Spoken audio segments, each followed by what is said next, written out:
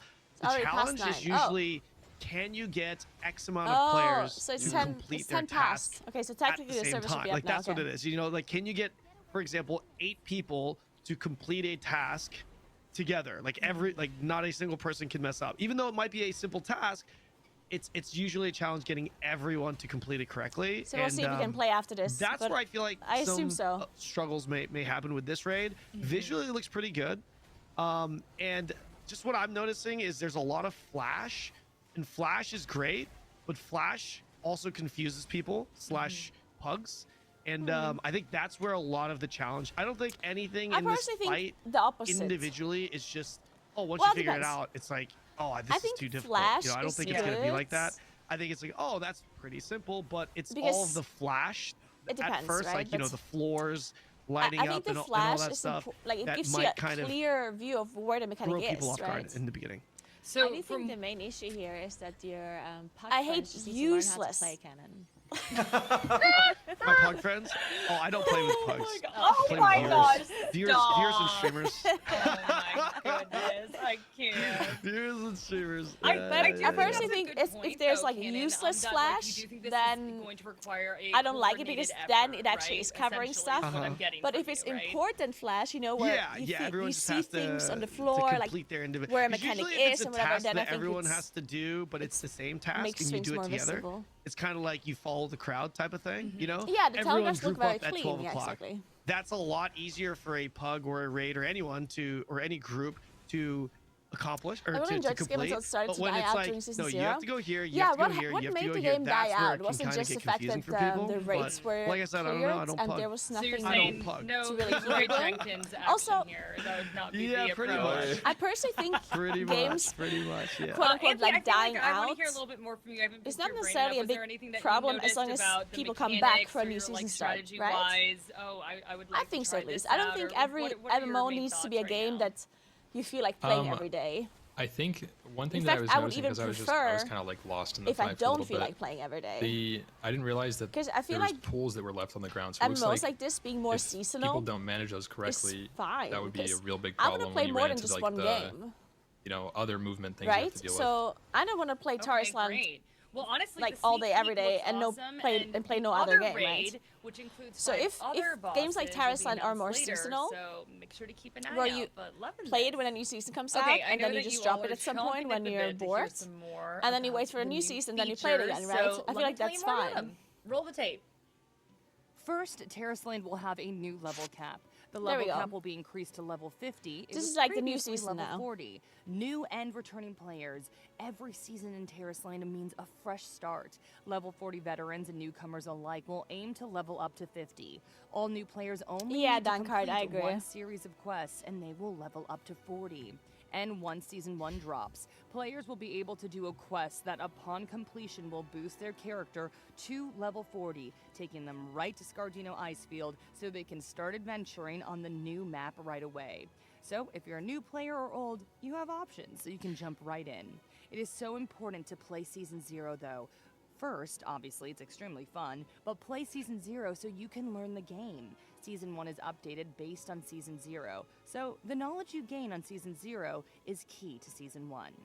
Also, we got some new talents. For those not acquainted with talents, it is a system that empowers your abilities, and you can choose your abilities sec. and advance them as you see fit with talents. Tarisland will also have new talents introduced in Season 1. Building upon the existing class talent in the Mystery of the Hollow season, the new season talent, Frozen, will be introduced, offering more strategic options for adventurers' class development. Season 1 will also bring in a new inscribed stone system, allowing for stat augmentation. Embrace the might of dragons with our latest inscribed stone, Dragon Force. 4 distinct dragon forces will unleash their unique effects. Each force covers a different inscribed stone node area.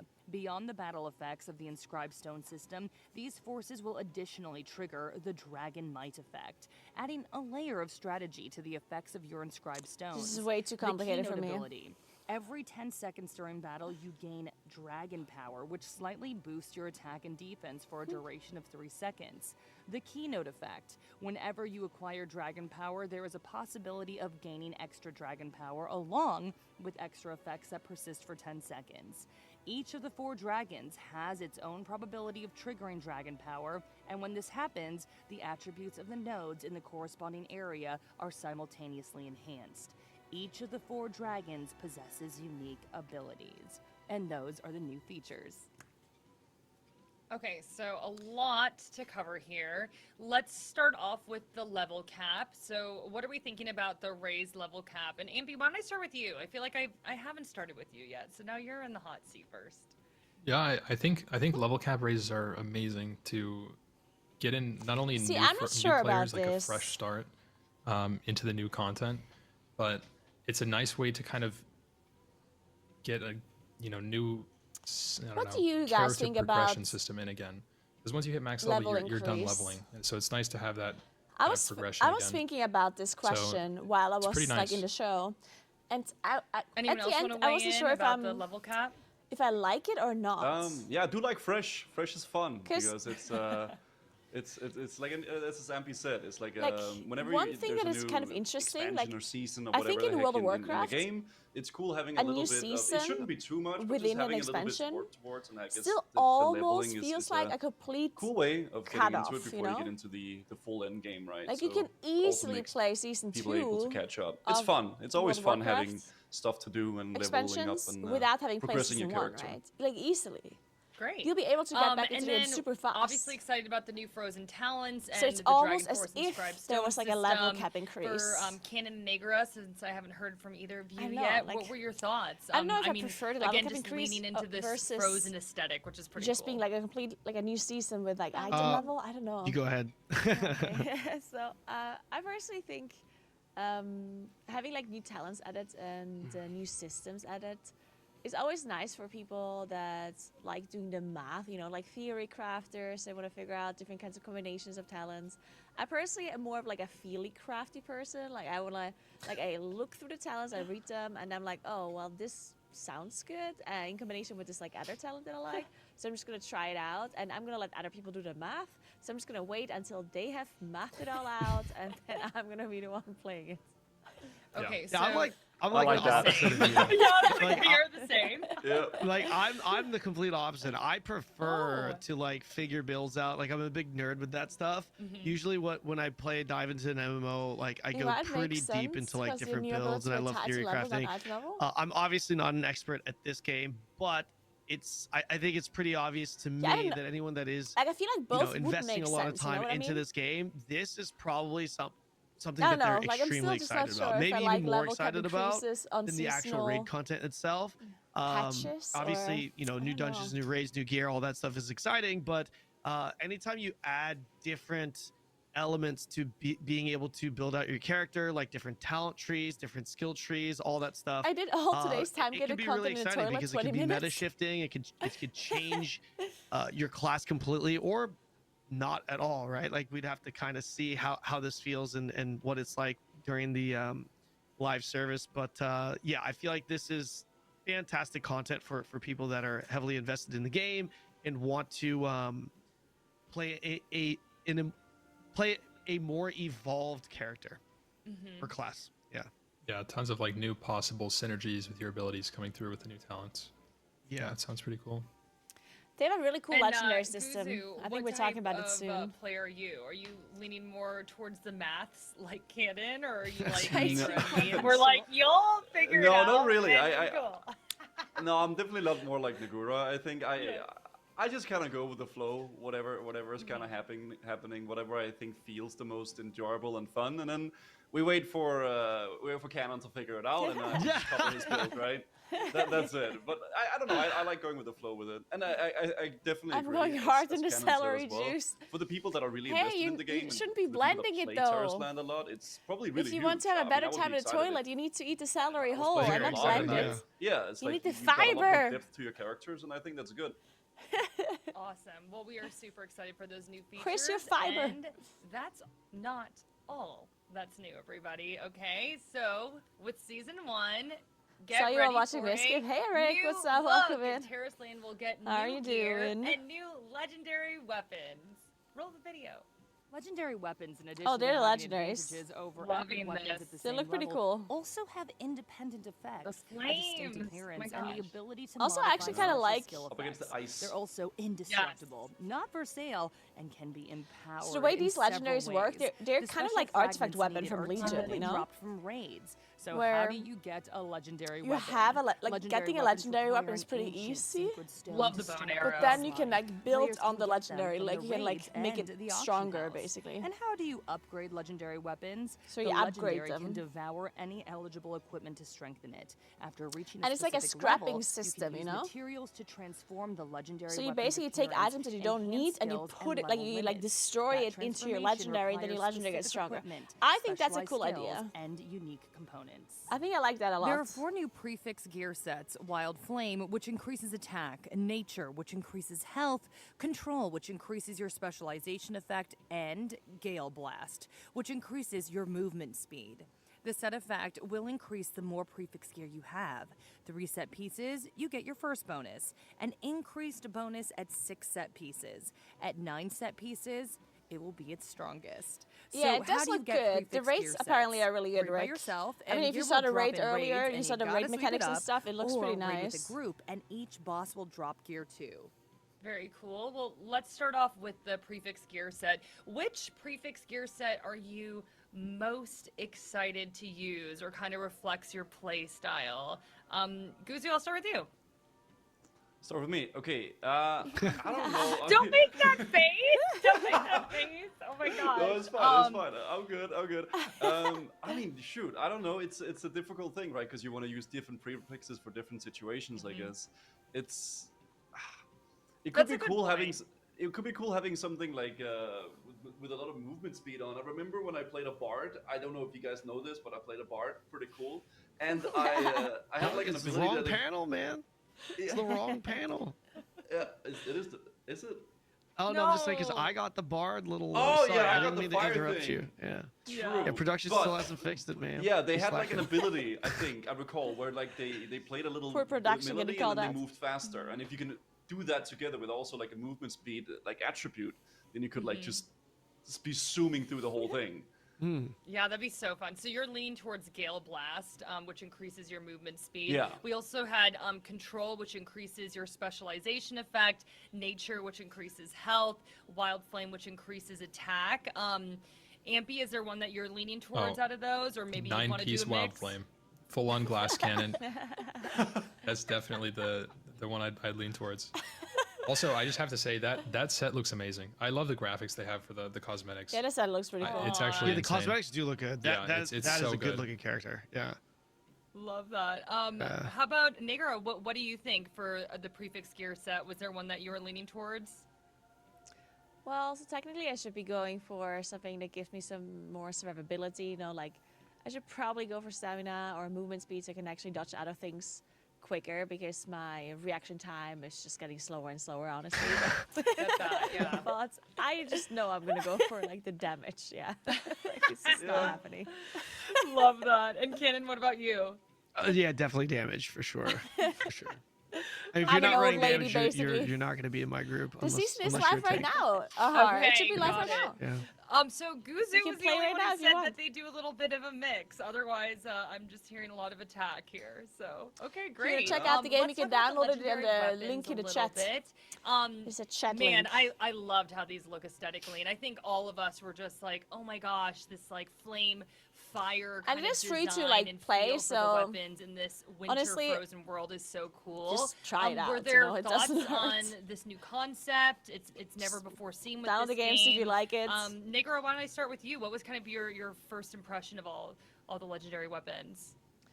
Yeah, well, first of all, I think they all look absolutely amazing. I'm personally just a little bit sad, and this is just my personal preference, but I don't like when I see something like a bow and arrow or I see like an axe or a sword, I prefer that over like the staff style, even though the staff also looks amazing. But I'm more of like a range player, like a mage player. So I'm a little bit sad that I can't have the bow and arrow. I mean, I could, but The bow and arrow does know. look very nice. but I do like the concept. I did of play the game. I just legendaries. I didn't play They the obviously look season, amazing. obviously The fact because that it you just can came build on out, them right? is really cool. And I also like the fact that initially, like obtaining the legendary in its base version is not that difficult. Because I personally have a little bit of a like love-hate relationship with legendaries in games, where I feel like, okay, they are really cool, but if it's super, super difficult to obtain them, then I feel like it creates this like unfair environment where some people have them and others don't, and I don't like that. So the fact that everyone can get the initial version and then you just build on it, I think is really cool. Love that answer. Ampy, I see you nodding your head. So were you agreeing Can you with compare it some to of the WoW? things No, Naguura I said? cannot What were compare your it to thoughts on WoW. the weapons?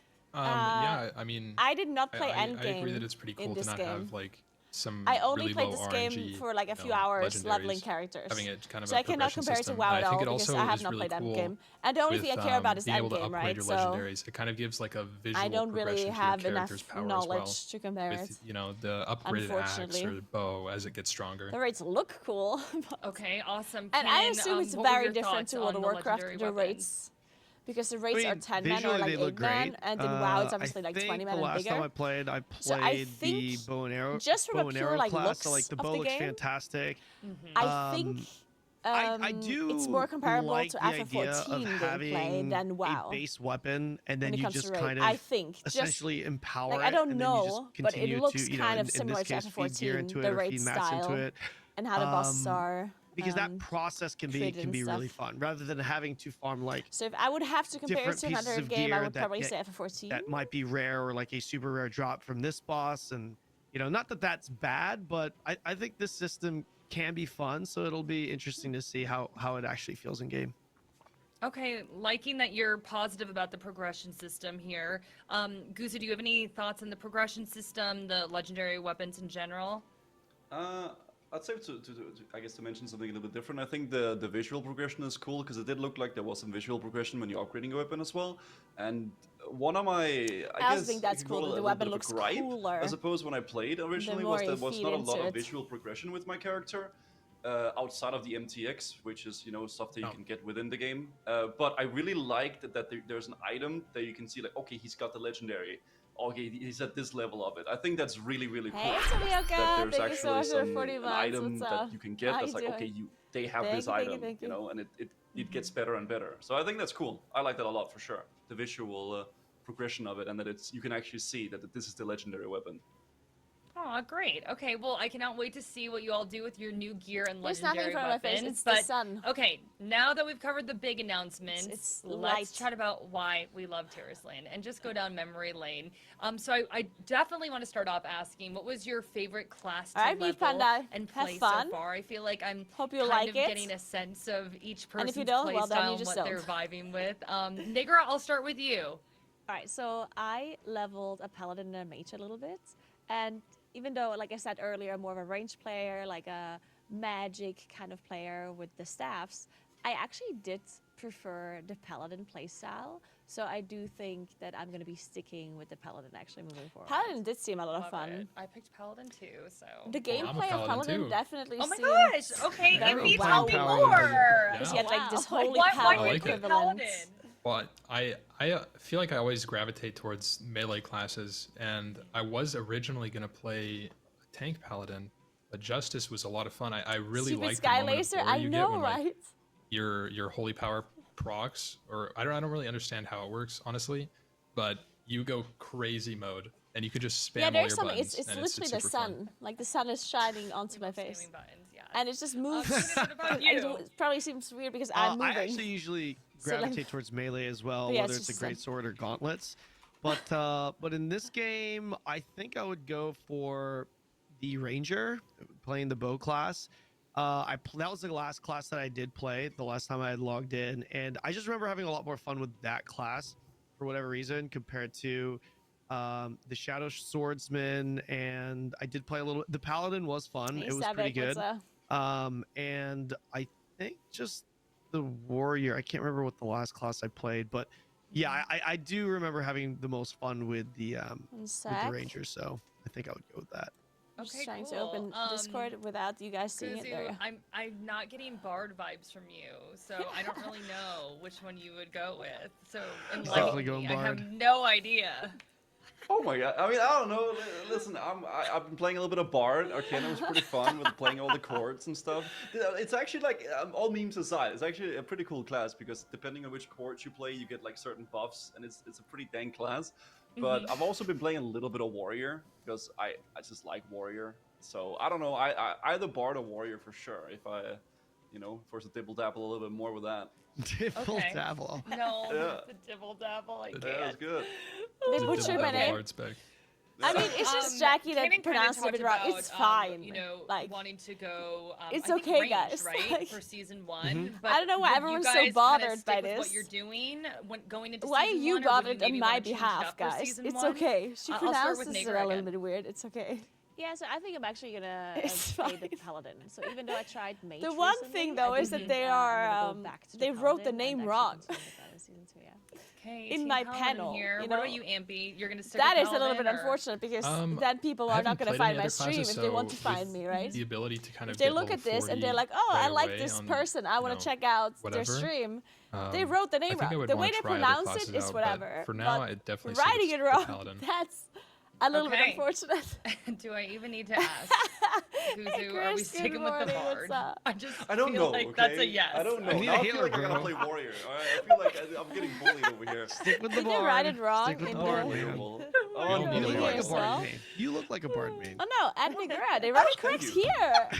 I didn't. That is a compliment, yeah. I know, I was like, It's a compliment. compliment, man. It's a Okay, compliment. okay. Hey, Bard's got to be charismatic and like keep the vibes up. So okay, Kuzu, I'm glad you have. Can you it play was a any kind of compliment. musical instruments, you. Gusu? In If I real play the life? musical instruments, Yeah. Yes, and Who will defend you? Thank you guys. not great.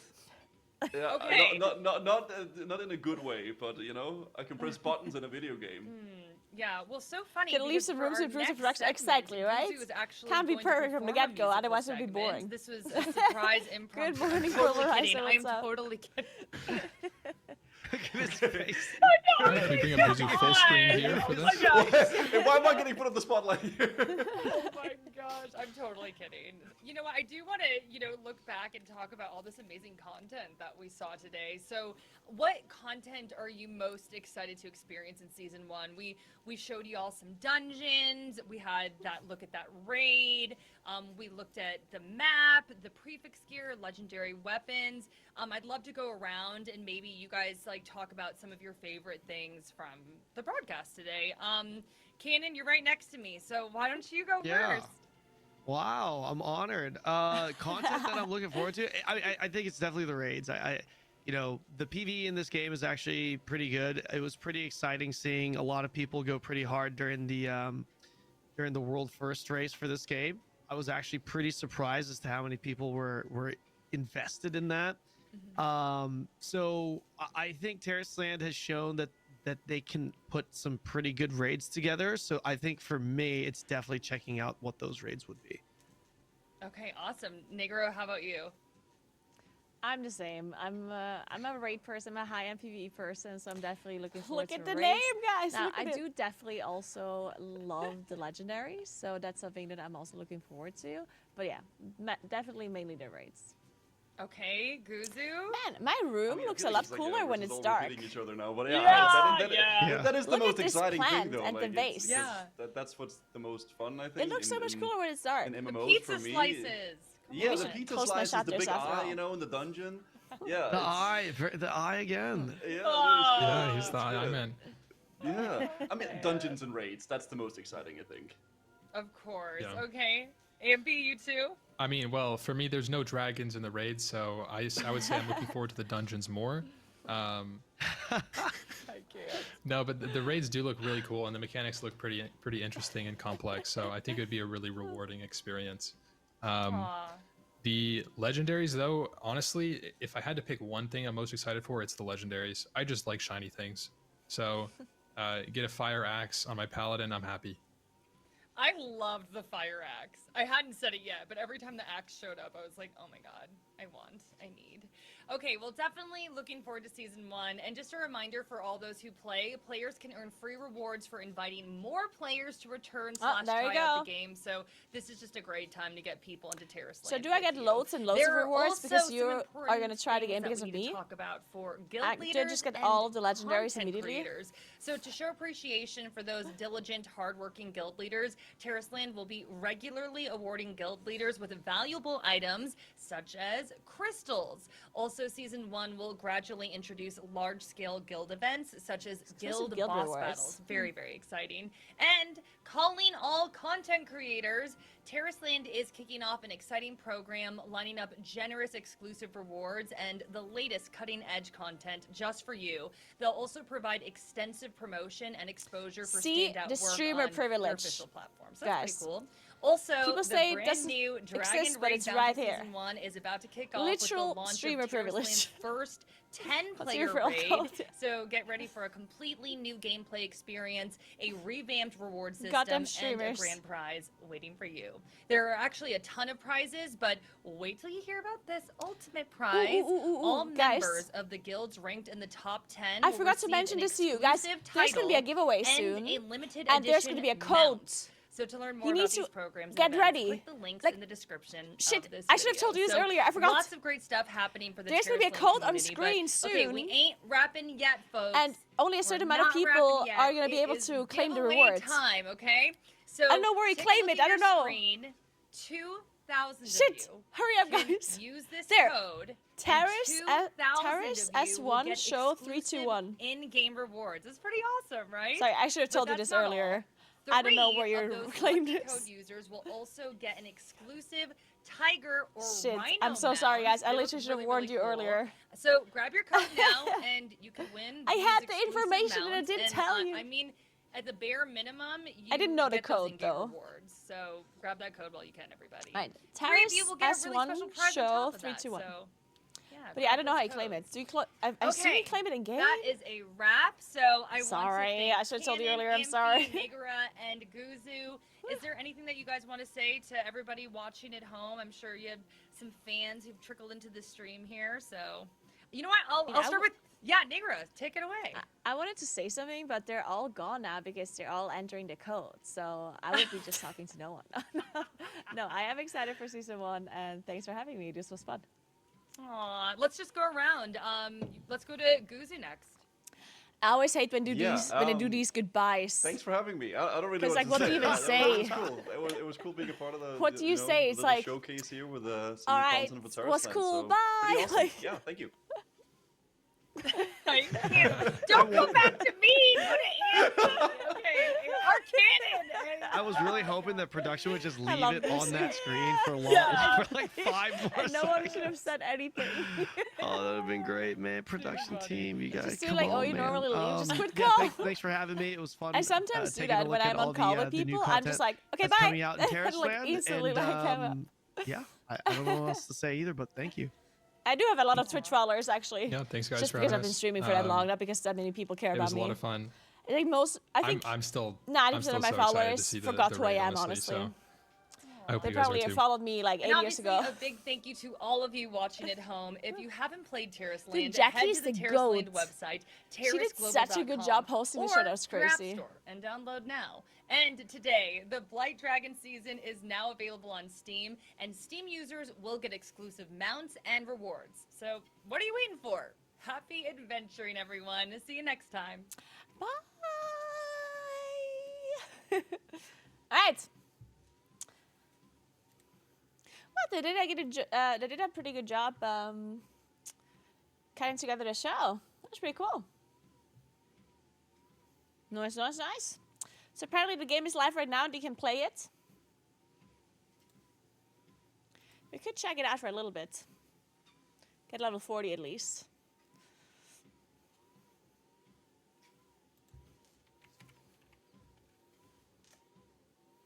Fine, let's do it, let's do it. Technically, I'm only sponsored for an hour, yeah? But, you know me. I've already gone over the hour by 10 minutes, guys. Technically, I'm not supposed to, technically I don't have to play this game anymore. But, you know, I'm all generous. Fine. I'm gonna go over the sponsored time and play the game a little bit. I'm gonna invoice them the extra additional hours.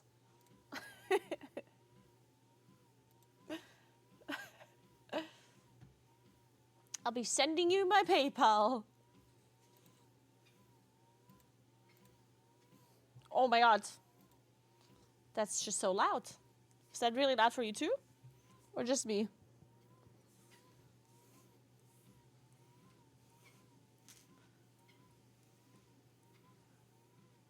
Just you? Okay.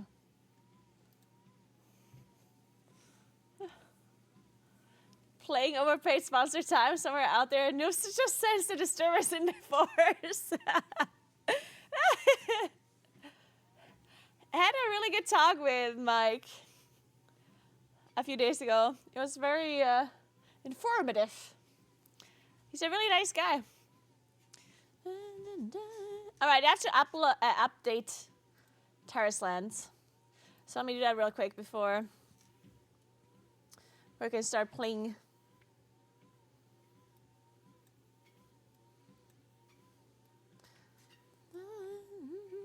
And give me a moment. I'm going to be right back 1 second because I drank so much coffee and water. I really need to pee. Be right back.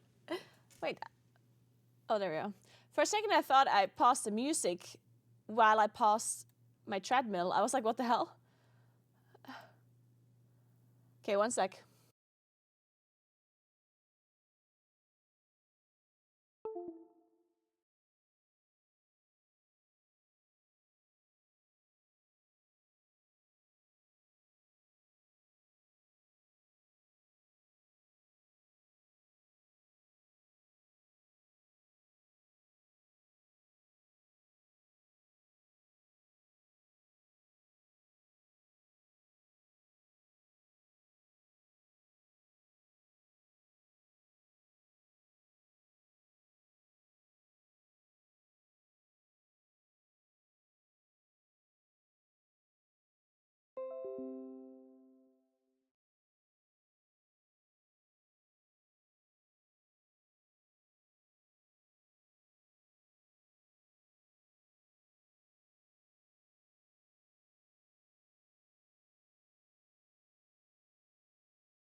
All right. While we're updating this, 9 more minutes, jeez. I got a new jacket, guys. And it's the cutest thing, and I'm gonna have to show you, okay? Look at this color, isn't it beautiful? It's like this coffee brownish color. It's so nice. And it's a little bit cropped, but it's so warm as fuck. Like it's downen. I don't actually know what that's called in English. I have way too many jackets. I don't know, I'm obsessed with jackets. I don't know why. Hey Clark, what's up? How are you doing? And I touch yours.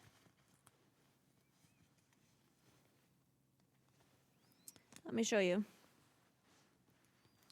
This jacket is so cozy. It's so warm. Look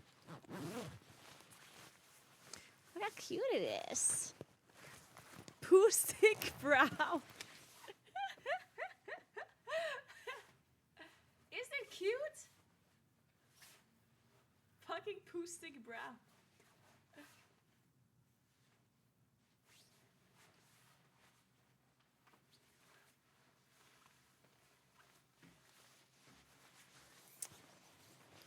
I like it. All right. That was enough of a fashion show for now.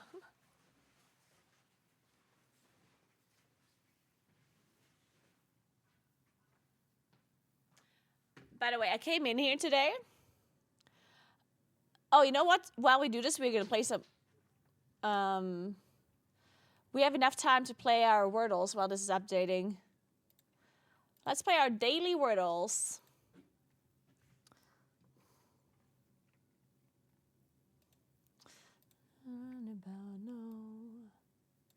So, okay, quick Wordle. Let's pour a coffee as well.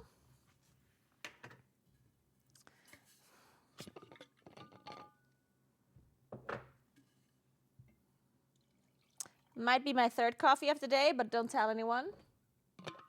It's gonna be a secret between you and me.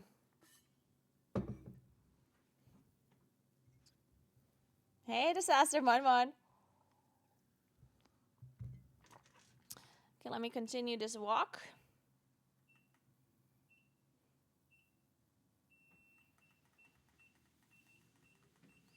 Beep, beep, beep, beep. So, I need to make sure I'm not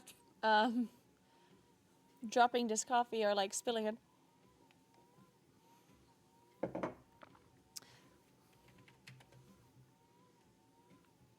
And only S in there.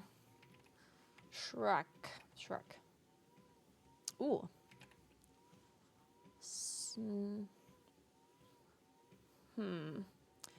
Sure.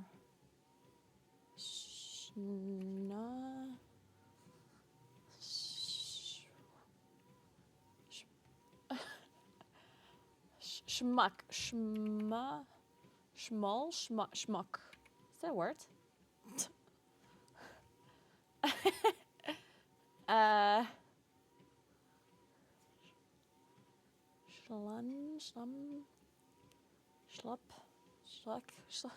Fuck. Oh my god. No, it can't be should. That's one letter too much. And there's no D. Shout. That's it. There we go. Nice. All right. Good job, chat. We have to speedrun this because we only have 5 minutes to do all of our Wordles. Okay, so this is Nerdle. It's the same thing, but with an equation. We don't know which equation we're looking for. It's a random one. So we have to enter any random equation. And then we get more info. Okay, so the green one means it's in the correct spot.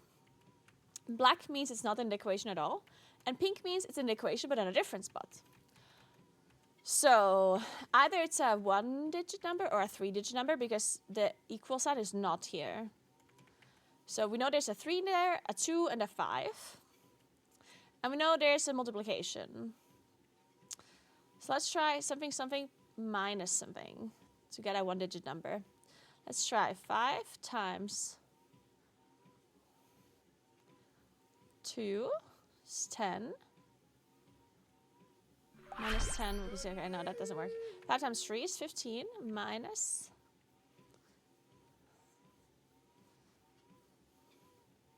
12 is 3. Ooh! Hey, Adisha, good morning! What's up, what's up, what's up? Thank you so much for 67 months. How you doing? Man, we're so good at this. Let's go! Not bad. Okay, next. Let's see if the connection word is still broken. Yes, it is. Okay, we're gonna skip this one because it's broken. This game. Alright, let's play some geography wordles. This is called global, and I have to find a country, but we don't know which one. So I'm just gonna enter a random country, in this case Germany. And it tells me that the country we're looking for is 8,795 kilometers from from the closest border to Germany. Can't speak today. Or 5,465 miles. So that is a long distance. It could be like down here or somewhere down here. So I'm just gonna give. Let's try Vietnam. Okay, it's not Vietnam, but it's also, so it has to be somewhere out here, I guess. What about Chile? Okay, it's 2,905 kilometers from Chile.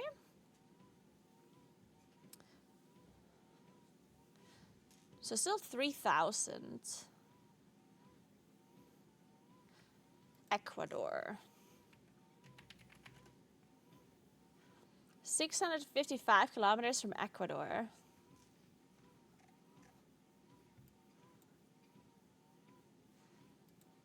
Panama? I think Panama is too close. Oh, it is Panama. Nice.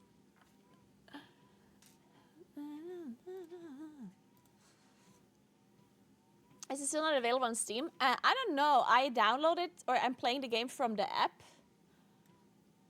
So I haven't checked if it's available on Steam, but technically it should be. Okay, now let's play the game with the capitals. Real quick. So same thing, but with capital cities. So we're looking for a capital city that is 960 kilometers from Berlin. That could be Paris. It's not Paris, so it's the other direction. So that could be...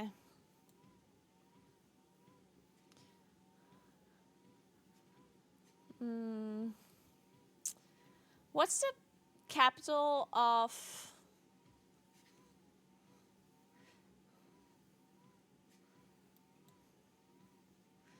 Maybe it's Bern, or is that too close? Oh, it could be London. No, never mind. It can't be London. It has to be on this side. It could be Stockholm, maybe. Or is that too close?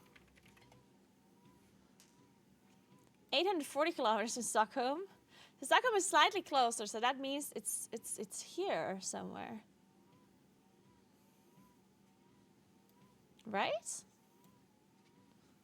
So it means somewhere over here-ish. What kind of capital is over here?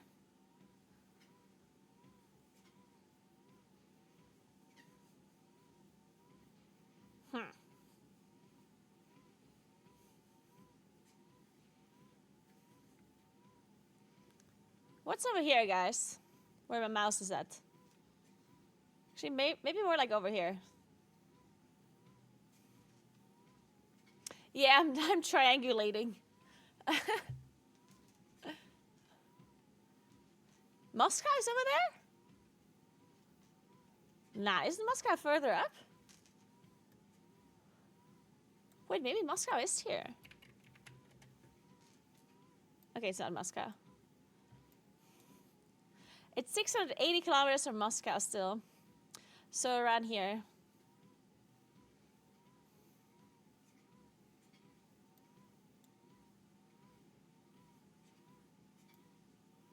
This is difficult. I think Kiev is too far. Or? Yeah, it's too far. It's...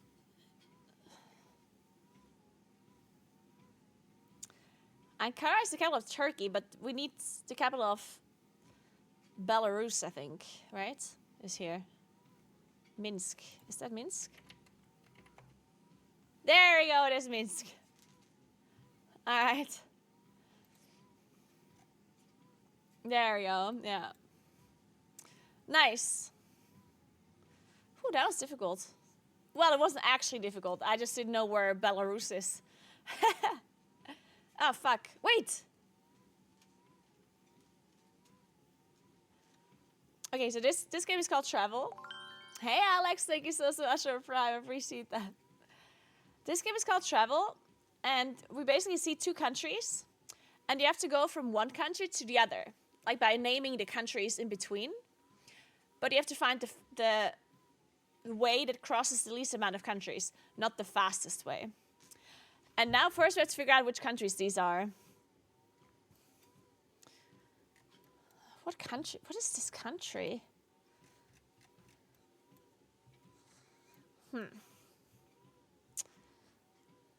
Huh. Wait, is this... No, it's not islands for sure. Is this... Ireland or Iceland? Nah, Ireland doesn't look like this. And Iceland also doesn't look like this. It's not an island. I don't think either of these are islands. It's Ireland? It's Ireland without Northern Ireland? You think so? Okay, well, I guess I believe you guys. I believe you. Okay, it is Ireland. Oh my god. Okay, you're right. You're right. So, okay, so this is North Macedonia, I think, right? I think this is North Macedonia. So we have to go to France now. Then, let's see. France, Germany.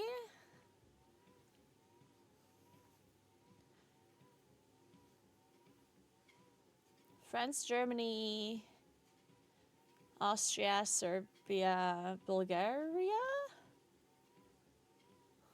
Or something? Or France, Italy, Slovakia, Serbia, and that's the same, I guess. Let's see.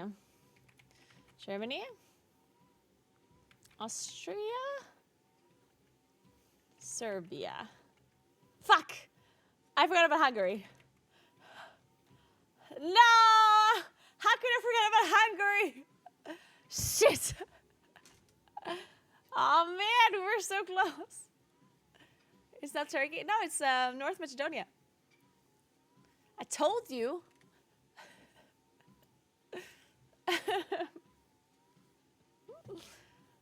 Okay, let's play this again, and then we're gonna play the weekly challenge. Just so you guys get a feeling for this game.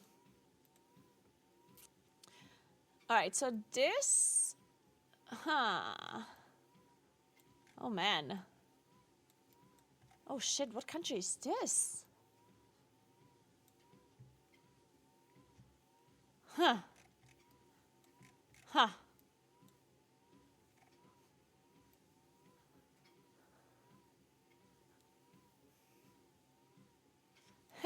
Definitely.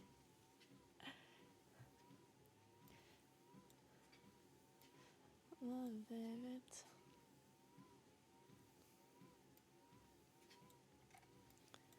I think it's Uganda? It's Bangladesh.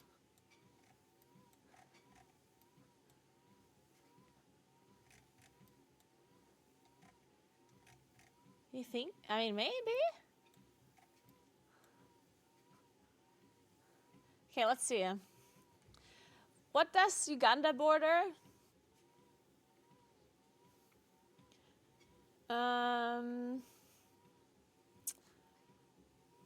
Congo?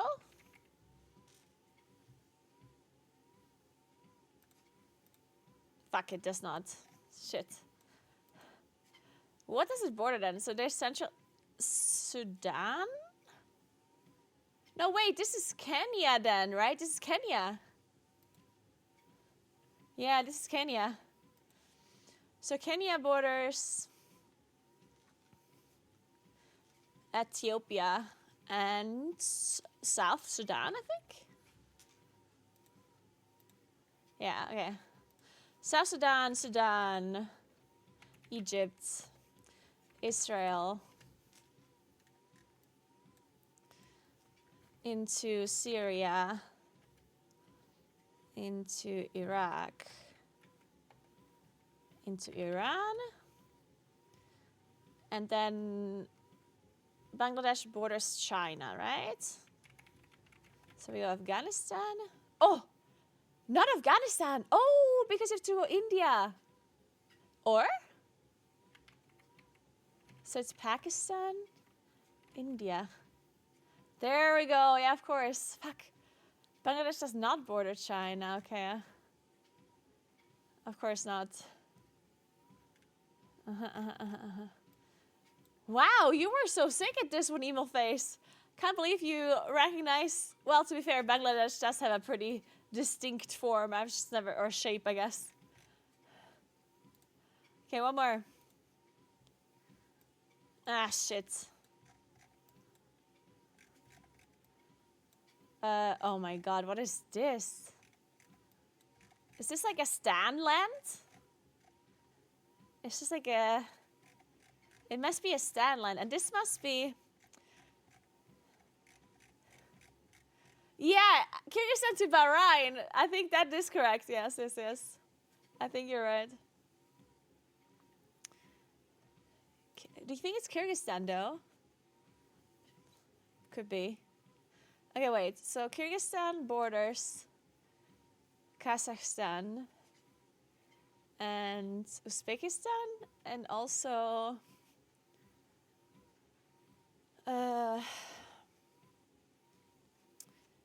Tajikistan as well. It does not border Turkmenistan, though, right? Wait, Uzbekistan does border Afghanistan, though. Right? So if I go Uzbekistan, or das, and then Afghanistan. Yes, nice. Into Israel? Not Israel. Iran? Iraq? Saudi Arabia. There you go. Alright, now let's play the weekly challenge. Let's see how hard that one is today.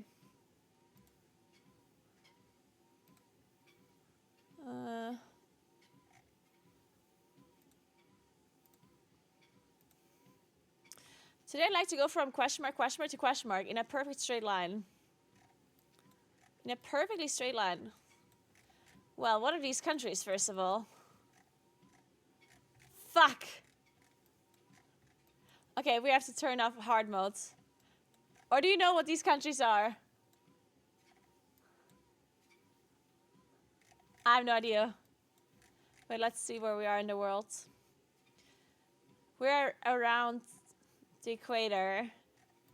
This could be a country in Africa somewhere. Sierra Leone to Djibouti? It could be.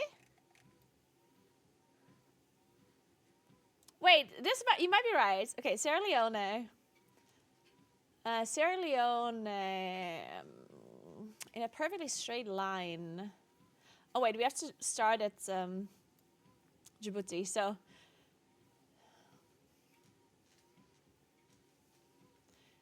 Djibouti borders Eritrea. I think.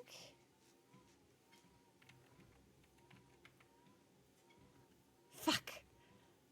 Okay. So is it Ethiopia that is there though? Fuck, I don't know. Or is it just Sudan?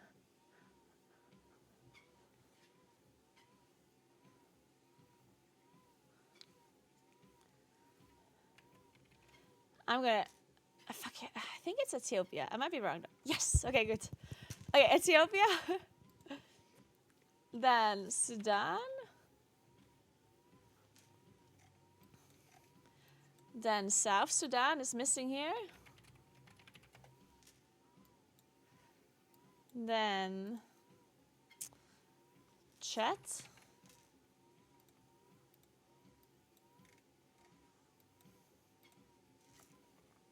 Niger? No, fuck. Nigeria. Oh, I'm still missing one.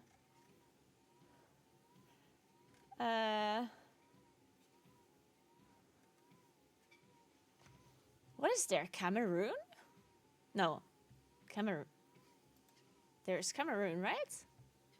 Is it Cameroon? It has to be, right? Yes, okay. Dude, I didn't know Cameroon goes all the way up there. Okay, then... Ooh, this is difficult. So then... When she's gone.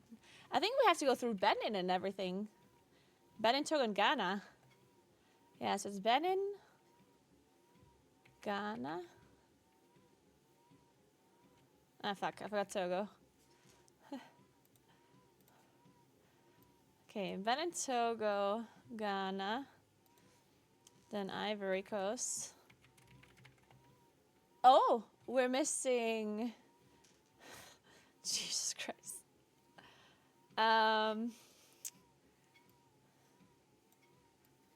Sunshine, which is gone.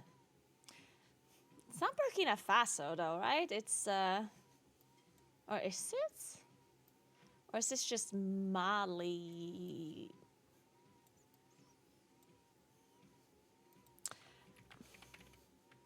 I'm gonna try. Oh, it is Burkina Faso, okay. Okay, and then we have Liberia here. Oh, just kidding, we don't have Liberia here. That was a lie.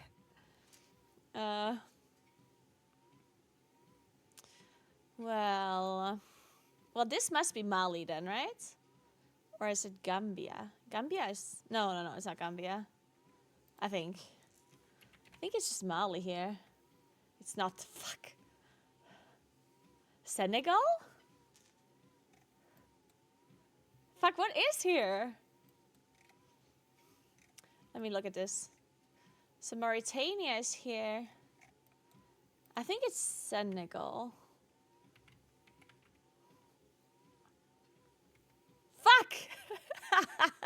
Shit! What is here? Is it Guinea? Dude, what is there? Gambia? Is it actually Gambia?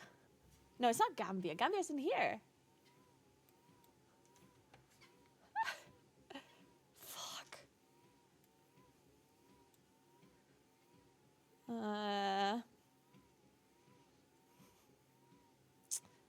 Very good question, very good question. So Gambia, it's Guinea for sure. Not Bissau though, just Guinea, right? Yeah, okay. Man. Man, there's no way people do this perfectly, right? There's just no shot. There's people who do this like in a perfect order. That's incredible to me. Alright. Man, well that was a challenge. If I've ever seen one. Okay, now we can play Tarisland though.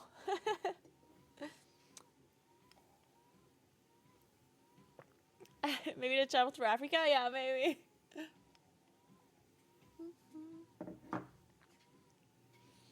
I do this without looking.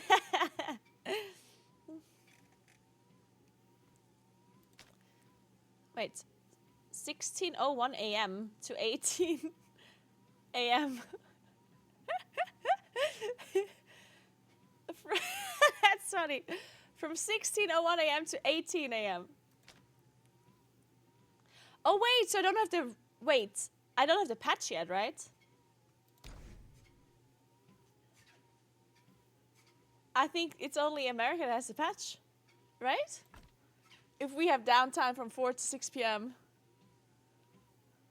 Or did they just get the numbers wrong? The time zones? Oh no, they got it. Just kidding. We do have the patch.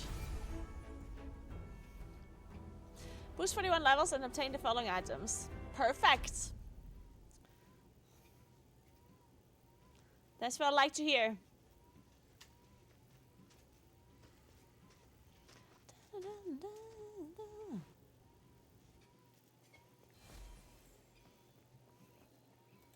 Obtain now, sounds good. Pray once or pray 10 times? Sorry, I'm not religious.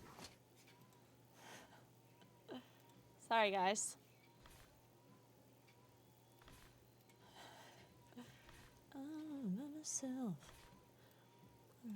Hello, stranger.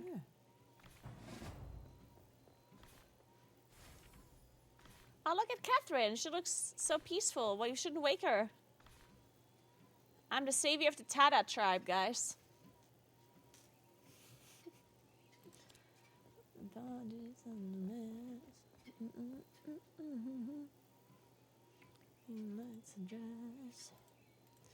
Come on over. Making a fool out of me.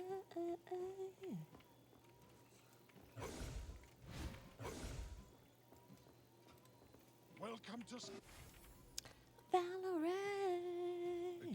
It's the most beautiful weather today, by the way.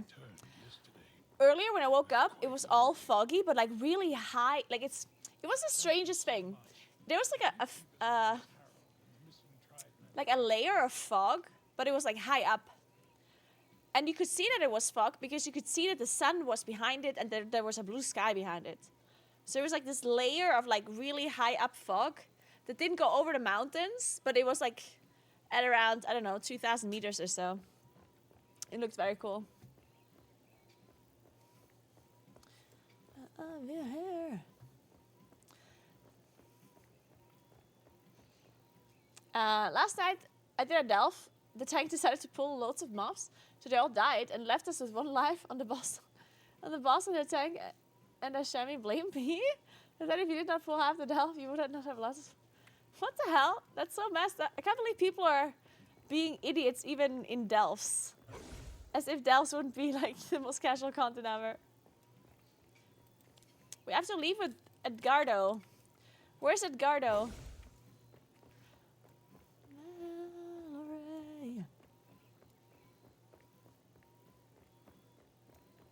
There we go.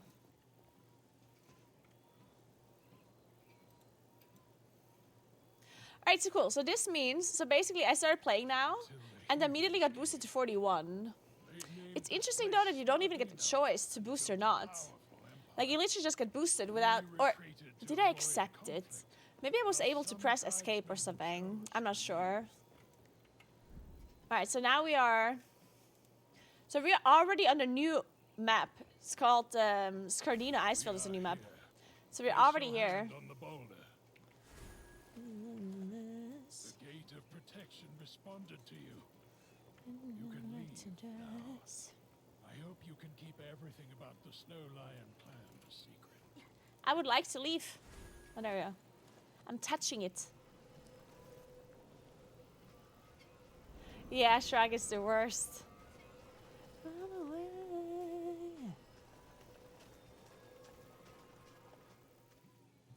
Hate min-maxers. That's a lie. I'm actually a min-maxer myself. There's a tree! Oh, that tree's so cute. I love it.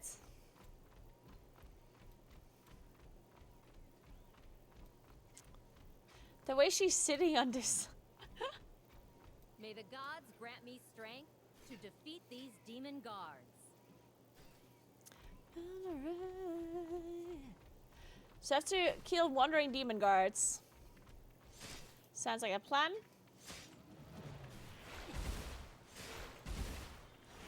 Yeah, so basically the way the combat works is like you just tap through the mobs. And you pull them like that.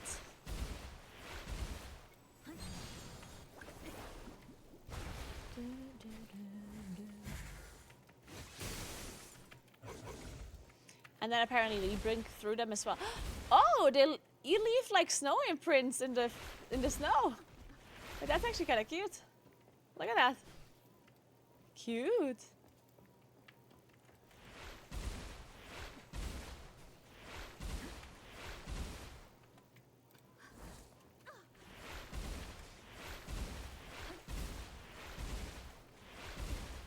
I don't know how my rotation works, guys, so I'm just pressing random buttons in case you're wondering.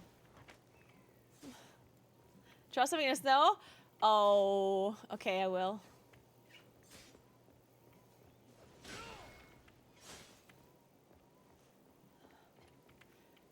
Guys, it's a cactus penis. Well, I mean, it could be better, guys. Could be better. What are you saying to my to my cactus penis? Oh shit! Oh no! I tried my best. I tried my best. Thank you for your... The camp is short on supplies, so I came out to try my luck. Hey, let's escort her, guys. Let's escort her. Fight in your hand. Don't worry, my lady. I have you covered. Stay behind me.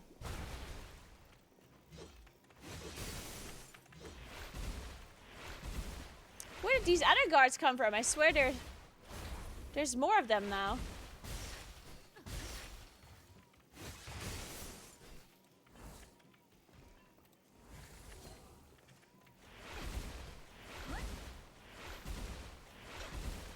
Thankfully, these guys are really slow, and you can just move out of them. Dude, there's this one car that is like reflecting the sunlight directly onto my face. Don't hesitate. These guys emitting black gas are beyond help.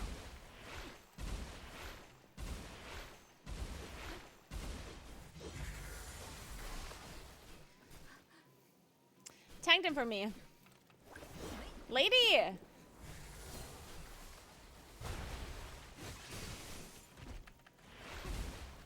Please tank them so I can AoE them down.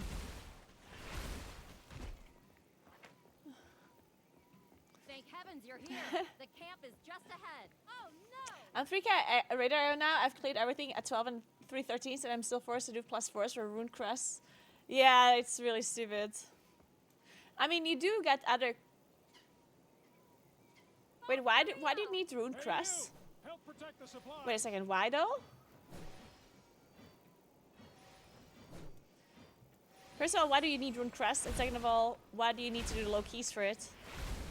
Because you could just do the high keys and you will get the crests below it, right?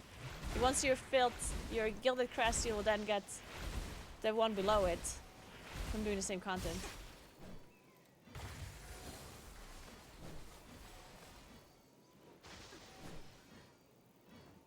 Hey, protect those supplies. Oh, you're saying... I mean...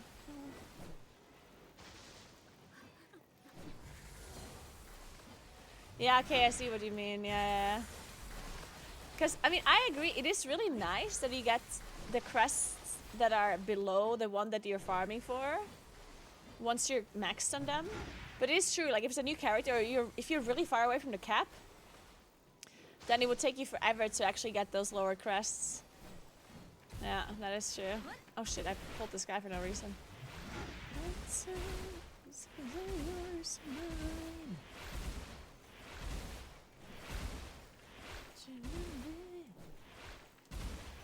Defeat the demon guards? I am trying to.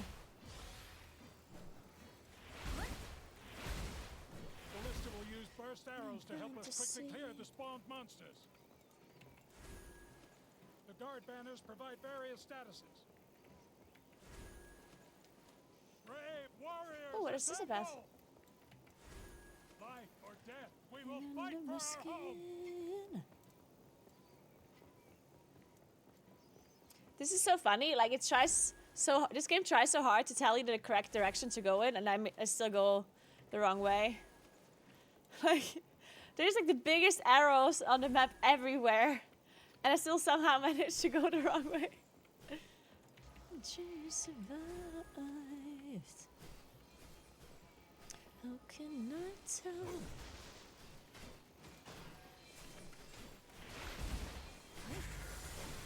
What's your enemy?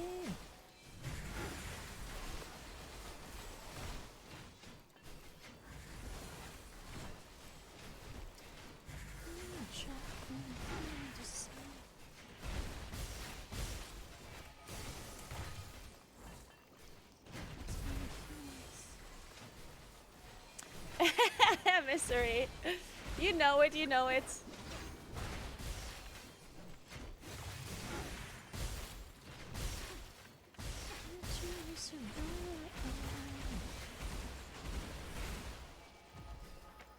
Escape the battle, I will. Defeat the demon guards. I mean, how many are there? Don't they realize that I'm much stronger than them? Second wave of demon guards is about to invade. Okay, fine. Be prepared. Fine. I'll kill them too. Come here, demon lords.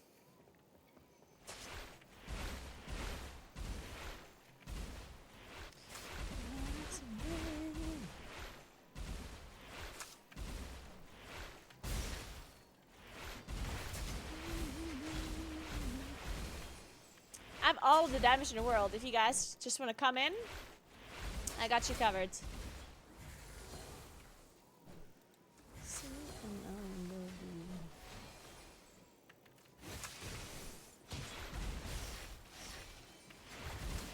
I really love this song. I don't know why. It makes me happy, this song. It's just such a feel-good song, isn't it? I don't know. It's just an old song, too.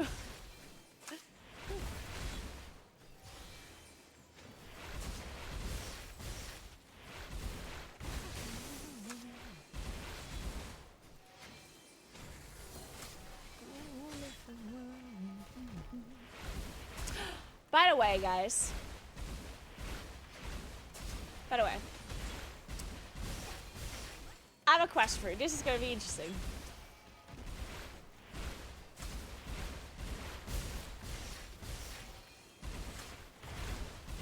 If you could, like, let's assume we're in this situation. So there's a stranger on the internet that,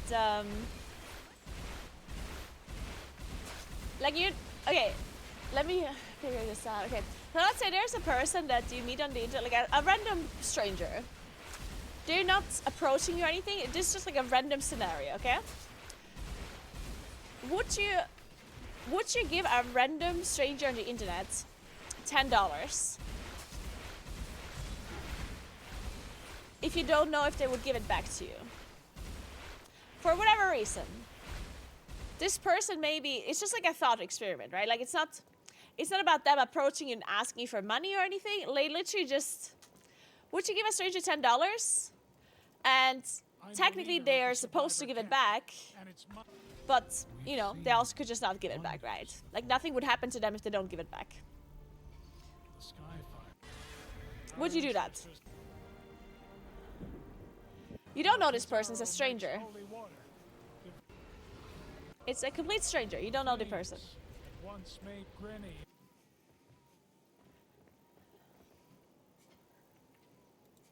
The Crimson Dome.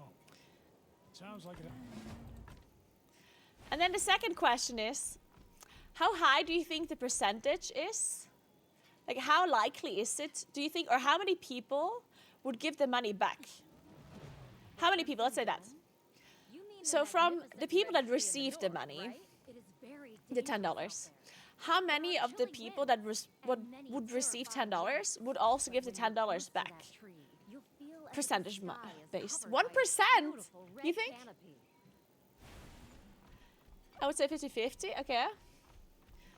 Do you know why they need $10? Let's just say they need it for, like, let's just say they needed $10. No, you don't have any, like, major reasons. You just know that they need it. Sir, do you see the giant red You would think 30% give it back, okay? rumor has Okay. It's $10. I think the probability would go down the higher the amount. $10 probably 50-60%, okay? I think most people are decent. I'm gonna say 60-70. Okay, I would say max 25, but I would think 0, okay? Okay, so apparently, most people answer, like when you ask them this question about how many people would give the money back, most people, also, by the way, my treadmill stopped. So most people say that they assume like 51% to like 58% give the money back, approximately. That's what people think, generally. So on average, a person thinks that 51 to 58% would give the money back. In reality, though, around 80% give the money back in this kind of scenario. Now, obviously, this is all just like, these are not like real scenarios that actually happen. These are just scenarios that are like you ask people if they would give the money back and they would say, yeah, yes. If that's true or not, you know, in the end is obviously another question. But in these theoretical scenarios, 80% would give the money back. And people think that only 51 to 56% would give the money back, or 58%. So that's interesting. So that means that people generally are maybe like nicer or like more honest, I guess I would say, than what people would assume. There's a different question that is somewhat similar, but that one is a little bit more complex. And the whole reason why I'm explaining this, or why I'm telling you this, is because I watched this podcast about cynicism. Apparently loads of people become more cynical, like in the last couple of like, in the latest years, people become more cynical. And in case you don't know what cynical means, like you just like, you assume worse things from people, you know, than others, maybe. Not just about people, but like, you can be cynical in general, right? And some people think that maybe it's related to social media, but some people think it could also just not be related, right? It could just be happening for whatever other reason. Take my €10. I know you don't give it back, but okay, that's 3 cappuccino for you and a smile for me. Thank you so much for the donation. I appreciate that so much. Toro, take my 10 euros. I know you don't give it back, but okay, that's 3 cappuccinos for you and a smile for me. Thank you so much, Toro. That will be 3 cappuccinos. I will enjoy those cappuccinos a lot. Thank you so much. I appreciate that. Thank you so much. But yeah, so basically, a lot of people get more cynical, or recently have gotten more cynical. Also, like I didn't know this either, by the way. You would think that the older people get, the more cynical they get, right? I don't know why I think that. I think it's mainly because of like movies and shows and whatever, where the old person is always like this like grouchy, like old guy or whatever that is like very cynical and very like negative or whatnot, right? But it turns out that the older people get, the less cynical they actually become, on average. Which is interesting. I didn't know that. So at some point you like think better of people the more you live, which is a good sign. And then there's also, like, they basically talked about why do people get more cynical lately. And apparently there's a theory that it's related to social media, because it's proven that social media I mean, I guess we all know this. This is not like this is not news to us, I guess. So social media obviously promotes like drama in a sense, like anything that is like very like what's the word that I'm looking for? Extreme. Like social media promotes extreme point of views, because the more extreme a point of view is, the more of a reaction people have to it, right? And therefore it gets more traction and more attention, and therefore it gets shared more, right? So social media by default is filled with like more extreme point of views. And apparently most of social media, or most of people's feed, is made up of only like 10% of like social media users. So only 10% of the social media users are responsible for like most of what is being posted on, or most of what you see on your feed, on your like social media feed, right? And those 10% are obviously like a small representative of humanity, right? Only 10% is very little. And not to mention that this 10% usually is also either consciously or subconsciously getting influenced to be more extreme in their views because of echo chambers, and because of like just getting more feedback the more extreme their views are, right? Because if I think, oh, the weather is kind of bad today, right? And I write that on social, where it's like, the weather's kind of bad. And then no one's like answering, no one's liking the tweet or whatever. And then the next time I tweet about the weather, I'm like, oh my God, the weather is the worst it has ever been. Never have I ever seen such bad weather before in my life, right? If you say like in the extreme way, then you will get more people to probably interact with this tweet, because they're going to be like responding to your aggressive opinion, to your extreme opinion, right?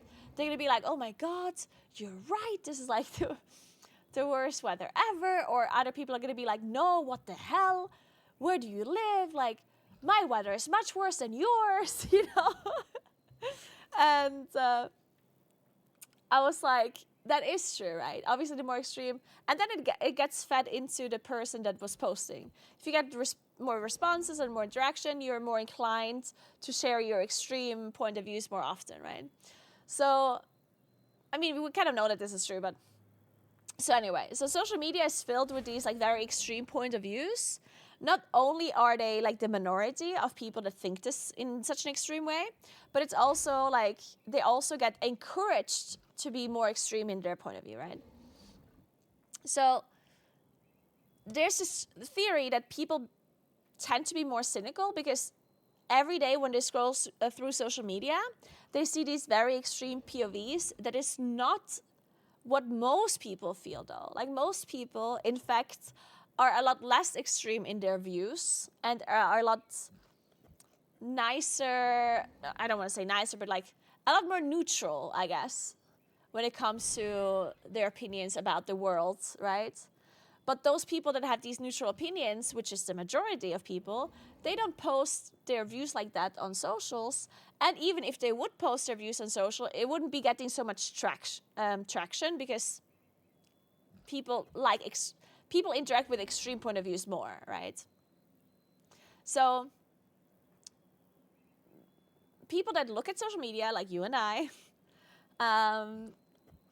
even though some of us might be aware that we mainly look at extreme POVs, it still kind of makes you think that maybe most people think this way, right?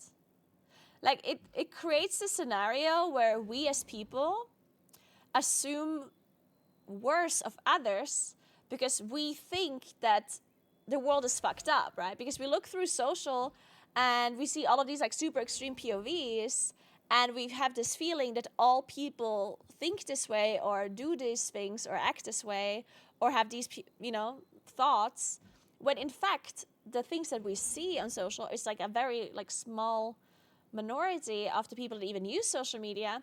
And on top of that, they also get encouraged to be more extreme. So even the people that are posting that we see, even they might not actually have such extreme point of views themselves if they would go off social media. Like they just become more and more extreme because they're getting encouraged to be more extreme, right? And that apparently creates a scenario where people as a whole, like people that use social media, become more cynical of the world because they think whatever they see every day is like what people are like. When in fact, overall, people are a lot less extreme and a lot more neutral and a lot nicer, really, you know, than what we think is true. I actually talked about this with my online friends a while ago. People were shocked that if someone who is basically a stranger for me and asked money from me as a loan, and I said I would give them money as long as it's not too high amount, I wouldn't care less if never get it back. Getting it back would be just bonus. Yeah, so I don't know. Okay, so I personally, I feel like it depends on the situation, right? Because if somebody messages me, and I guess I'm a little bit of a different boat than most of you guys because I'm like a public figure, I guess. So if somebody asks me for money, I feel like it's a little bit different because I assume that people ask me in that moment because they know of me like being an online personality. If somebody would message me privately and I would be sure that the way they messaged me was in a way where they don't know who I am, you know? Like if somebody would message me on WhatsApp or whatever, or maybe not WhatsApp, but like on some shape or form that would make me believe that they don't message me because of my online personality, but rather because like I'm just this random person that they message, right? Then I would react differently. Also, I would also react differently depending on how people message you. Because there's many people that are just scammers, right? Like many people message random strangers as a scam and come up with like random stories, right? So I definitely feel like if the situation is neutral, I would for sure give them money. Definitely. But I would need to be sure that the situation is neutral. And when I say neutral, like for example, let's just give a random example. Let's say I am playing, let's say I'm playing League of Legends. And we decide to go on voice chat. Like I'm just like, it's just a random ranked game or something. Or let's say it's an ARM or I don't know. Like I just queue into a game and you meet these strangers. And they, for some reason, decide to like start chatting or start going on voice chat or whatever. And let's say you're like talking, you're having fun. And then for whatever reason, this like random situation arises where one person says, oh my God, I really want this skin for this character, but I can't afford it. I'm gonna wait for like next month where I get my paycheck and then I'm gonna buy the skin. It's so pretty, like I love it, right?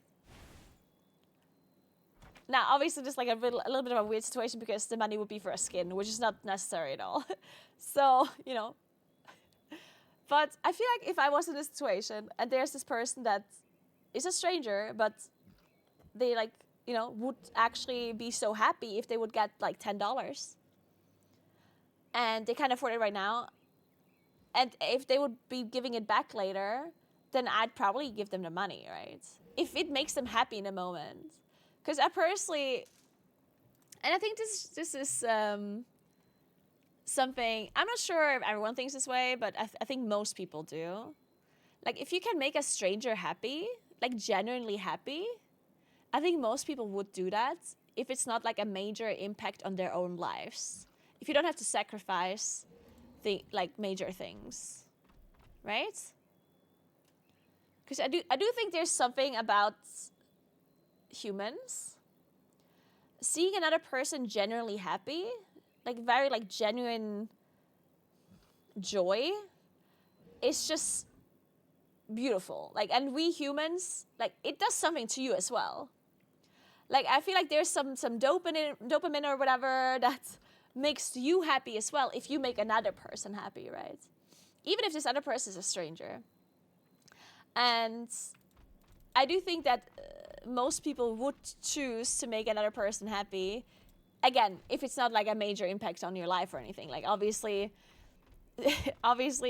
if you have to like give them loads of money, or if you have to like do hours of labor or whatever to help them out, then people wouldn't necessarily do it. But if it's just like a random act of kindness that would not cost you much at all, then I feel like most people would do that. Right? The thing is, I think this statement is true, but a lot of people don't think it is true. Like I think we definitely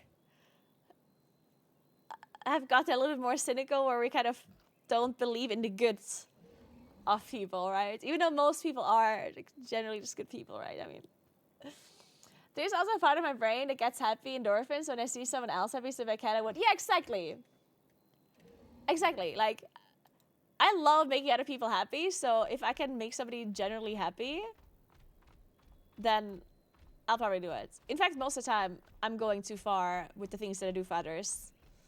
Like, I do completely unreasonable things sometimes.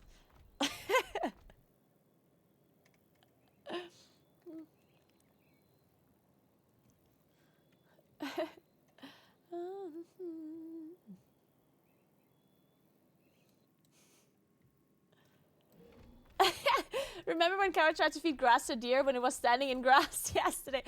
It's funny because it works sometimes. Okay, I know it sounds stupid, but there are certain animals who will take the grass from like a human if it's like the grass. I literally did this with llamas. There's like a there's a field where there's llamas, and it's a big field, and they have grass in there, right? But I picked grass from the other side of the fence, and I held it up, and they'll come to you and eat the grass because they think it might be like different or better grass on your side, right? Because they don't know what the grass tastes like on your side, because they haven't been there, right? So they feel like they get like better things. Mainly, these are just animals that interact with humans more. It's maybe not the grass that is the thing here, but like the human interaction. Because obviously these llamas, they get fed by humans. So whenever the humans give them food, it's good food and they like it. So when I gave them the grass, they probably thought, oh, the human is here to give me good food, right? But I guess the deer maybe are being fed differently, and that's why they didn't recognize it. But yeah, the animals can definitely learn that if a human gives you something to eat, it's gonna be like good quality or whatever.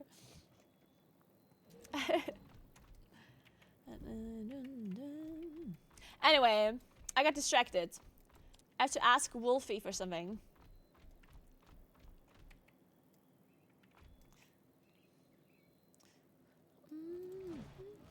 Magnificent auroras. I do not know if you were. Oh my god, it was so funny. I was hiking to this cottage. Merinza-Hütte is what it was called. And there were goats. There were lots of goats, and they were so aggressive. Like, not aggressive as in, like, aggressive towards humans, but they aggressively, like, wanted food that people were eating on the terrace. Because apparently, in the past, like, the goats were just, like, hanging out, and they were chilling or whatever. But then the people, like, that hiked up to this cottage and would sit down for lunch, they would start feeding the goats. And then the goats got like more and more confident, and they would walk onto like the terrace and everything, and they would expect food from the customers, right? Which, you know, makes sense. And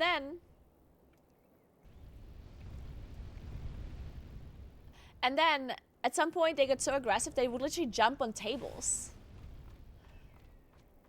So the goats aggressively like go underneath the table and like poke their head in between like your legs, and they're like they try to like get the food off of the table, and they want you to give them like bread and whatever. And if you don't give them anything,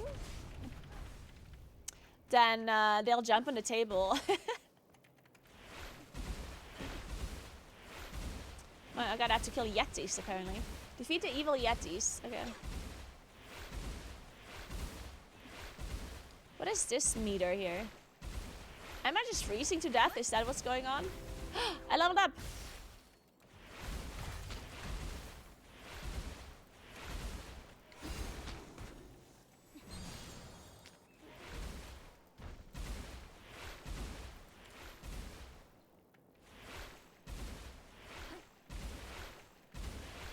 What is the final moral lesson for this conversation? Oh, sorry, I forgot about the final lesson. Well, the final lesson is just that we should be aware of the fact that especially on social media, people seem worse than most people are, I guess would be the lesson. Like, we should just be less cynical. It's you. Obviously, that doesn't mean you should be naive. But being cynical is... The more cynical you are, the less happy you are as a person, actually. People that are less cynical are just generally happier in life. So, for your own good, you should try to be less cynical and see people in a more, like, human way. And like in a more positive light, you know. Don't get influenced by social media too much, which is difficult, by the way. Like I'm definitely also cynical, like in many ways. Sometimes for me, as I feel like, especially for me as a content creator, sometimes it's really difficult to. We must hurry. I mean, I don't know. It's hard to tell. I don't know if I have a harder time than. I don't know if I'm in any kind of different boat or not. But. Stay close. I like see the worst of people and it gets directed to me personally, right? Because me as like a public person, I sometimes get messages from people that are like vile, like personal attacks on me, right? Which is maybe not something that a normal like person sees on social media. Like you see the worst of people, but in like a generalized way and not in like a directed way at you, I guess, right? But then, like on the other side, I also get really, really positive messages all the time, right? There's loads of people who constantly give me compliments, right? So I see like both sides. I see people that are really kind to me personally. And then I also see the opposite where people are really, really like horrible to me, right? So for me, it's like this weird... in between, because sometimes I feel like, how could people be like that, you know? Like, how could a person be like this horrible? But then at the same time, I also feel like, how could people be this nice to me, you know? Like, I feel like I see both extremes. So it's kind of difficult to like, I don't know. I do try to always assume that the best of people, but I feel like it's definitely a little bit difficult sometimes. Especially because negative things you just remember more than positive things most of the time. That's just human nature, I guess. Which sucks because, yeah. The worst case scenario will always trump the nicest moments, which sounds so jaded, but it was... Yeah, that is so unfortunate, too. It really does suck. I wish I could remember, like... Or I could, like... have the good moments be as like prominent in my like brain as like the bad ones, or maybe even more prominent, but it's just so difficult. Well, we got cow content, what's not to love?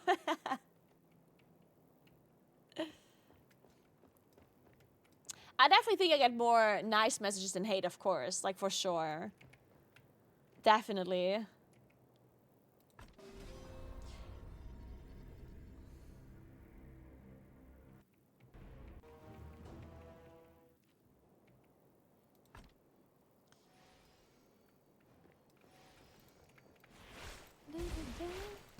It just feels like the negative things just feel so much more extreme than the positive things because of the way people have to go about the negativity, right? Because the thing is, I feel like telling a person or like a content creator something positive is very easy.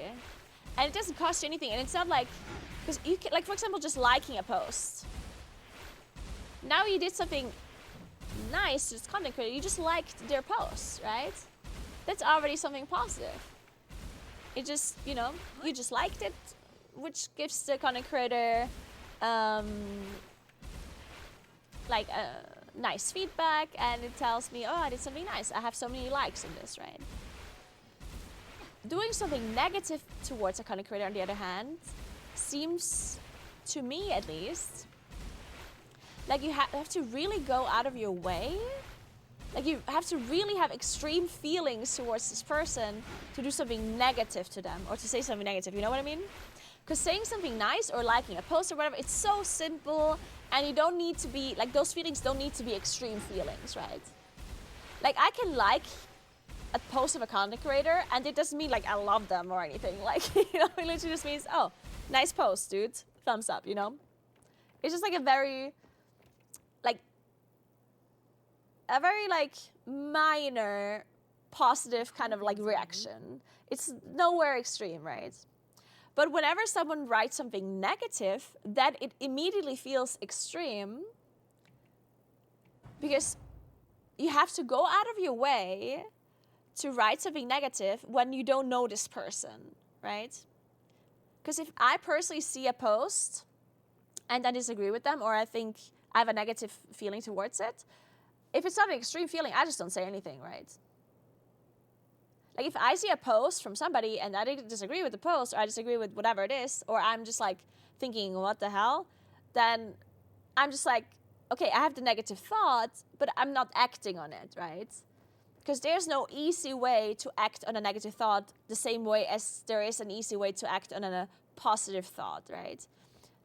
With the liking of the post. You can like a post really easily, but there's no dislike button anymore. But yeah. So if you have, like, a small negative feeling towards something, you do nothing, right? So all of the negative things that I see are extreme negativity, because they go out of their way to comment, which has to mean that they actually, like, are extremely negative, right? Because if it wasn't as extreme, then they would just do nothing, right? So that's why I think that all of the negative things that I see are, like, extreme negativity, while most of the positive things I see are like neutral positivity, right? Like, they're not like, oh my god, I love you, you're, like, the best person I ever known, right? It's more like, hey, cool dude, or whatever, right? So I feel like that's also makes the negativity a little bit worse, because they're always extremes, right? While the positive things, on the other hand, are not, like, extreme positivity, they're just, like, mostly, like, slight positivity, right? So maybe that's why the negativity also seems more extreme. And of course, of the fact that people just remember negativity more than positivity. Because, I don't know, that's just a human thing, I guess.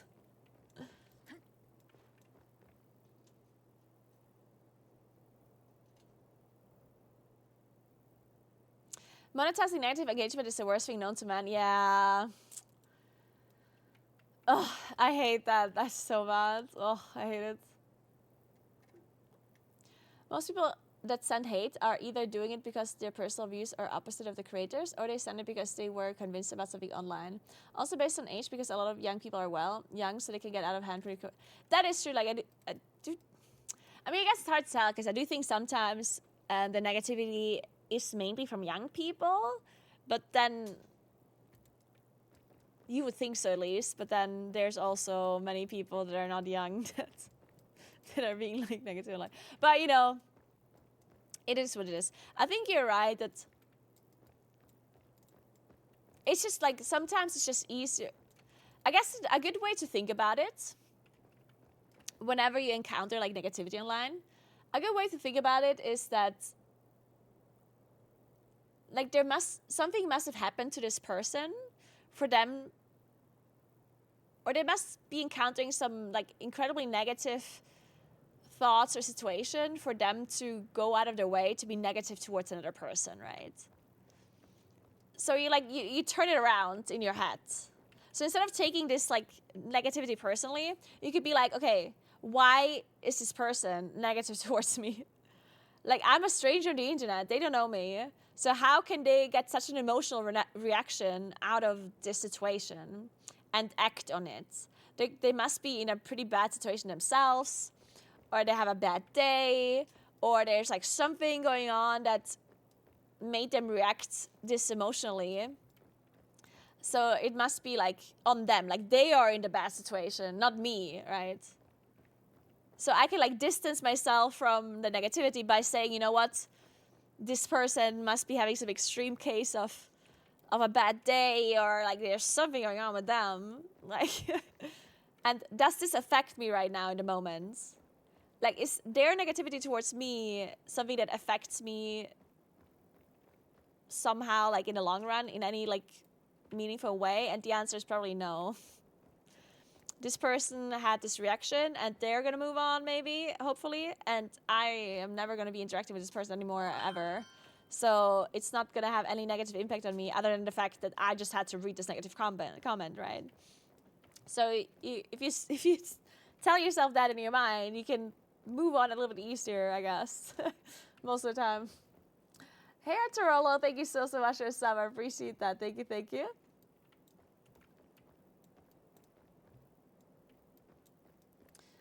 But yeah, I personally would also never, ever go out of my way to like message someone something negative or something like insulting.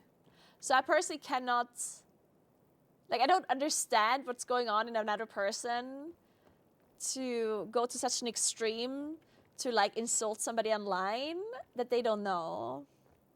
I would never like I don't get it. I don't understand it. So that's why I'm thinking, okay, well, there must be something really bad going on.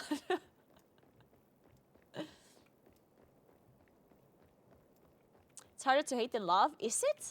How about we adjust the Wouldn't it be the runestones of opposite? each number Is it to easier match to the hate than love? pattern on the ground?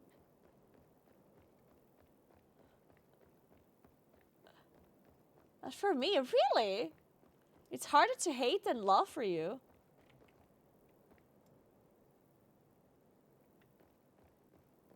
Huh. Interesting.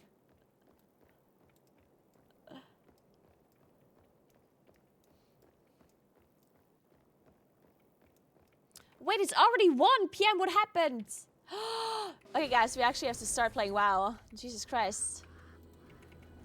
Oh my god, look at her. The ice lady. She's got ice heels on. Ice heels.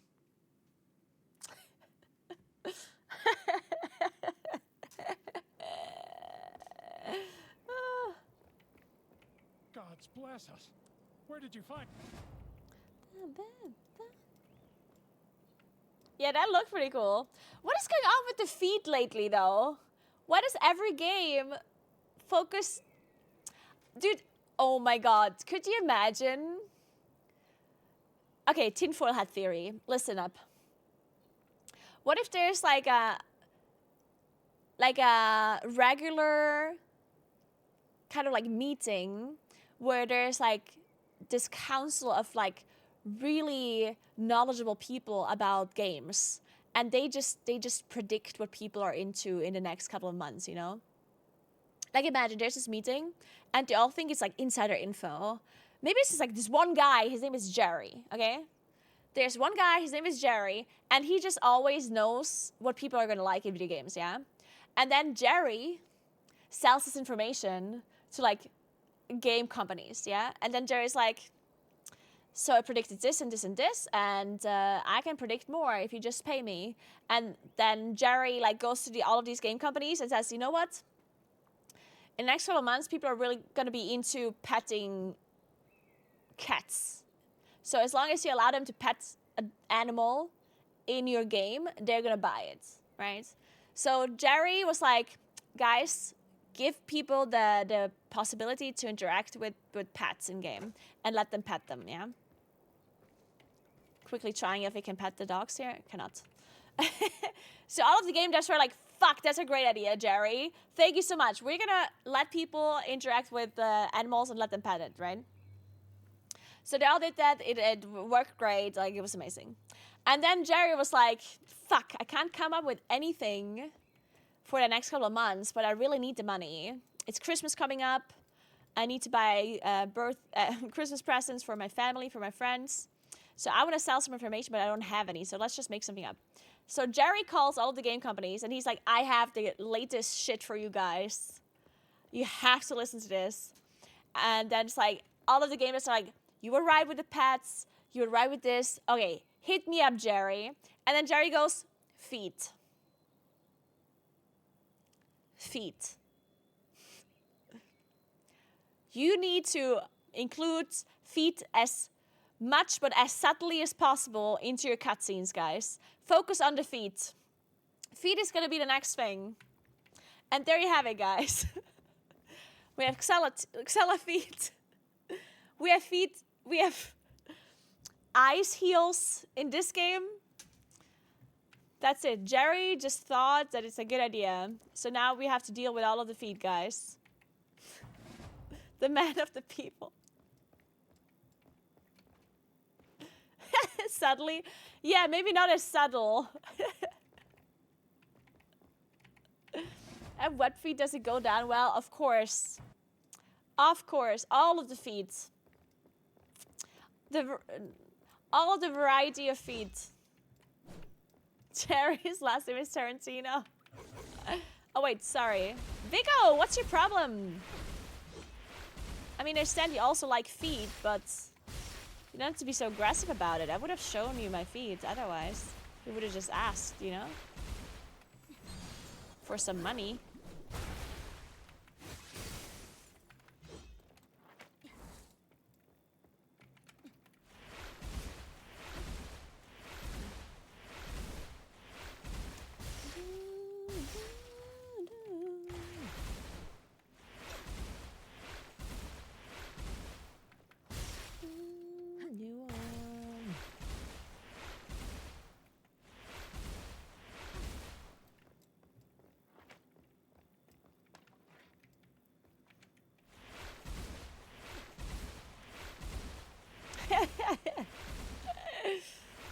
Yeah, I've learned from the best. Can't give away feed pictures for free. It does cost something, guys.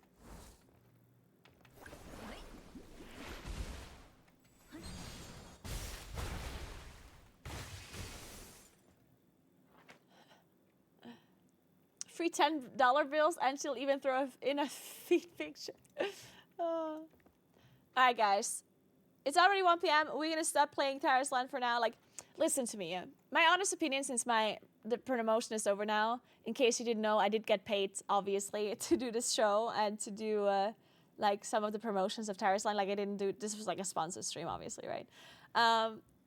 But I was only supposed to play the game for like an hour or to watch the game for an hour, so I went over it for a little bit because I wanted to check out the new. Because I felt like it was stupid for me to join the show and to look at the season 1 release and then not actually play it, right? Like, I didn't want to check it out. The thing, I'm gonna stop though, because the problem is I just don't like leveling, yeah? Like, it looks cool and everything, and I love the tree. I mean, it looks nice. Look at that. It looks pretty fucking cool. And the game is fun, like, it seems fun.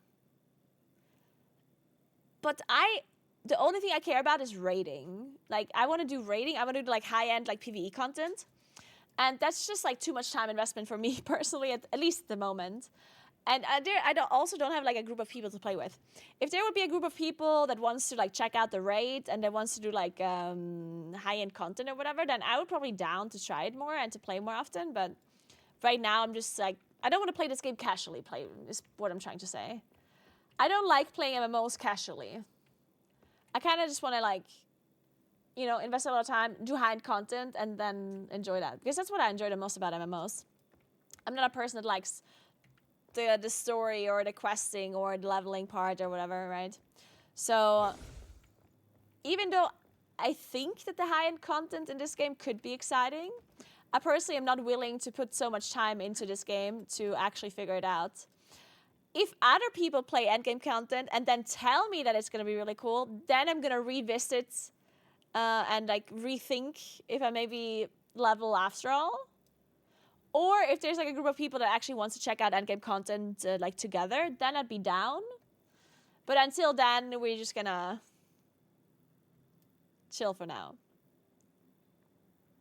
So in case you want to know if I like this game or not, I mean, I think it has potential for sure. Like, especially the rating has potential, in my opinion. Like, I'm being honest, I'm not paid to say this, I swear. So I think this game does have potential, at least for what I like the games for, what I like MMOs for like high-end PvE. But yeah, I feel like there's loads of MMOs that have potential for high-end. Like, there would be loads of games that I would enjoy. Like, I like F14 rating, for example. Like, I like F14 Savage rating, Ultimate rating. Like, I like all of that stuff. It's amazing. I love high-end PvE in WoW, obviously. I liked Lost Ark, too. Like, when Lost Ark came out, and I played it a little while, I really liked the high-end PvE in that game, too. And I probably would like the high-end PvE in Tarisland as well. The thing is, there's only so much time I have in a day, and unfortunately with MMOs, you always have to like level first. You have to gear your character first. You have to put all of this time and effort in before you can actually do the end game. And for me, that's just not worth it unless I would actually have a lot of viewers that would watch while I do so, right? But it's not worth for me to spend hours and hours in a game that people don't necessarily really love watching me play, right? Because then it's just not worth it for me. Then I'm gonna like have shitty viewers and like no one's gonna enjoy watching it until I manage to get to the end game, and then I don't enjoy it either because I don't enjoy the chores. And then once I'm in end game, then I would start enjoying it. But as I said, like it's just too big of a time investment usually, unless there's actually like some sort of project with other people going on and whatever. Try Throne and Liberty or New World. I actually already played New Worlds a lot. In fact, I did not like it that much. Like I didn't hate it, but I don't like the gameplay in New Worlds. Also, I don't like the fact that it's so like the realism. Whenever I play games like this, I actually prefer when they're more fantasy style and more like cartoonish. And I didn't like the combat in New World at all. Like I didn't like the skill-based targeting and everything, and that's not something I enjoyed. I did enjoy the gathering aspect of it, interestingly enough, because I usually don't like that in MMOs. But I liked it in New World. But overall, New World was just not my game. It was too PvP focused, and like the game, like the PvE was too, like the actual like combat was just not really my thing. And I haven't tried Throne and Liberty. I don't know if I would actually like that. Have you ever tried RuneScape? I did not actually try RuneScape. But yeah, listen to me. Like, all of these games, I could technically like them. But as I said, I don't want to... Like, the fact that I have to invest a lot of time for me to get into the end game, that's what is throwing me off usually. That's why I'm not going to do it in Tarisland either.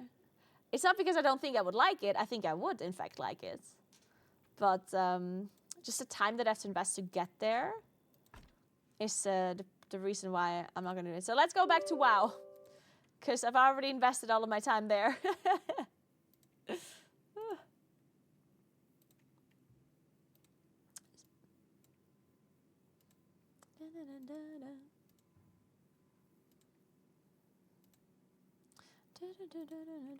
But yeah, that's my honest opinion, in case you wanted my honest opinion about this game. If you believe it or not, that's up to you. There's something I'm going to tell you about myself. You might, obviously you can believe it or not, but I actually I'm as honest as I possibly can be about like my opinion of something. In fact, most of the time, I'm so honest that it like hurts. Like, even though I'm aware that it would hurt my, like, I don't want to say hurt, but like, it would be a negative thing for me to be honest. But I still am honest. Because I hate it when other content creators, not just content creators, in fact, I hate it when people are like exaggerating their feelings about something just to please others.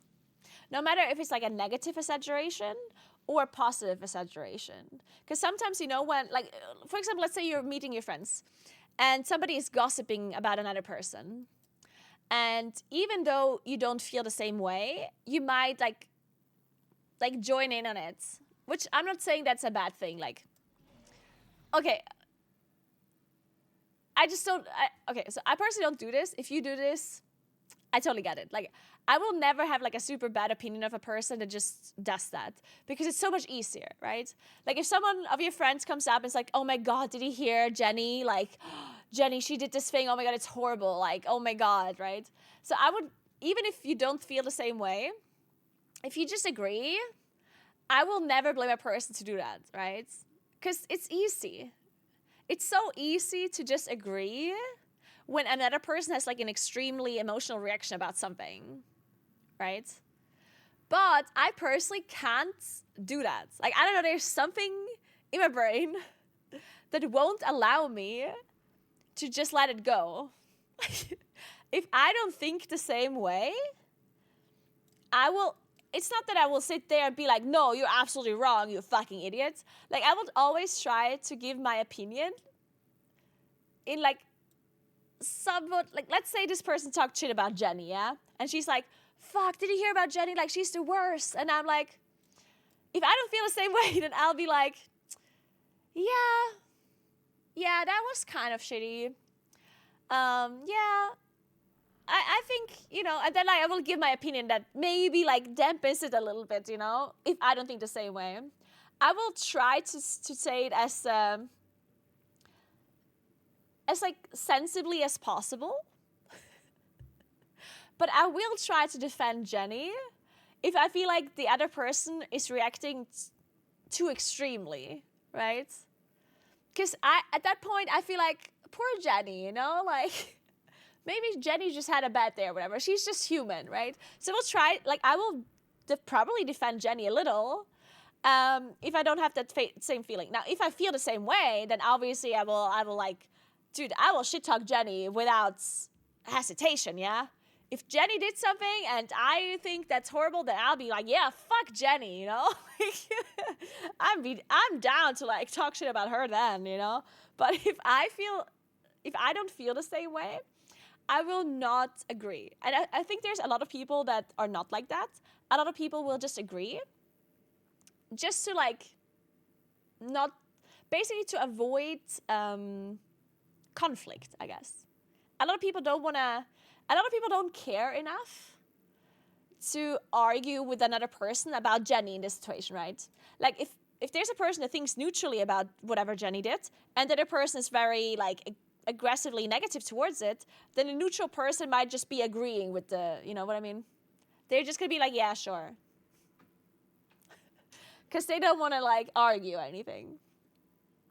And this happens a lot, not just like with these kind of conversations like gossip, but this also happens like online about kind of opinions that we have about games, about things, right? So usually when I play a game, or if I give my opinion about a game, I will give my honest opinion, even if I know that my audience thinks differently or like in an extreme way, right? So let's say, for example, Raid Shadow Legends, okay? Let's talk about Raid Shadow Legends, yeah? People hate Raid Shadow Legends, right? It's a meme at this point, right? People are like, Raid Shadow Legends is this horrible game, like it's this money-grabbing, horrible, absolutely trash game, and it's horrible. And everyone who takes money from them is like an asshole, right? And here's the thing. I personally don't think Raid Shadow Legends is that bad of a game. Like, I just don't, okay? Like, I swear, I'm not being paid to say this. I swear. For me, it would be easier to just say that I hate it. Like, if I would just say, oh my god, lol, Raid Shadow Legends is such a meme, like, horrible game, blah, blah, blah, right? I would come across more honest, because I'm reflecting the opinion of most of the players and the Twitch viewers, right? So if I would just agree with all of your opinions, I would probably seem more honest or more likable in that scenario, right? And I'm aware of that.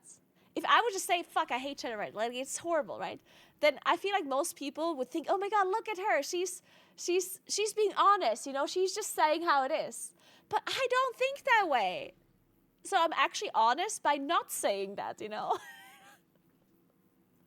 So sometimes I'm in this weird situation where I am honest, but people think I'm not. And it would be so much easier for me to just agree with the majority. It would just be so easy for me to say, okay, most people hate Raid Shadow Legends. I'm also going to say I hate it, you know? Most people say they love this game. I'm also just going to say I love it, even if I don't, you know? Or for example, when I played FF14, I played FF14 whenever World of Warcraft was in like a bad spot. I didn't play FF14 because I initially loved it that much. I played it because I hated WoW. Like I was actually really bored of WoW. In that, like 9.1 was a horrible patch, and I was so bored of it. Right? Thank you so much for sub Winterthal. Thank you so much. And so I tried out FF14 because there was this whole hype around it or whatever. And I ended up playing it. And I ended up really liking the raids. Like the gameplay in the raids, I really like fell in love with it. It was so much fun. I was actually so surprised about it. Because I was not thinking that the raids are going to be so difficult and so much fun. But then I ended up really enjoying it. And then what happened was that so many people came into my stream and they asked me to play the story in FF14. Because people were raving about the story and how nice it is and how amazing the story is. So I told people, you know what, I'm not a story player. Like I'm into the lore of games, so I feel like I'm not going to like it. And then people were like talking about the story so positively that they convinced me to actually try the story. Now, if I was a smart content creator that would not care about being honest, then I would have started playing that story and I would have pretended to love it. I would have played the fucking shit out of the FF14 lore, and I would have pretended to love every second of it. And I would have cashed in all of this money because people would have been amazed. People was like, see, I told you she loves the story, you know? Oh my God, look at her enjoying it so much, right? But the honest truth was, I didn't like it. I'm sorry. I just didn't like the FF14 story. Not because I think it's a bad story, but I don't like I just don't like stories. I'm not a lore person. Like, this is just not my kind of content, you know? And I told people beforehand, but they were like, it's different in this game, you know? Yeah, you might not like the lore in other games, but you're gonna love it in FF14. And I'm like, the constant, thank you so much, 11 months, what's up? It is true, there's some people who usually don't like the story, but they do like it in FF14. It is true, like, don't get me wrong, like, I'm not saying that if you like the story in FF14, there's something wrong with you. Like, I trust you and I believe you when you say that it's like exceptionally good. I 100% like trust you guys and believe you. Thanks for Prime, Rich T. Thank you so much. But it was just not for me. And I actually started getting really annoyed because you could also just not skip anything. And it was so slow. Like, oh, it made me angry. Like, I don't know. I just didn't like it. And at first I thought, like, I tried to enjoy it because people said, you know, it's going to get better. It's going to get better. So I tried to enjoy it. And I actually, like, really took my time and, like, read through the stuff and everything. But at some point I was like, sorry, guys, this is just not for me. And then people actually got really angry because they thought I'm dishonest. People thought that because I didn't like the story, I must have also not liked the rating, and that I'm only doing this for like the money or whatever. And then there was like loads of people that thought I'm not genuine, which was honestly, I was a little bit sad about it because I was genuine, I was honest. And the funniest thing was, or like, not, it wasn't a funny thing, but the thing that bothered me, that made me a little bit sad, was the fact that if I would have lied, like if I would have not been honest, then people would have responded in a more positive way, and they would have thought I am honest, right? Because I would have agreed with their opinion. And people usually think that content creators that agree with their opinion, they're honest, and content creators that disagree with their opinion, they're not honest. Which makes no sense, but that's just how people think. People think that their opinion of something has to be the opinion of most people, and otherwise they're lying, right? This happens many, many times. So, which makes sense because it's hard to grasp as a person. If you have a really strong feeling towards something, if you really like something or you really dislike something, then it's hard for a person to imagine that another person could think differently, right? So you assume bad intent. Because you're like, there's no way this person could dislike this thing if I love it so much, right? So if you hear another person say that they don't like it, then you assume like an ulterior motive.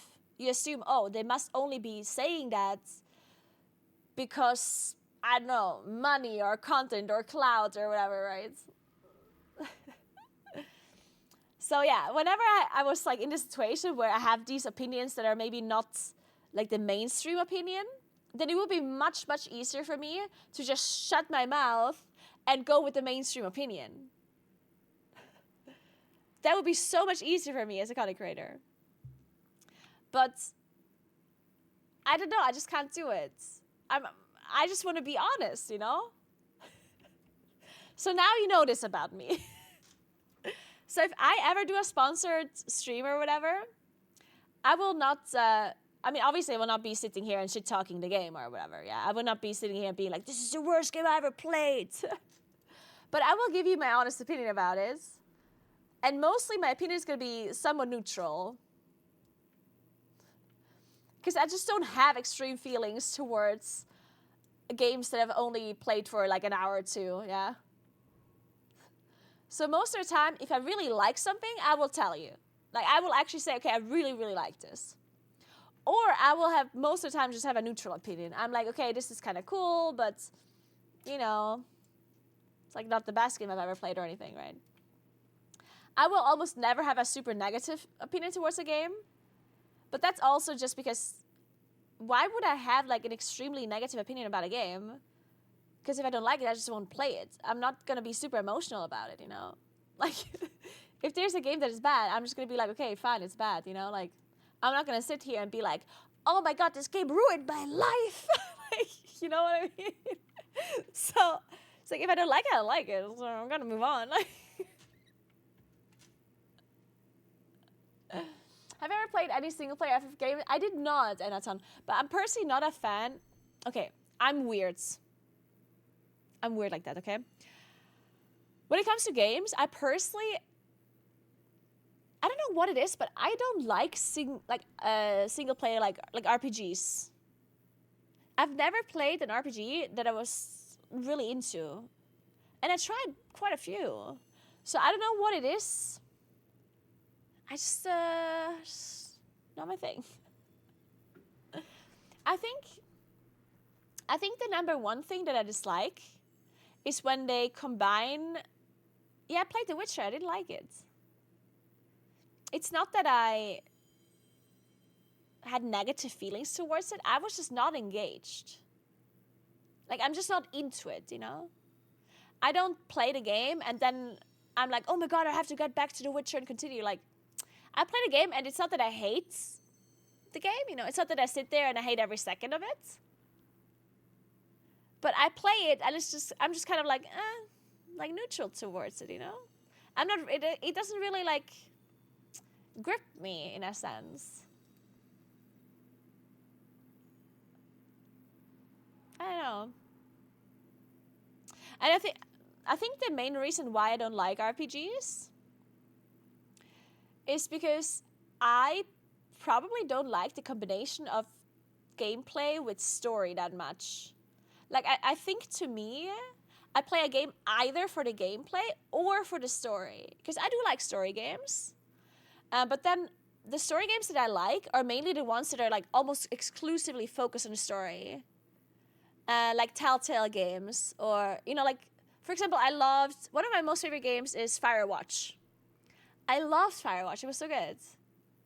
And that game is not about playing it correctly, right? Like, it's not like mechanically difficult. You just walk through an area and you experience it and whatever, and then you have like choices of the story and whatnot, right? And I like those kind of games. I like when the story is like the main thing of the game. And then I also like games where the gameplay is the most important thing about the game, right? I like those games too. But to me, in my mind, they just kind of have to be separate. It's not that they have to be, but I just enjoy it more when they're separated, right? Like, I obviously play WoW, but in WoW, I almost exclusively play it for the gameplay. I don't play it for the story, right? And the same was for me in FF14. I liked the gameplay of it, but I didn't like the combination of the story with the gameplay. I just kind of liked the gameplay separately. So you might like playing Witcher, for example, on easy. I don't think so.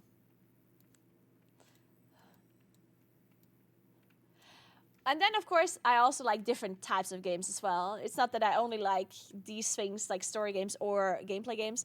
I also do really like strategy games. Card games. I mean, I really like Hearthstone, like auto chess, like TFTs, games like that. I like puzzle games a lot. I loved Portal 2, amazing, love that. And platformers, I'm into platformers too. But it depends. Like, they have to be... I feel like there has to be some good. This one game that I tried on stream, it was a sponsored stream from THQ Nordic, Goldman. I tried Goldman on stream because they paid me to try it, and I actually, like, it was a demo. It's not out yet, and that game I actually really want to play because it was a platformer and it looked very. Like, I don't know, there was something about the game that was very cute. Like, the aesthetic of it. It was all hand-drawn and stuff. Like, the design of the graphics was, like, really, really cool. Like, I really liked it. So, I've never actually played Dark Souls or Elden Ring. But I don't think I will like those games either, honestly. Yeah. I don't think I'll like it. I could give it a try for content reasons because everyone wants me to try it. So I could give it a try, but I have a feeling that I will not like it.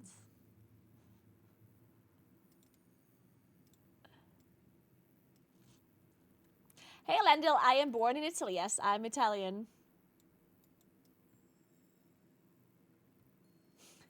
Anyway, guys, I'm gonna go get my lunch real quick.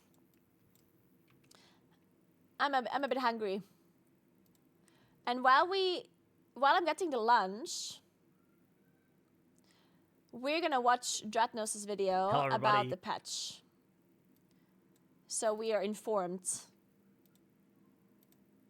So. But yeah, so I think I'm also, I don't know if this is true or not, but I do think, hey Modley, thank you so much for 6 months. Thank you so much. I think the fact that I have been playing so much WoW, and just WoW, partially because, almost exclusively because I'm a streamer, and I was too scared to try variety content. Like,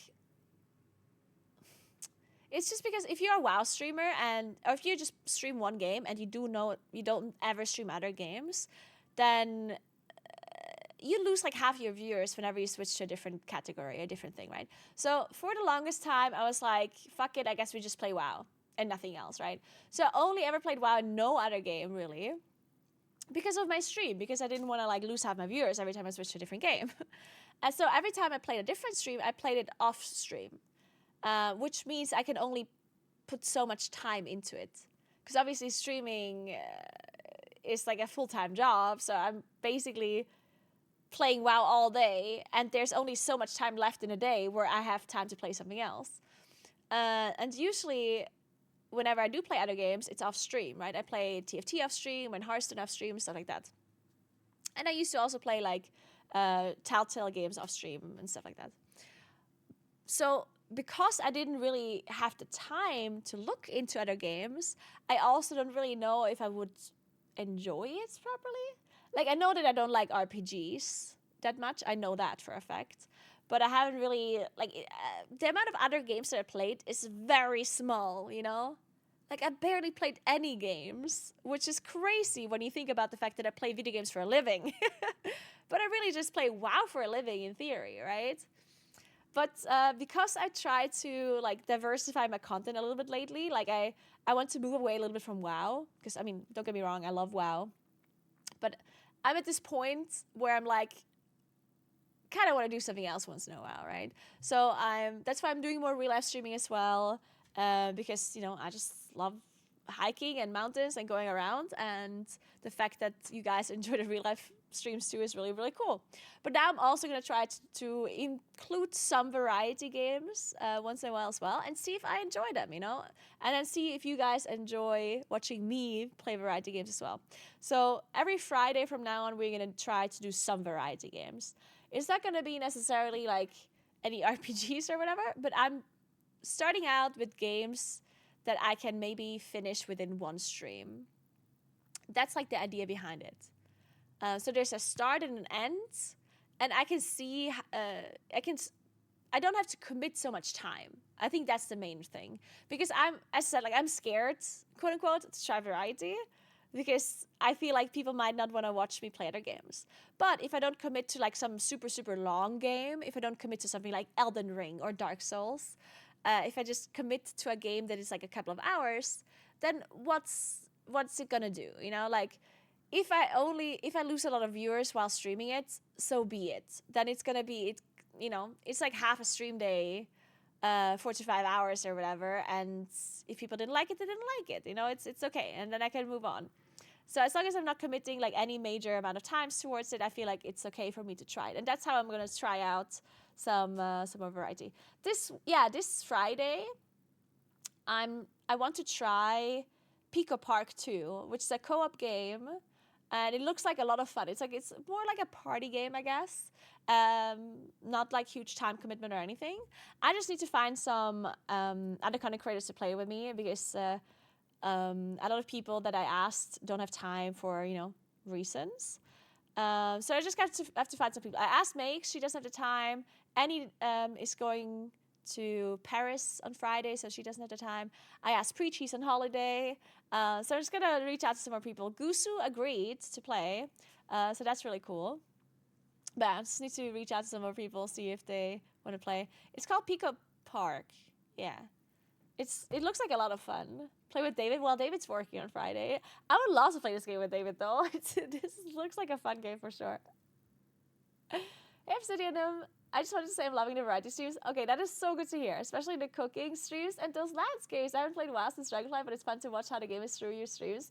That is so cool to hear. So you're not playing WoW anymore, but still like check out my streams once in a while. That's cool. And yeah, cooking streams. I do love cooking. I love baking. I love doing those streams as well. So I'm definitely going to be implementing those as well in the future too. If that variety blows up, you can start playing with viewers. Yeah, so that was actually something that I wanted to do. I did want to potentially also like do some like party games with stream as well, because that sounds like fun.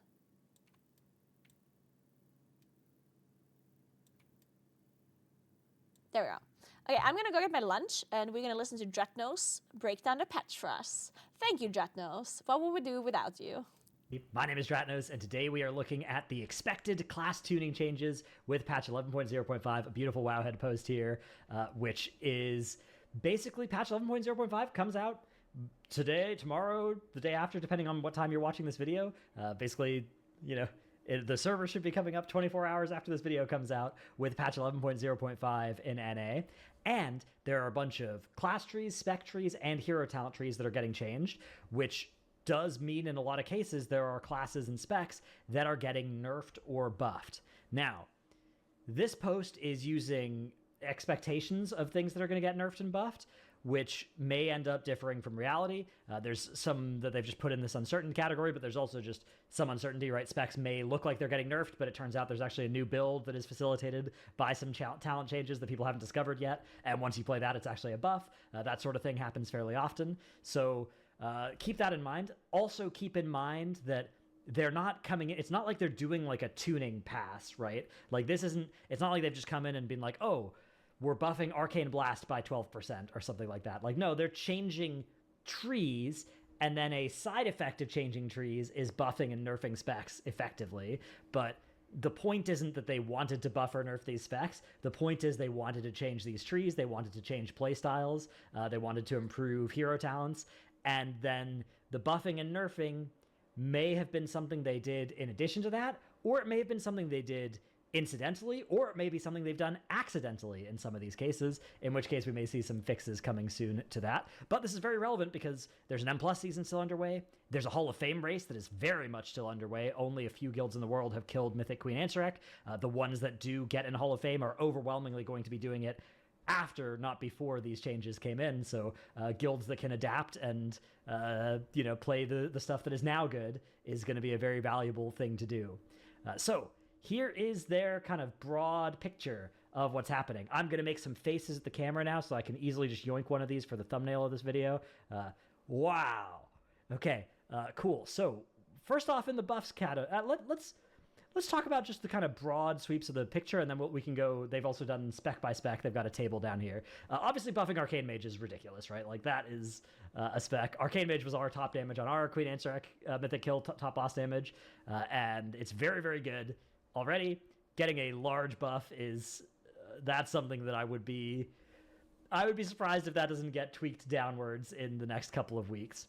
Frost Decay as well, another spec where it's like, okay, this spec is good. Now, this spec isn't great single target, though, is the thing, right? So these are some of the specs where it's like, okay, some of the buffs here, some of the nerfs, just a single target may be justified if there's AoE compensation, right? If we're buffing Frost single target and nerfing their AoE, that might make sense. So actually, let's just go down to look at the table here rather than this is a cool little cheat sheet, but I think looking at the table is going to be more interesting and will help jog my memory more on what's actually happening to these. So to start off, we've got Blood Decay Deathbringer. Now, Deathbringer is getting a single target increase, but a slight nerf to the AoE, and crucially, it's getting a large variance reduction for both Blood and Frost Decays, Deathbringer is, because previously you could proc new Reaper's Marks off of your Exterminates, and they're removing that functionality. So it's going to have a lot less variance from pull to pull of like, oh, this pull I got 20 Reaper's Marks, and that pull I got 7, right? Like that's going away. Blood Decay Sand Lane is inexplicably getting nerfed here. That doesn't make any sense to me, and hopefully, again, is something where it's like, okay, this shouldn't be happening. We'll come back in and do some more buffs to this. Now, Frost Decay, which is, I think they're just looking at the Deathbringer build, but maybe this is also the Rider Breathless build, is getting single target and AoE buffs, which, yeah, that is kind of crazy to me because this spec is already absolutely like one of the top DPS specs in M+ situations and in a lot of raid fights, right? Like Brood Twister, even Queen Ansarek, very good overall on that fight. Balanced Druid is getting a slight single target nerf, a larger AoE nerf. This is one of the ones where they're not trying to nerf the spec. They're trying, like, this spec is getting kind of a large-ish rework. So I think Balanced Druids are generally happy about that. Obviously, like, the numbers side of the spec is maybe still they need to, like, make single target go up a little bit more. I think AoE going down a bit. If you actually look at overalls in M+, this spec does do a lot of overall in M+, so nerfing the AoE a bit is maybe still fair. Feral Druid, we've got a single target number here of maybe 2% and an AoE that has not been submitted, I guess. So it's worth noting, I think, that it's the Wowhead guide writers that have supplied these answers to each of these ones. So the way that they've answered may vary from spec to spec, what exactly they were looking at, what situation, whether it's a 5-minute single target sim or whether they're trying to actually represent, like, say, how this will change Nexus Princess Kaiveza damage or anything like that, right? Like M+ versus just a 40-second 10-target dummy sim, right? All those things could change depending, like, the different guide writers might have had different ways of going about this, and of course they may just have different ideas from each other. So worth noting there, but Feral Druid might be a slight buff depending if patch notes or PTR are true, which is worth another point worth bringing up is that there is some uncertainty with which changes are actually going to make it to live.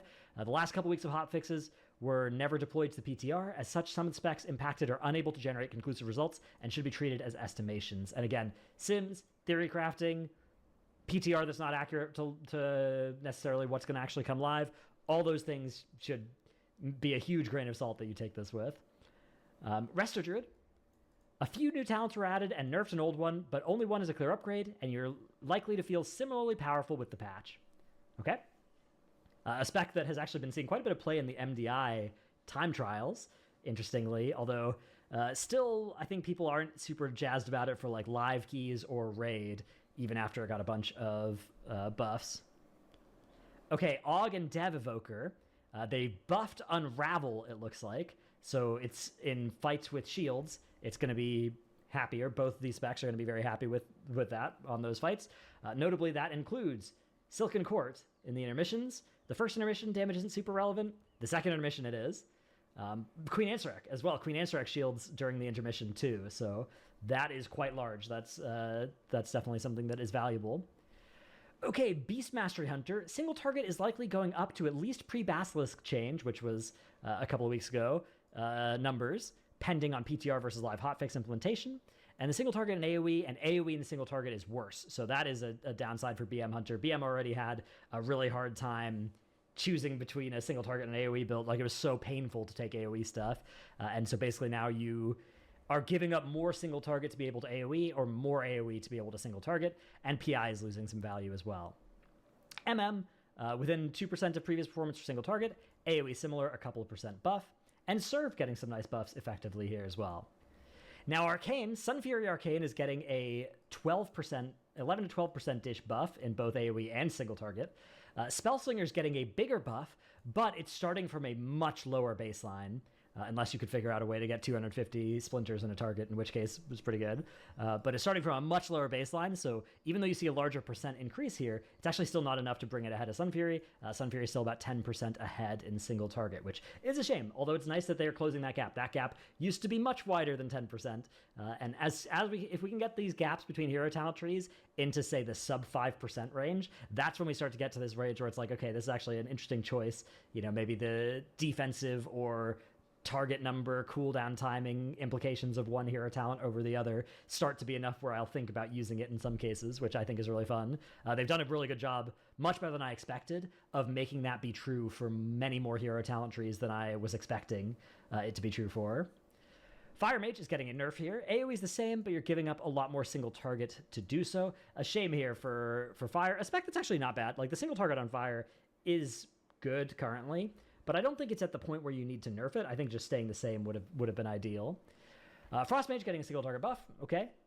Let's see. You know, again, mages you always have to be buffing them. It's mages, you know, you need to make sure that at least of their 6 hero talent and spec combinations, we need at least like 2 to be overpowered, 2 to be upper middle of the pack, and then 2 can be middle of the pack. Those are the rules for mage in World of Warcraft. Otherwise, it's unfair to the main characters of WoW. Brewmaster's getting a slight single target and AoE buff, but it could be more depending on bugs. Yes, this like how we were just talking about mages. The thing with monks is that monks are buffed and nerfed based on which bugs you fix or don't fix, whether they're detrimental or helpful buffs that you're fixing or not fixing. Mistweaver, a very small single target buff, a little bit of an AoE buff. Interesting, they don't really have like a healing column here. But many quality of life improvements with new and merged talents, including baseline ancient teachings, although I think they're nerfing it by quite a bit, right? A ranged RSK alternative and rushing wind kick, which is pretty cool. And a new smaller cooldown in Jade Empowerment that gets better when there are more enemies to damage. And then Windwalker getting some slight buffs as well. Holy Paladin is getting about a 2% nerf. PTR is currently missing hotfixes. This is interesting. Which could lead to I wonder additional how nerfs. accurate these numbers Paladin, are. Unknown, some live Probably hotfixes not weren't pushed to PTR. They got to fix them Guess mana on depends. Word of Glory for this spec, especially with Lightsmith being something. Like, I want to play that, but I'm not going to play it if I'm going to go Honestly, to I didn't even know how accurate the Moonkin numbers are. Do not want to play it that bad. Ret Pally is slight nerf as well. Again, this is not a case of an aura nerf targeting Ret Pally. It's like, oh, the class tree, Seal of Order being removed. One thing that was really annoying, though, is that they turned Man, that coffee's cold now. did some work to remove annoying Really, throughput talents that you thank had you to very take in the much, class guys. tree, but then they also did I had some my typical lunch. counterintuitive moving in Greek the opposite yogurt direction of with, like putting another frozen point in to just berries make and Hammer of granola. Wrath do slightly more damage or something. It was delicious. That's a little bit As kind always. of. It seems like they're pulling in should two different directions with diversify what they're trying to my- do with the paladin My class meals. tree I for keep Rat. eating the same thing every day. Rogues are getting some buffs.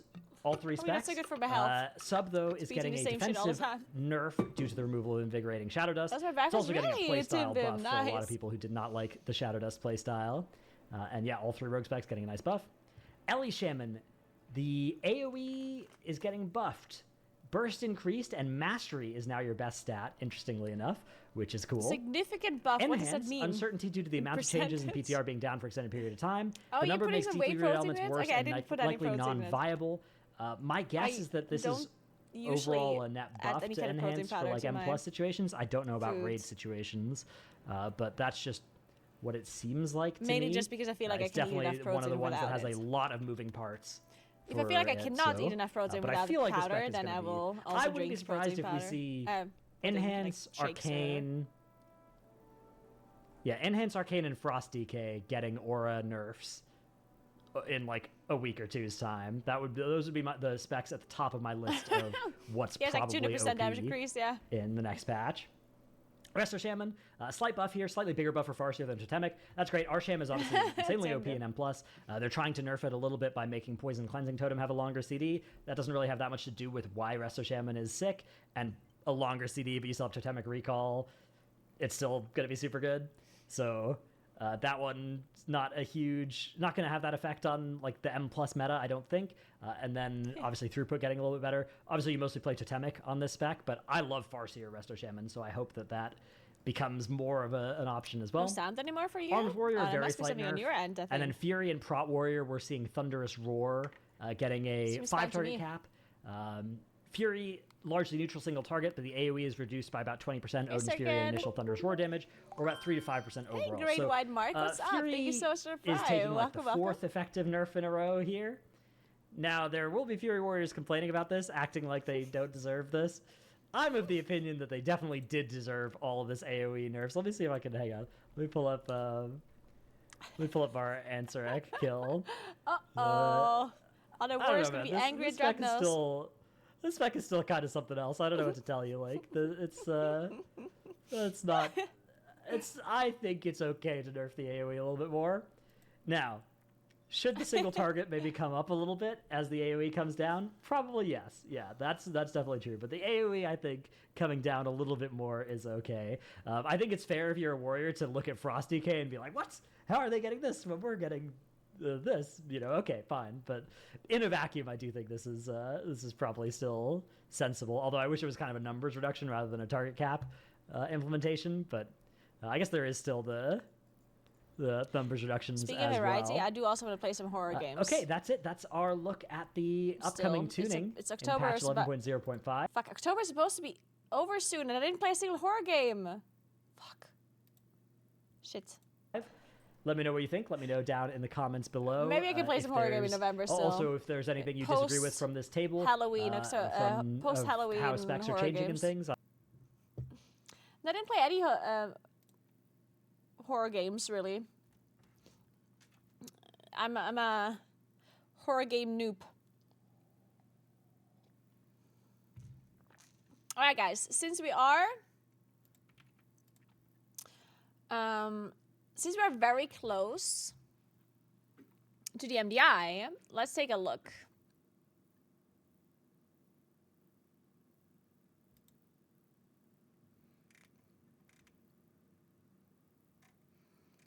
Okay, let's see. What do we have here? So, oh, wow. How much longer are time trials? Are they over soon?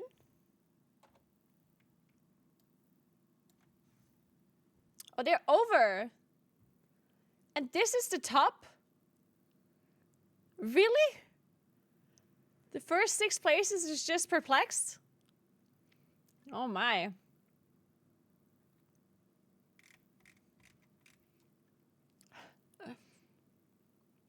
I guess we also have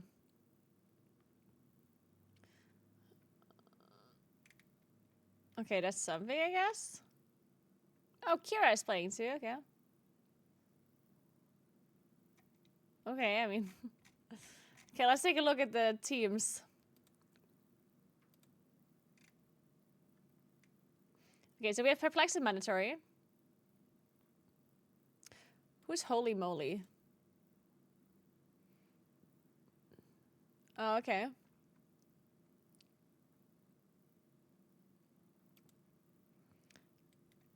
We have Miscount.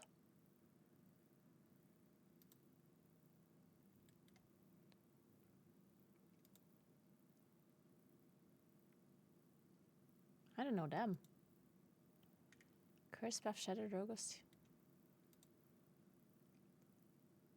Wait. You're telling me their meme stream team is 8th? Ducks can fly? Oh my god. Advance?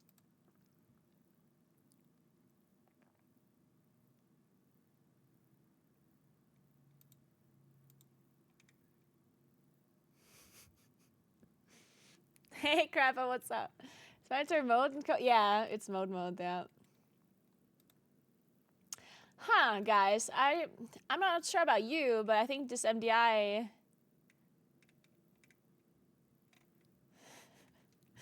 think this MDI might be a little bit one-sided. Not one-sided as in, like, that the first team is going to be clearly the winner. I don't mean that, because I do think Perplexed and Mandatory and, like, there's some teams that can win.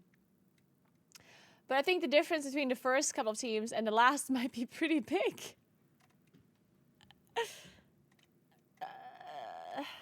Wait, so how many? So we have 2 groups, right? So we have 16 teams that qualified. Oh yeah, obviously. It's literally the color here. I'm stupid. Caroline, just look at the colors. Yeah, so the last team that qualified has a 29-minute clear, and the first has 22.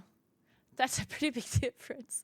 But even just the difference between Drogo's team and Perplex, still 5 minutes. That's such a long time for 2 dungeons. Oh no.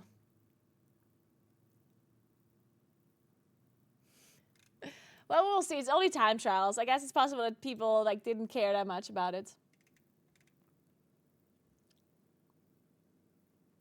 Hey, Cafero, what's up? Perplex gonna choke again? Maybe. I do think that the time trials are not really that important. Well, for MDI, they are more important than for TGP. But, you know, there's a team that might not have been performing that well for the time trials, and then they're doing really well on a tournament. That's for sure possible. So one thing that I am a little bit... I mean, I'm not worried about it, but... I'm not... like, at least Miras thought it was true. So Miras basically said that... because we have both MDI and TGP this season, right? And... Miras said... And I didn't think of that of this beforehand. Miras said that if a team wants to do TGP, but they didn't do MDI, then they'll just lose TGP. Like, he basically says that the chance of a team winning TGP that did not do MDI is going to be very slim. And it makes a lot of sense that when he explained it to me, I just didn't really think of it. It's basically the fact that you're just lacking the practice in the dungeons. Because even though MDI and TGP are different things, right? MDI is speedrunning and TGP is high keys. But if you play MDI, you're practicing the dungeons a lot. Like, you're going in there doing these speedrunning strategies, and you get used to what the mobs are doing, what the boss are doing, how they interact with certain abilities. If you stand here, then the boss is going to do this and blah, blah, blah, right? So just to practice in the dungeons that you get from MDI, according to Miras, is going to be so important for TGP that any kind of team that only wants to do TGP is probably not going to have like a big chance at winning that. And I hope that's not true, because I kind of want people to like, I hate when the barrier of entry is so high in these tournaments because these tournaments are already very niche. So I wish that the barrier to entry would be lower so more people are inclined to participate. But if we have both TGP and MDI this season and everyone thinks that they have to do both, then that's such a big time commitment, right? That people might just be dropping out completely. Because if I think, hey, I can't do TGP because I have to do MDI as well, I don't want to do MDI, then they might not be participating at all, which would lower the participation rate even further. That sucks. And I feel like both MDI, I like watching MDI. Even though a lot of people prefer TGP over MDI, I personally think that MDI is more interesting if you watch like the best teams compete against each other if they all tried really hard. Like if you take the best like 6 teams or something, and all of those 6 teams are like actually like really good MDI teams, and they all play against each other like in a global final or something, I think that is very interesting. I think the global final of the MDI is more interesting than the global final of like the TGP or whatever. Just because I think it's closer usually. Like TGPs tend to be a little bit, I don't want to say one-sided, but sometimes. Like sometimes it's already kind of decided. It's not very close. It can be, but yeah, the biggest problem with the MDI is the fact that it's such a different skill set that cannot be practiced unless you're participating in a tournament. And the problem is that any team that has already done the MDI multiple times, they're going to have experience that is not going to be able to be reached by any other new team, right? It's impossible for a new team to join the MDI and beat a team like Mandatory Perplexed. They just can't. They would have to compete multiple times to even have a chance against a team like this or this, right? And that's the biggest problem with the MDI. Like, the barrier to entry is just way too high. So most people just don't want to compete at all. Like, why try to compete when you know that you can't win unless you compete, like, multiple times in a row? So that's a little bit of a problem. And that causes...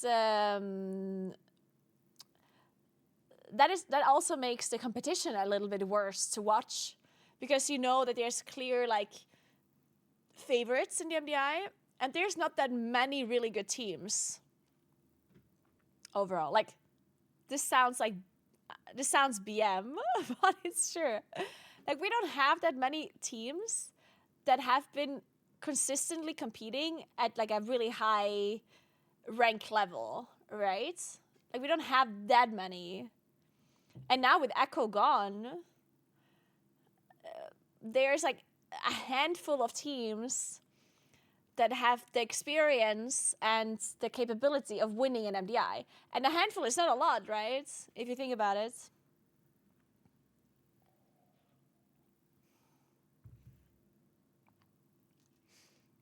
Echo is not competing anymore. They're not, though. They disbanded. I think tournaments are in general only interesting if the performances are close to each other. Yeah, exactly, Chumix. I mean, that is true, right? I guess you're right. It's true for every competition that it's only really interesting if it's really close.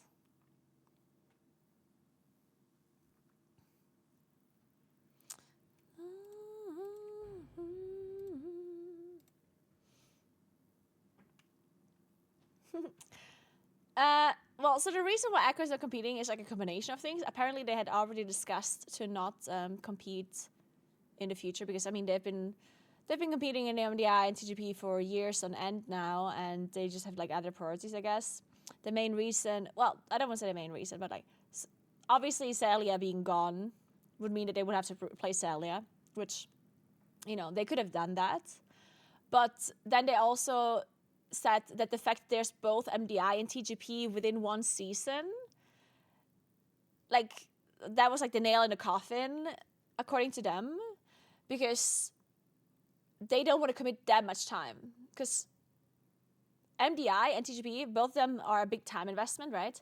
And they also do the race wall first. So imagine imagine you have to like play a month of Racewell first, then you immediately have to go into MDI, practice MDI, and then you have like a few weeks off, and then immediately go back into TGP, and then the next patch comes out, and you have to raid again and do Racewell first, right? Like, to them, that's just too big of a commitment, because in the past, we only had either TGP or MDI per season, and now we have both. So that would be like an even, like, double the time commitment than it usually is, which they don't want to do, which makes sense. And I guess another thing is that they're, most of the, or all of them are, wait, all of them? I guess not all of them, but Mirrors now has started to stream a lot more, and Mirrors is now a pretty big streamer himself, right? So you have now Gingy and Mirrors, who are all like really big streamers, and they can't stream their practice if they want to win the MDI TGP, right? So if it happens once a season, okay, right? But if they have to stop streaming practice and everything 2 times a season, that would mean that they will lose more money than what they gain potentially, right?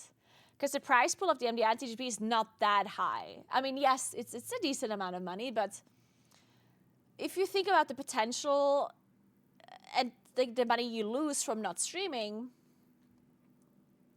then it's, you know, it really was just like they never really did it for the money, of course, because it's not a lot. But at some point you have to like if it actually costs you money to compete, at that point you're like, okay. If it just was like net neutral or whatever, okay, fine. But if you literally lose out on money to compete in a tournament, like then obviously you can see how that's not gonna be very motivational to them anymore.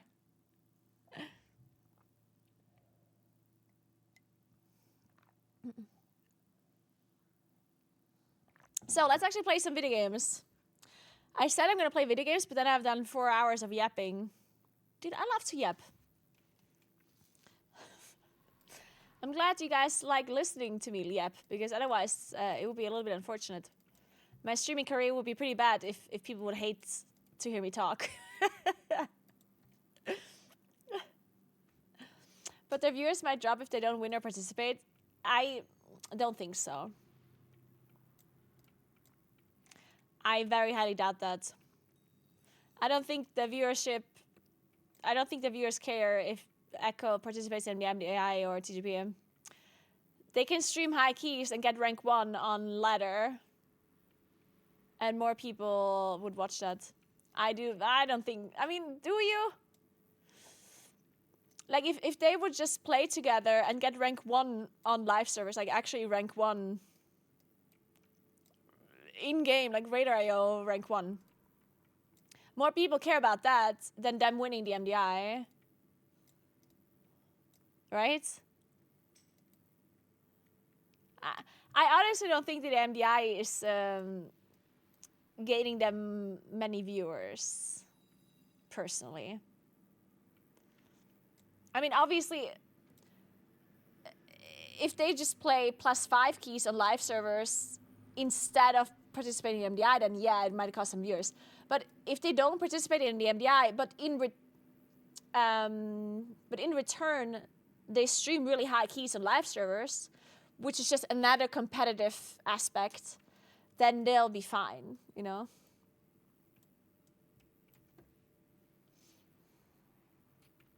I think so, at least. Anyway, how many keys do I have to do to fill my vault? Happy people. 1! Okay, well, I can do that. Easy enough.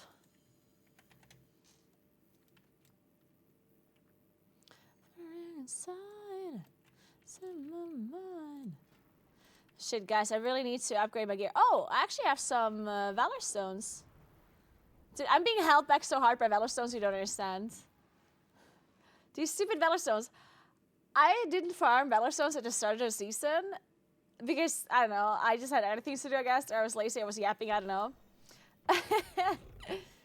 And now it's too late to farm Valor Stones because I want to do higher keys. But now people leave keys all the time when it's depleted. Because no one needs Valor Stones or crests anymore. So everyone just doesn't care about completing the key. Which sucks because I need to complete a key. There is much to be done.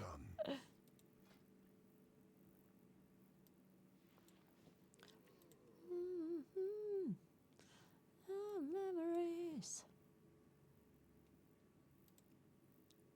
Oh my god, it's so expensive!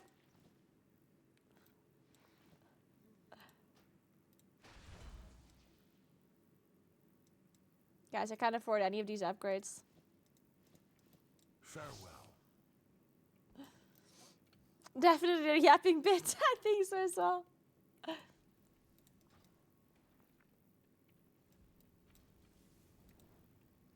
Fuck. Upgrading on Tuesday? Well, it was a myth item that I upgraded. A myth track item. I wouldn't be able to get a higher item level in that slot anyway, right? Inside.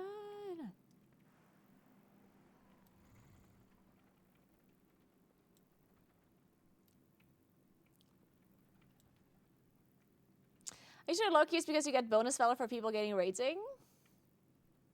Wait, you actually get bonus valor stones? Like a lot? Is it actually worth it? I mean, to be completely honest with you, if I would just like fully focus on farming valor stones, I could just do that, right? Like I could just do lower keys or whatever. But like that's all. I feel like that's always like the downside of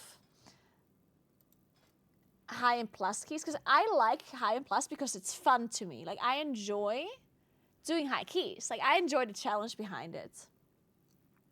But unfortunately, it's not the most efficient way to farm the currency and the upgrades, right?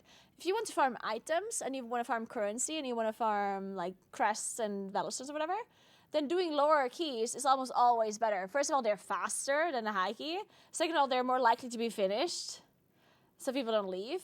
And third of all, you also might get the extra bonus points, right? So it's almost never worth it to do high keys to farm gear.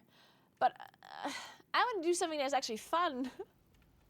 You know, I don't want to be running through like easy keys just to get stones. Ugh. Hey Charlie, what's up? Funny to watch you tank on Pala. I tanked on Pala before? That must be years ago.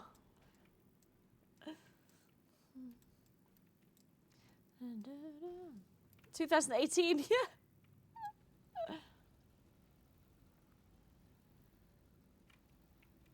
True, I played as Loose Paladin. We were account sharing.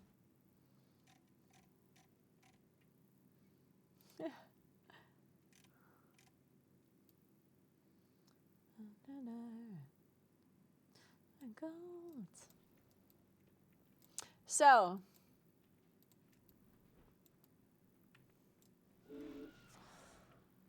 okay, what did I do? Did we actually play 12s?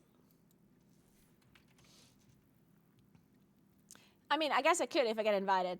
The only thing I don't need is mists.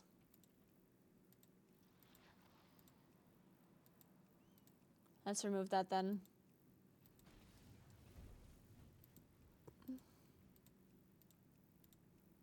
I don't want to do City of Threats though.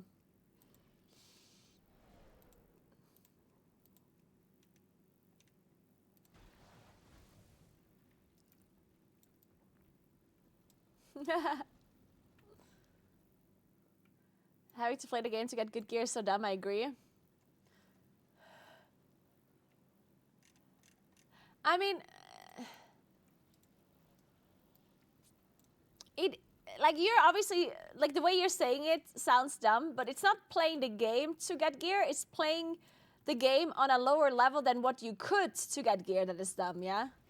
That's the point that I'm making. Like imagine if you wanted to get the best gear, you would have to do LFR even though you could be doing mythic. To give you an extreme example, right? That's what I dislike about the gearing system. And I understand, like it's fine. I understand that the gearing can't scale infinitely the way Mythic Plus works. Obviously, you can't keep getting more rewards the higher keys you do. At some point, the rewards have to stop. So it makes sense. It still sucks for a person that would like to do the challenge, but has to lower a lower difficulty, because that's more beneficial to gear up their character, right?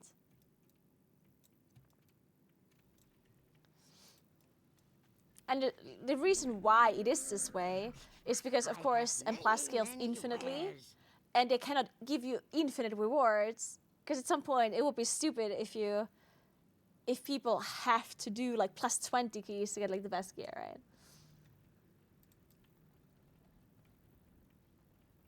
But to be fair, I do think that they could give you like a little bit of a bigger reward for Valor Stones or something. I feel like that would be fine.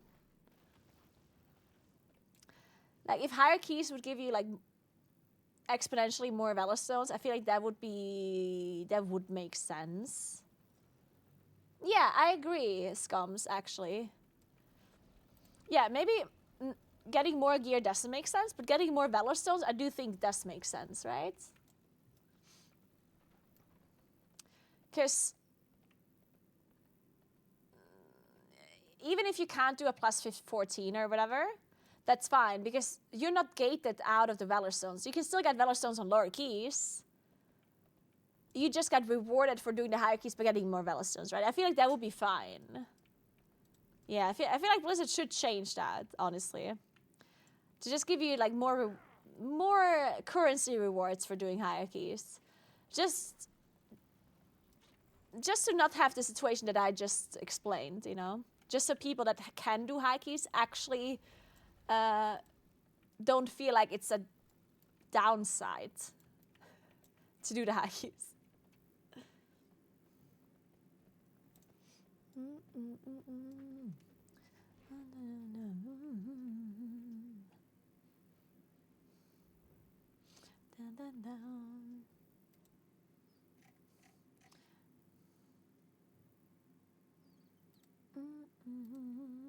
This sounds so nice.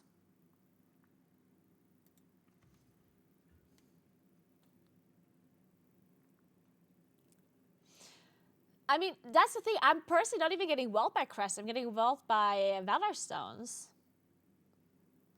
Oh, you're saying... Okay, I understand what you're saying. You're saying that Valor Stones should be removed, and I agree. I personally have no idea why we have Valor Stones. Yeah. I never even I don't even remember Valor Stones being this bad in the past. Did they do something? Like, are we gaining less Valor Stones? Or is it just the fact that gear has more upgrade levels? Because the Myth track now has more upgrade levels than before, right? Is that the reason why we're so starved on Valor Stones? Or did they actually increase the amount of stones we need to upgrade compared to what we had before?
I came here for the Legend Mountain view set.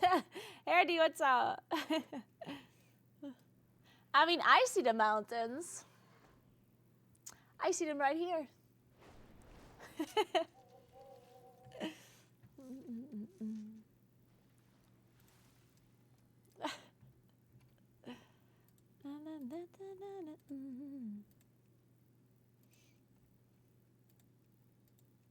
I have a feeling I'm not getting invited, guys. Okay, weird flex. Oh, yeah.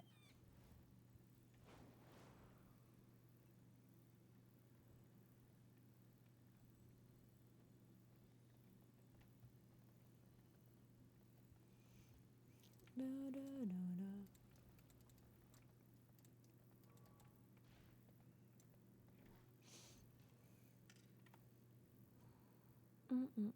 Mm.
I stopped queuing, nobody will take me to 12s.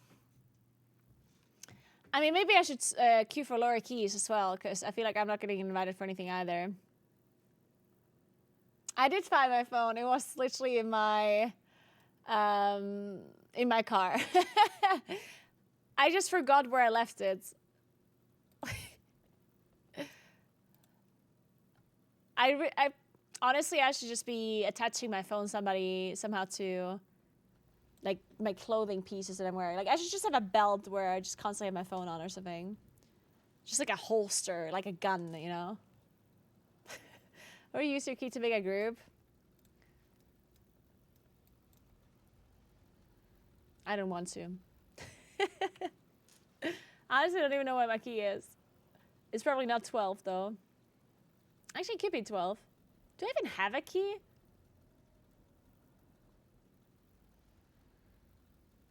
Oh yeah, no. It's an 11. And the problem is I can get invited to 11s, yeah? 11 is not the problem. It's just this huge barrier being at 12 apparently that is too much.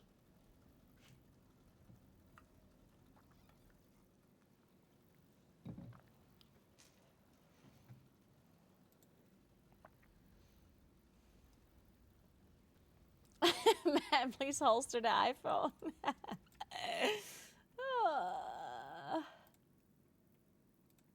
Looking for... Oh, wait. They do have a key, right? They're not looking for a key, right? The 12 affix ruined packs. It's so strange. Honestly, I didn't expect this to happen. You know, I was theorizing, like... Okay, so here's the thing. I personally was always against removing affixes in high keys. Like, I always was under the impression that affixes are good for the game overall, even if we might not know it.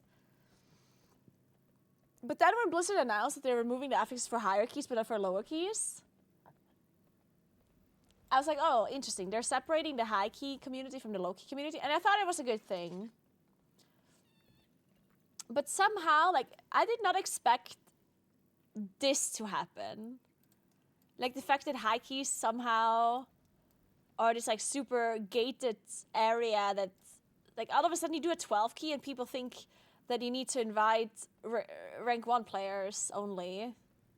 This is so strange. Like, I honestly don't know why this is happening. It's so weird.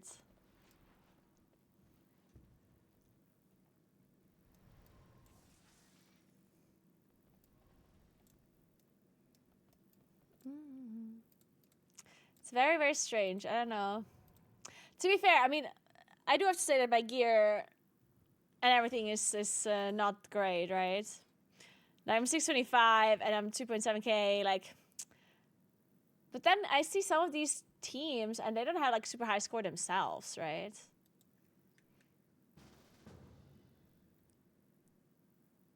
Oh my god, it's Reno! What are we doing?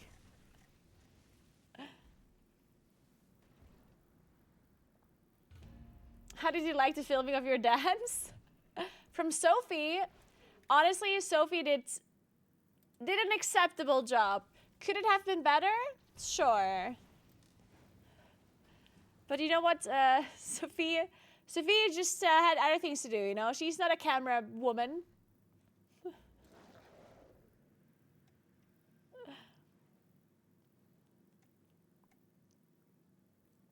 Hasn't always been like that. Even when I played in BFA, I had to have everything on 25 except for the one key, which I needed to have 24 just to get invites. Partially, yeah. It definitely has been true in the past too that you didn't get invited to high keys that were like much higher than your keys. But I felt like that only happened on the higher levels. I feel like that's the difference. Because I don't think at 12 is like that much harder. Like I feel like at 12 is not close to like the highest key level, right? Like at 12 very much is still like considered as somewhat like lower key in a sense for the high key community. And I feel like in the past you didn't have such a hard time getting invited to quote unquote low keys. And nowadays it feels like a 12 is like the absolute highest key you can possibly do. Because clearly no one's inviting you. I know, it's a bit strange.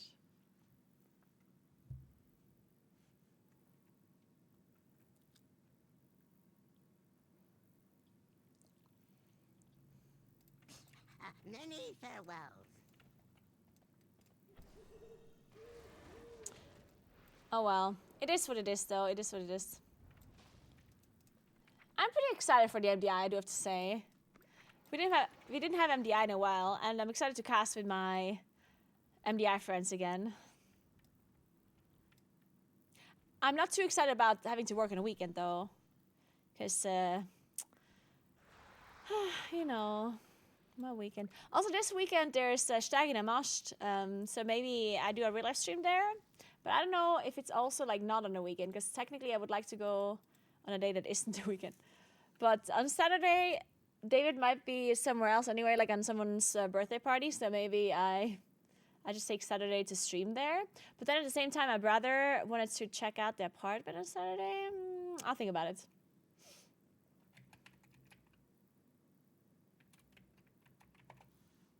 Let's see, Stegener Markt. It's basically like a fair. What is this weekend? It's like a fair. Where there's like, there's all these different kinds of like stands, like different kinds of like a market kind of thing.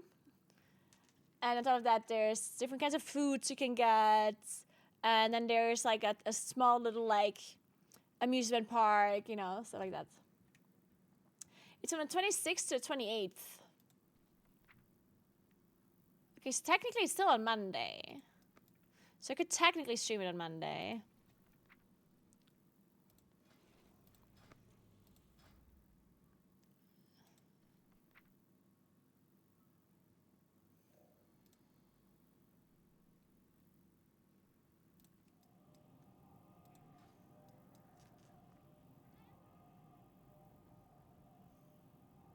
Yes, Tim, that is for sure true.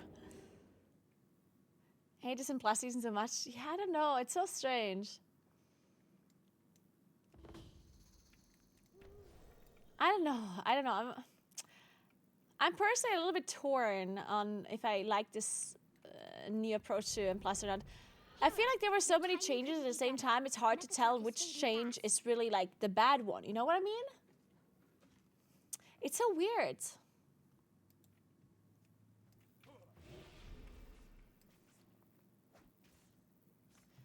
Because we had the level squish, right? Where obviously at 12 is much harder. Like at 12 is like at 22 before, right? So we had the level scaling change. On top of that, we had the Xalta's bargain change. We had the 20% buff, like tyrannical and 45 the same. The affix not changing, blah, blah, blah. Like there were so many M+ changes that happened all at once. I feel like it's hard to tell what like the issue really is.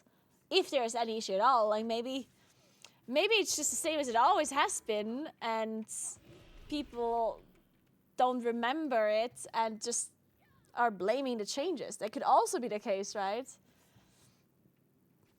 Oh, I do agree that the death penalty, like that one, like I still don't know what the positive effect of that one is.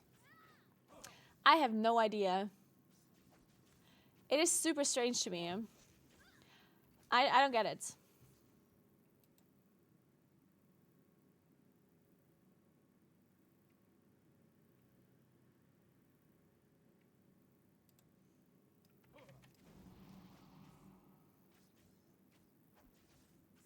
See, people always say that it might be about like preventing death runs or death skips, but that hasn't been, like that makes no sense, right? Because people were not death running or death skipping anything.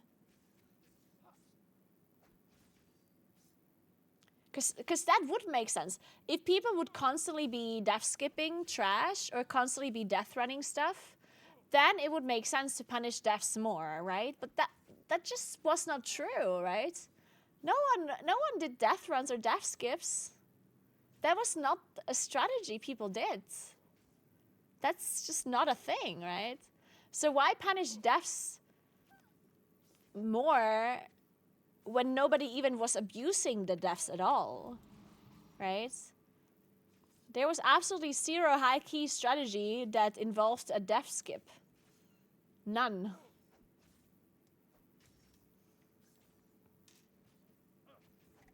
So it's just really strange.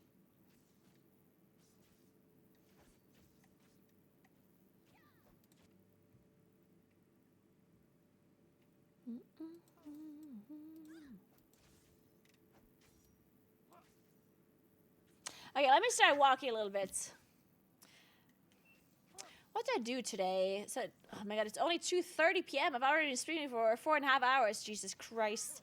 There's gonna be Twitch drops later, but not until 7 p.m. So I don't think I'm gonna be streaming at that point anymore. I don't. At that point, I'd be streaming for 9 hours already.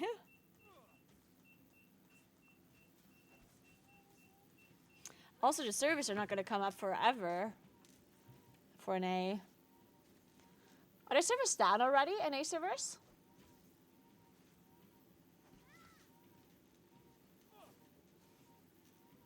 Soon, okay. You go down in 1.5 hours, okay.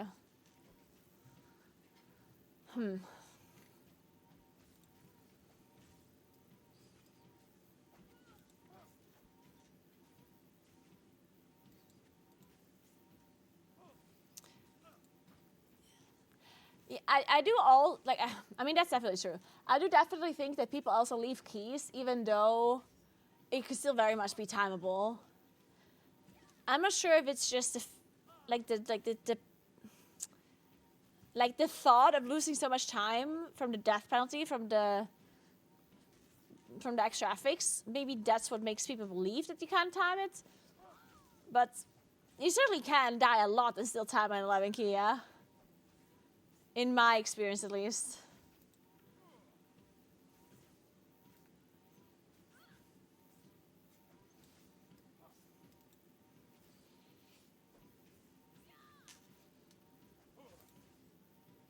Scheduled maintenance for 8 hours. That's so strange. So what are we gonna have Twitch drops while the servers are still down for hours? Is that what's gonna happen?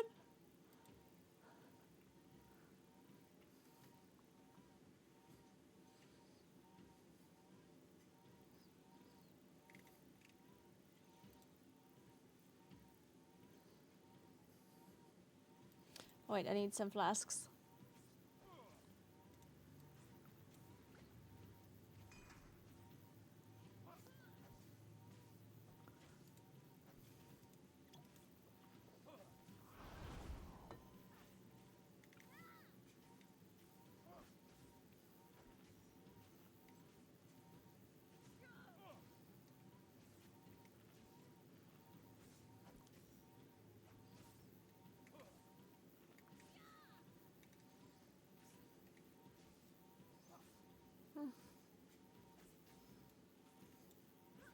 I'm on a walking pet.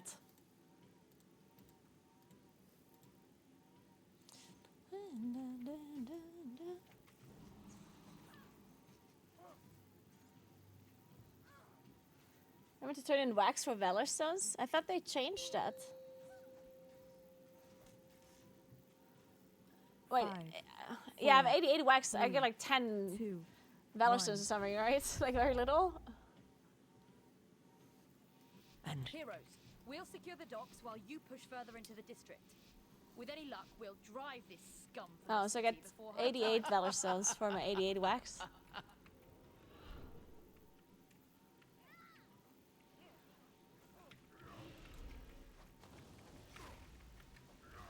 Oh shit. Wait a second.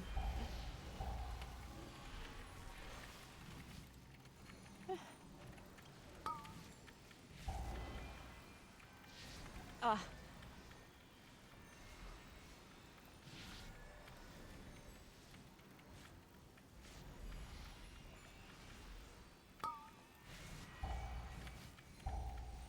Oh.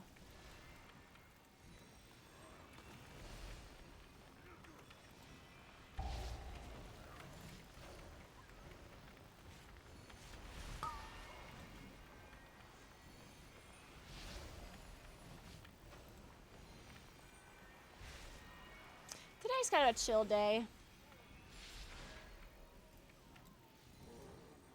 I like it.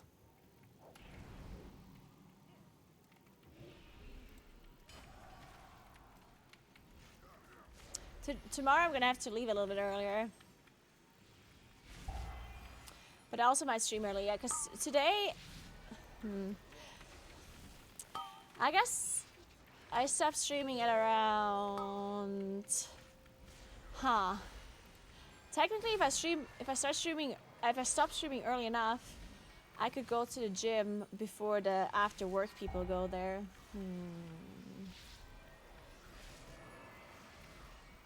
But I guess I don't care that much if there's after work people. Or do I? I mean, I kind of do care. Maybe I do.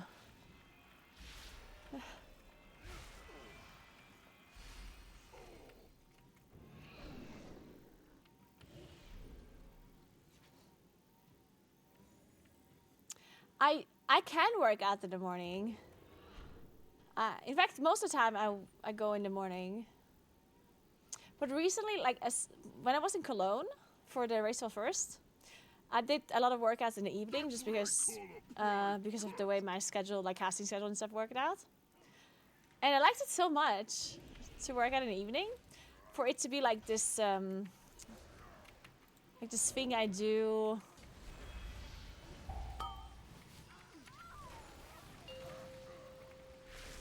To like wind down, I guess, at the end of the day. Because when you work out in the morning, you don't want to wind down. Like, you use the energy for the rest of the day, which also is fine, right? Because I do think when I go to the gym sometimes I get like energy. Or like it wakes me up, I guess, right? But I think I like it more to wind down in the evening instead, if I have the choice. The problem is that in the evening there's so much more people. I love the fact that when I go in the morning it's like almost empty. That is very nice.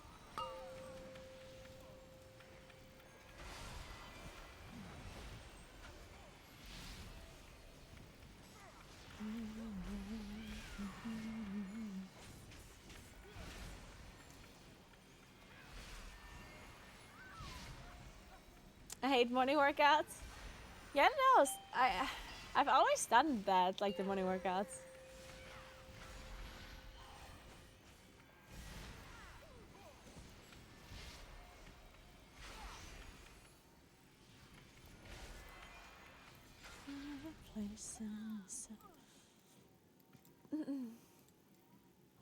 But yeah, today I might go in the evening. I don't know. What's the time? 2:30?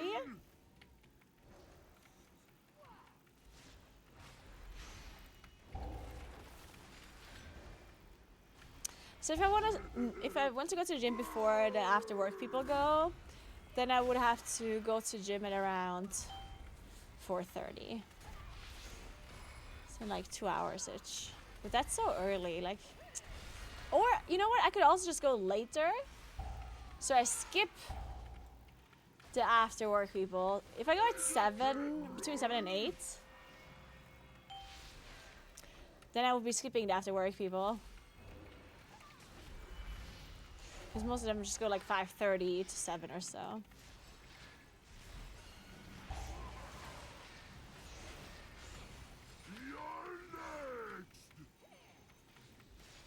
So maybe I do that instead. I did bring my dinner with me in case I want to stream for longer.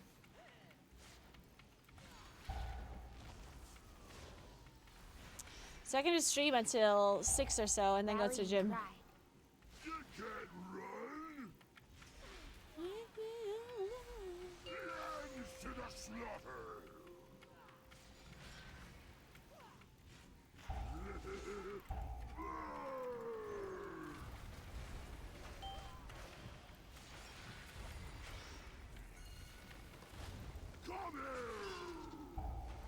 And is this guy gonna walk into a bomb or what? Okay, to be fair, we could also just position ourselves a little bit better.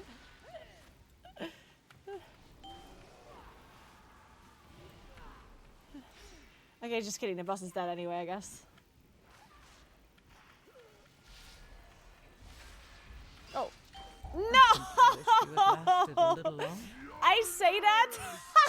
I was like, we could position ourselves better, and then we all get gripped into a bomb.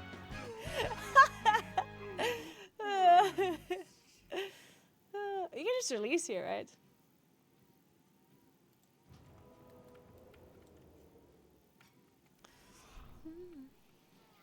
Oh, fuck, this guy has stealth detection. How annoying. Why can't I release anymore? What is this dungeon?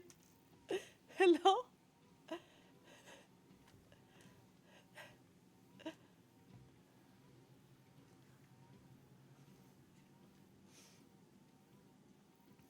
Oh, there we go. Okay, that was the strangest thing. I literally didn't have a release button.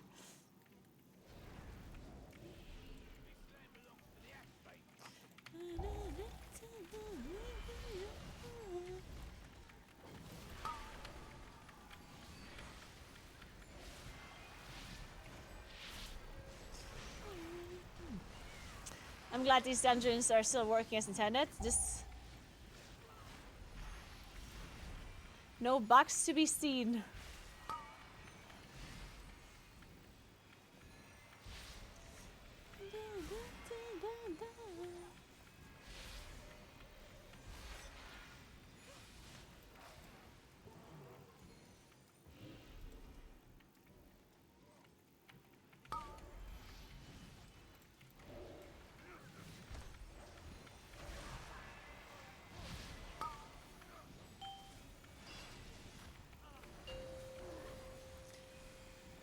Yes, it's like always. It's like all patches get applied on weekly reset. Depending on when your weekly reset is.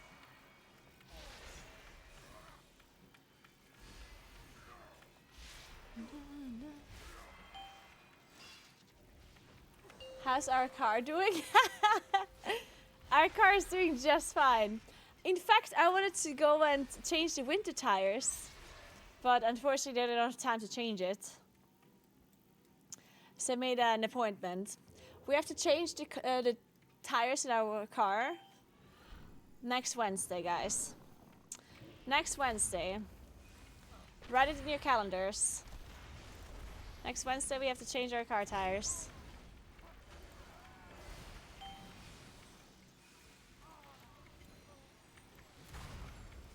Oh, my sweater.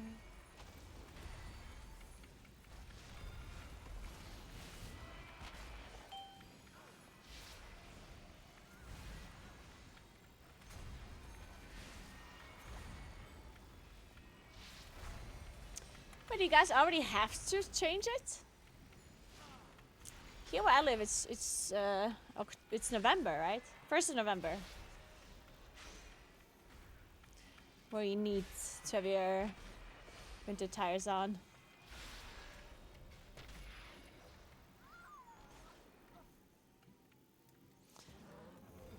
Yeah, my UI videos on YouTube are still fine, yep. It's all accurate information.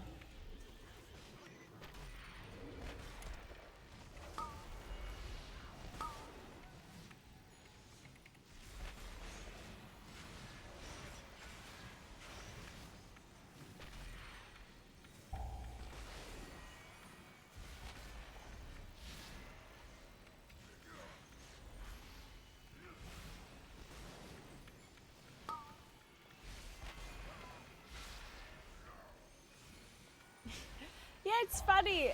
It's like, oh, better put your winter tires on. And then I look at the temperature, it's fucking 17 degrees. It's like, okay, I guess I'm gonna put my winter tires on. In case it might snow. Mm-hmm.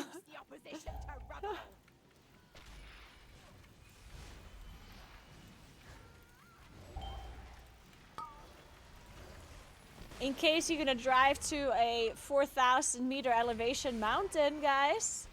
I'm sure there's gonna be snow there. Maybe if you if you want to drive onto a glacier, you never know.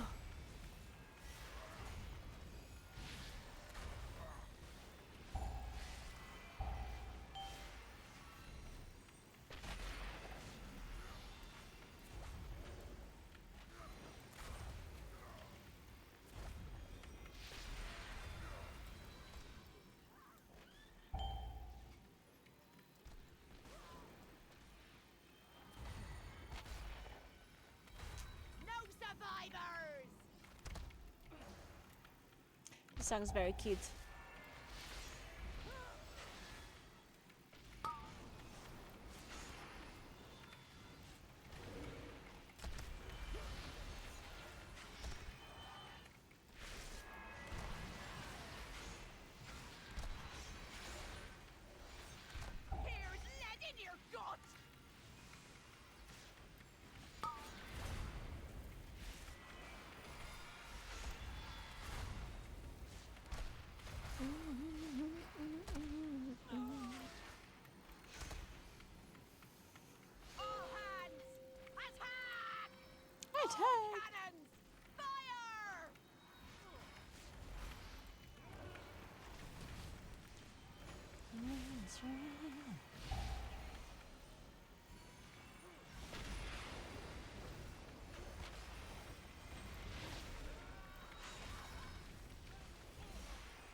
So by the way, next weekend, not this weekend, next, we have do some sort of like celebration called Allerheiligen. Is that a thing that is mainly like an Italian thing, or is it like maybe a Catholic thing, or like maybe you basically quote unquote celebrate the like saints or like the death simultaneously, in a sense.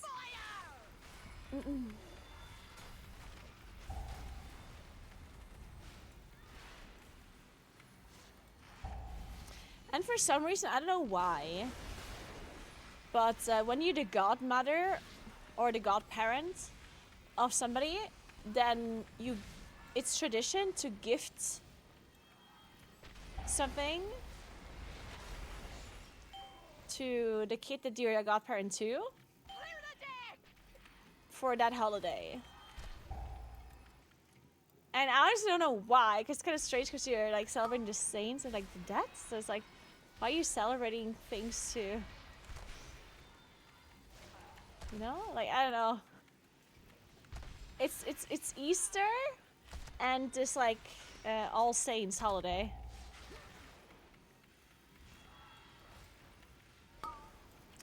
Godmother just means that you're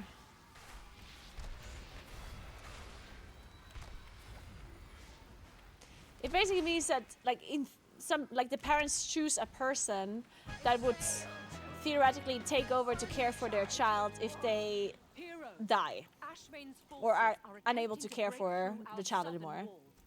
Stop them and we may have a chance at driving them from Boralis. It's mainly a religious thing. It's not really an official thing. Heroes, Ashvane's forces are attempting to break through our southern wall.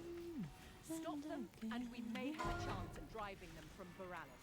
I'll rally the militia and secure the castle. Good hunting.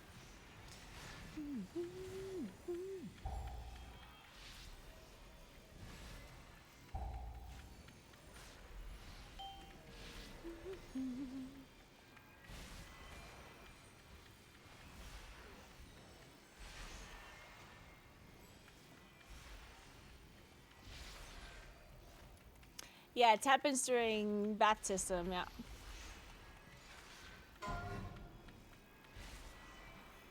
Shamu Toad.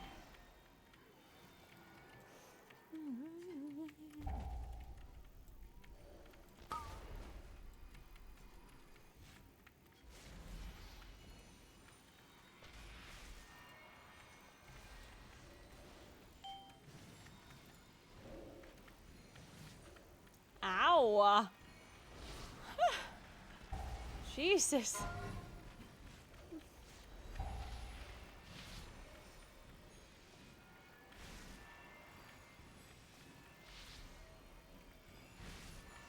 Why is your camera always looking down? What do you mean? You mean my in-game character? In-game camera? Or you mean this camera? And also, either way, you have to explain it to me. You need to elaborate.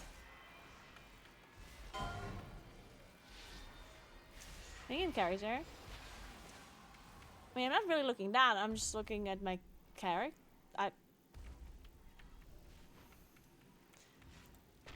What do you mean by looking down? I'm confused. I wouldn't say that my camera is looking down. Down would be this, no? Like this is looking down. Or what do you mean?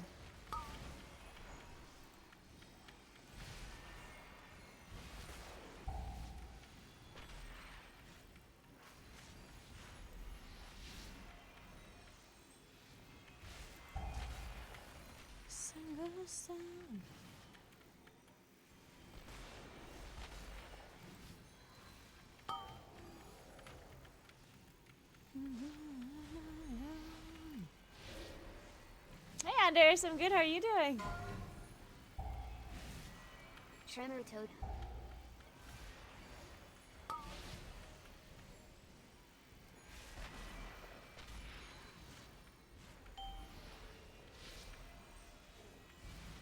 Yeah, these are just my team's cooldowns at below the characters. Yeah, it's not my own cities.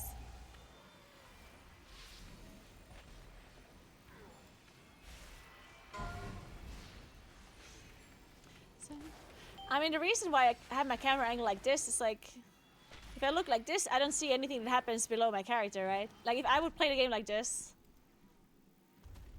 then I don't see stuff that is happening under my character, right?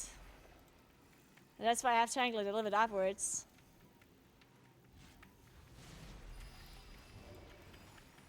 Because like this, you see technically, you see more, but you don't see what happens underneath you.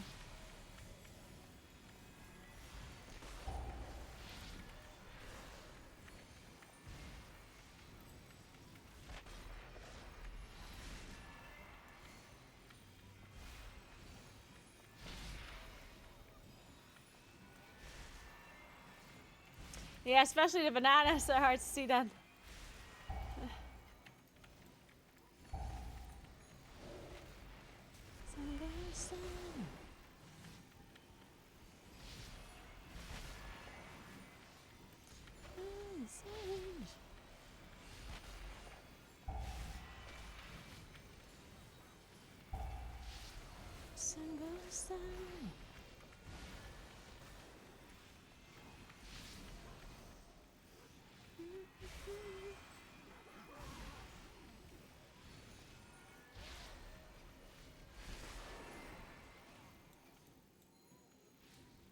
Whoever rules Morales needs to hire some gardeners because these trees piss me off. Yep. And also somebody that cleans off the goddamn bananas while they're at it. I've had enough potassium for today.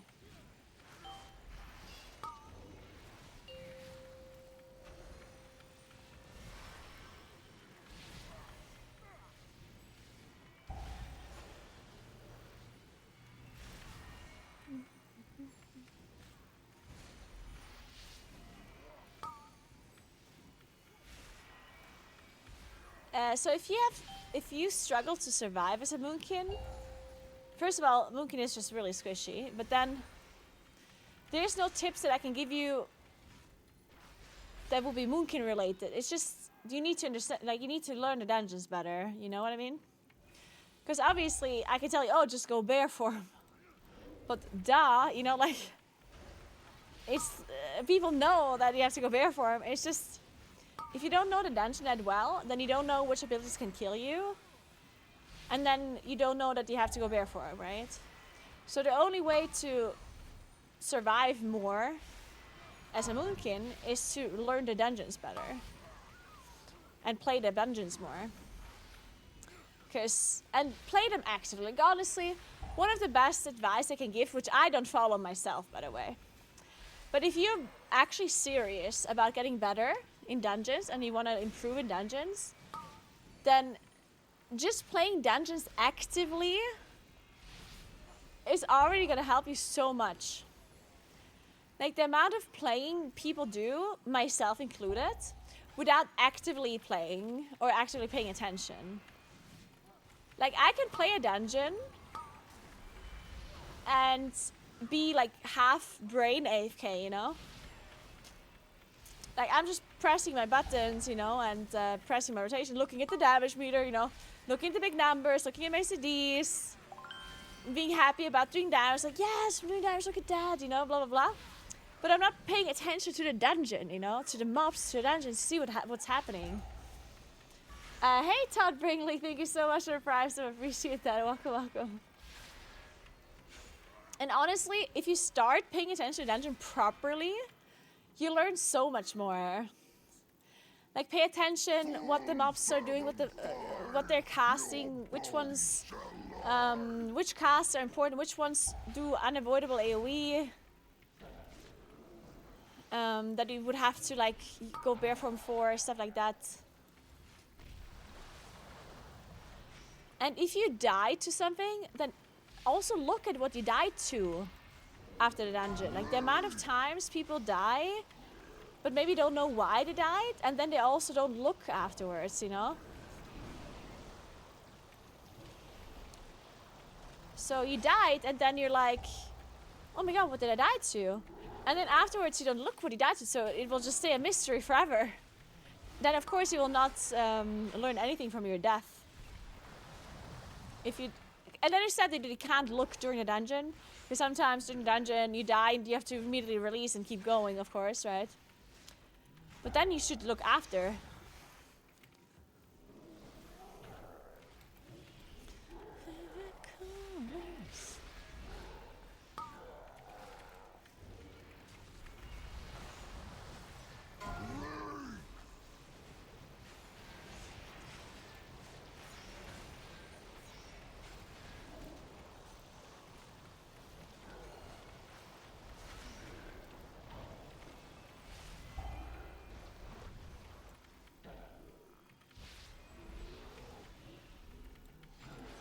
And I understand that most people just want to play the game, like I get that, but if you are being serious about getting better, then there's loads of things you can do to spend your time. Rallying cry. Maybe not necessarily better, but like learn more from the time that you're gonna spend playing WoW anyway, right?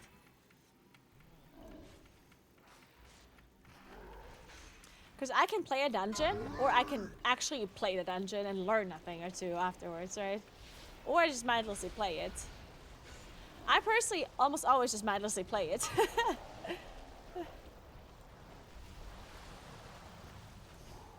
Because I'm yapping to stream and stuff.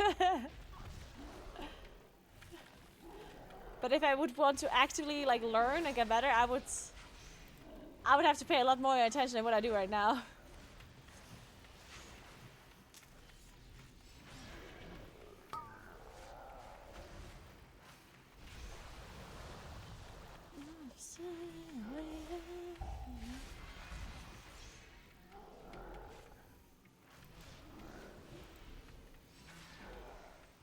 I played Radiant Mastery.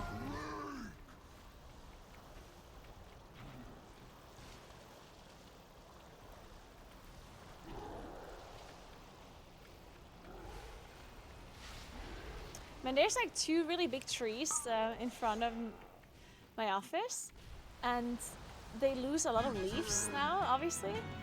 And it keeps distracting me because it looks like there's something falling, like through, like it falls through the window, but it looks like, you know, like my brain's like, oh my god, something's falling.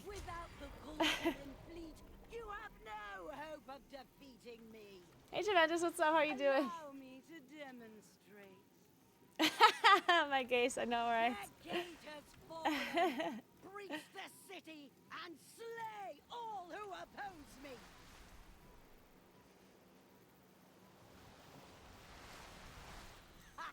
Enjoy your hollow victory, fools. Without the Kultiran fleet, you have no hope of defeating me. Allow me Let's do to it. demonstrate. 3, Their 2. gate has fallen.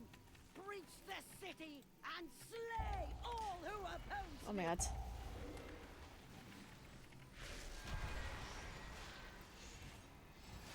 Get this thing off me!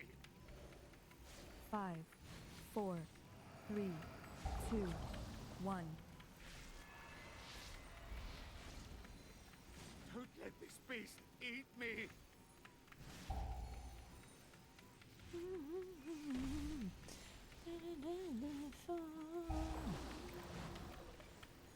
Don't let this beast eat 5, me! 4, 3, 2, 1.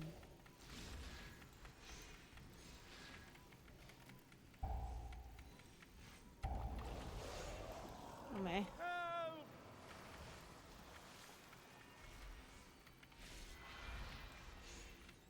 5, 4. I'm playing WoW while on a 3, treadmill, yep. It's 2, a walking pet, 1. This thing which is just a smaller treadmill, really.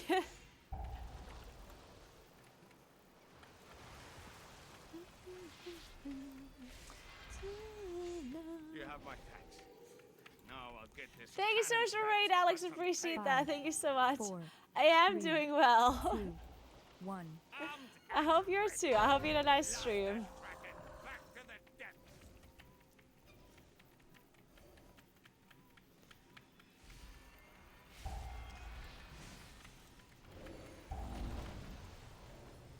Get this thing off me! 5, 4, I am. 3. I'm not 2, just standing. I'm walking on a treadmill. Don't let this beast eat me! Am I that here? That was somewhat sketchy. Get this Don't take it. off me! No. Oh. 5, 4, 3, 2, 1.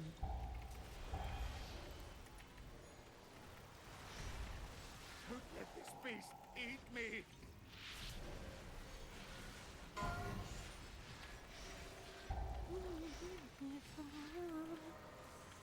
Don't let this beast eat me!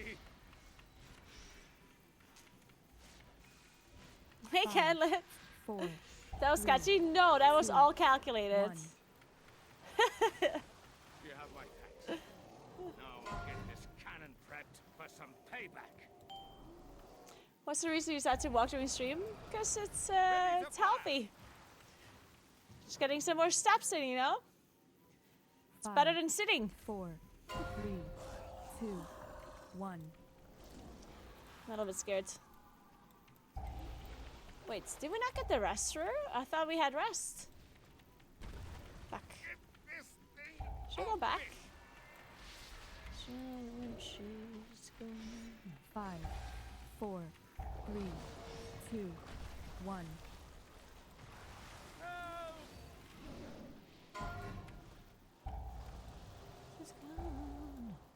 Rallying cry.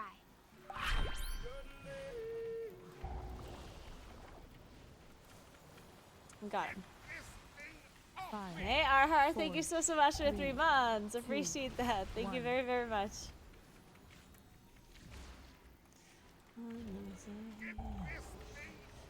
Okay, guys.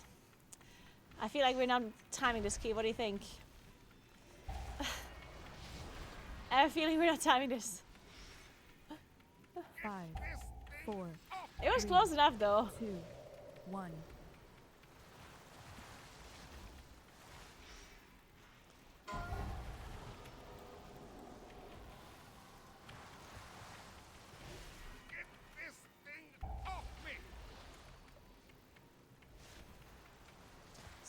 Five, 4, 3. That 2, poor rogue died a lot 1. this time. You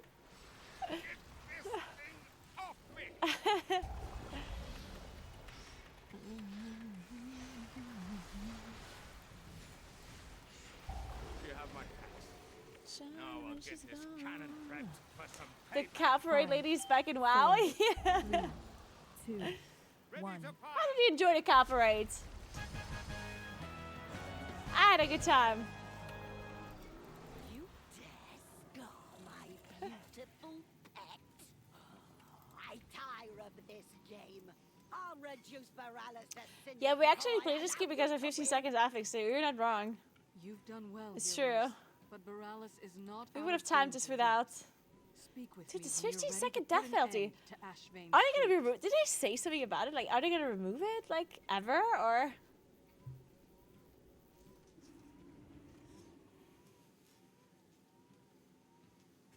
Could you show me how to heal a Mist of Turn Scythe? I mean, I'm not a healer, but what is it you're struggling with? Is there a specific boss or specific area or whatever where you're confused?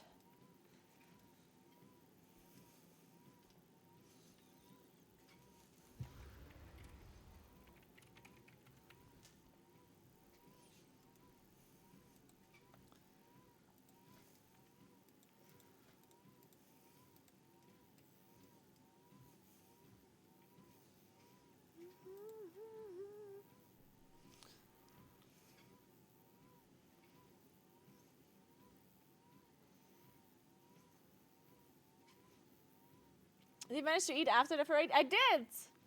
I ate a Wiener Schnitzel and potato salad. And then I also had a carrot cake with ice cream. Had all the things. And a beer. 2 beer, actually. 2 beer and 1 schnapps.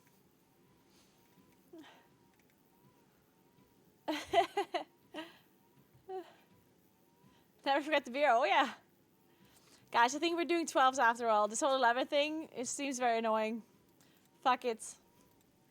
We're gonna go back to Laura Key so I can actually get my Valor Stones.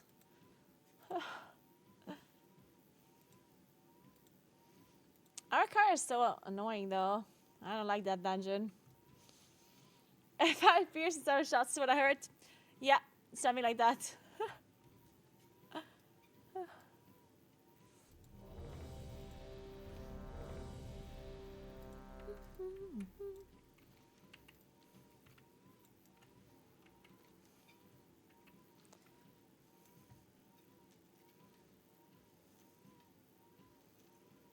Do you see the footage of you dancing? No, not really. Why? Why is everyone asking about the footage of me dancing? What happened? She just filmed like it was the guy that. Oh, you say because there was this other guy that was dancing in front, right? Like, I did see that. I mean, I saw it in real life. That guy was constantly like trying to get in front of the camera. I noticed that. She told me to ask him to go away. But I feel like this guy didn't really hear anything anymore. This guy probably you could have told him that there's free money outside and he wouldn't have heard it.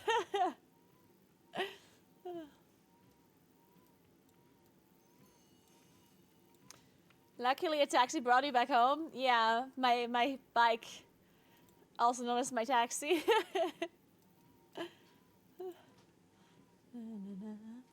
It was so much fun going down the mountain, though. We were speeding down a mountain.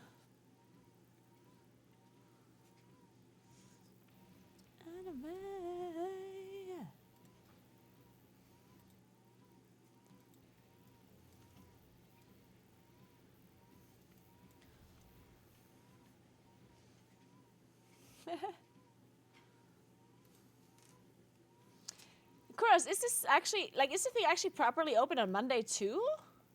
Like, is the market open on Monday? Because I can Google it. When I Google it, it says Monday too, but I'm not sure. Yeah, it says 3 days. Because then I'll just do it on Monday, I think. Then I don't stream on the weekend. Yeah, because if I can just go on Monday, I might as well just go Monday. Unless I have something planned on Monday. Doesn't look like it. Oh, yeah.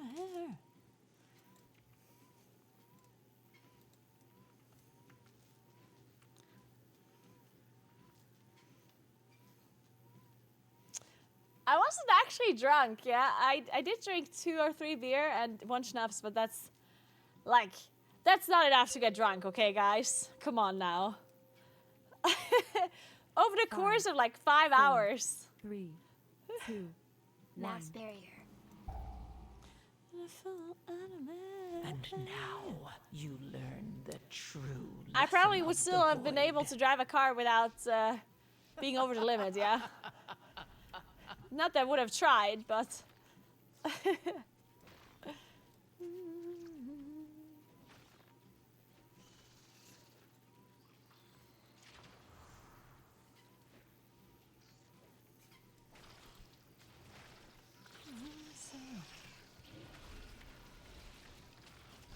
Shielded.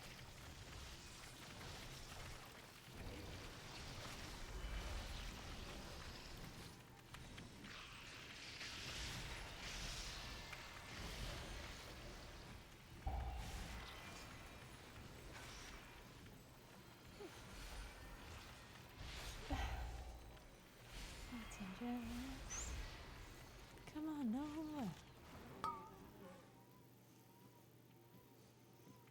Hey, probably Laura. Yeah.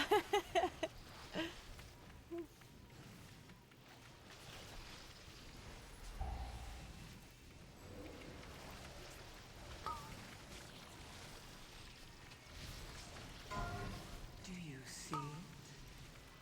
A stone Oh shit. to call forth the dark. Probably should have interrupted the boss. Oh, fuck me. Did that crawler just hit me for that much? Did you see that? Was that the crawler? Like, I was like 40% HP, and then this crawler just looked like it hit me for half my HP.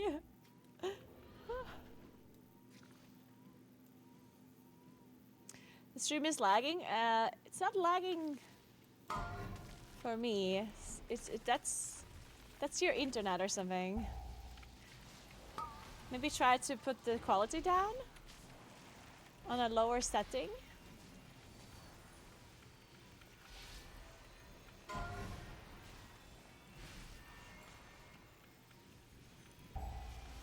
Yeah, maybe it was a bolt from it and it makes more sense. But by the way, guys, wait, somebody left already. What the hell? Plus 11, guys. Why are you leaving? What the fuck?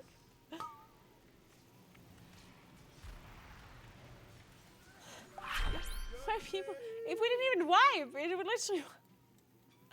Jesus Christ. Hey, Xemas, thank you so much for 2 months. What's up? Welcome back. Thank you, thank you, thank you. What, did you even have to leave?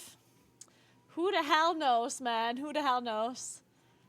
I had someone leave at +4 key after 1 death. That's so funny to me. Oh.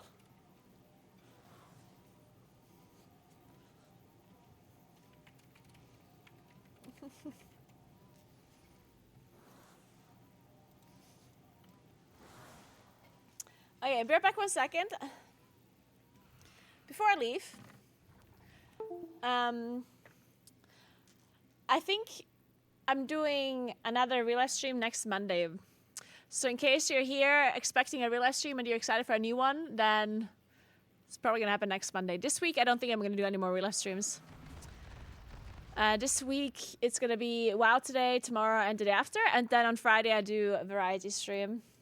On Monday, we might go to a special event that is taking place in Brunnek, the city I wanted to go to play Poo Sticks. That city. There's something called Stegener Markt, which is basically just like a really, I don't want to say big, but it's like a market thing where there's basically like, what is it called? People that drive around places and sell stuff. Like they sell different kinds of clothes or different kinds of like things, and it's like a market thing.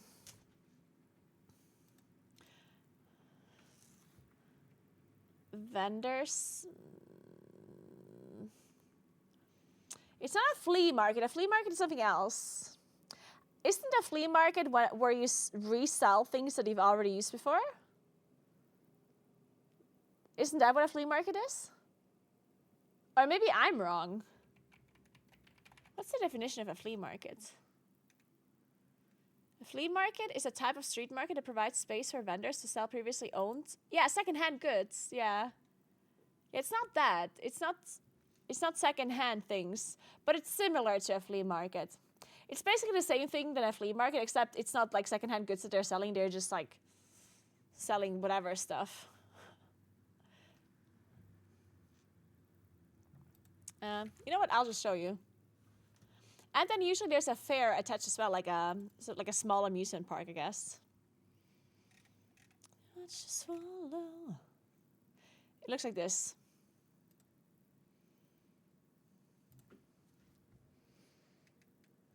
There.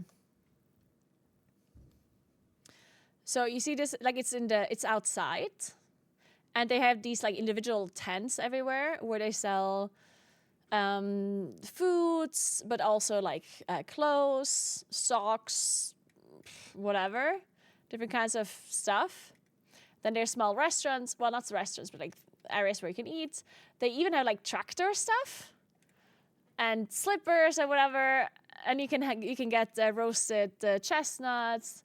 And then there's also like a Luna Park, which is basically like a small amusement park as well that is close by.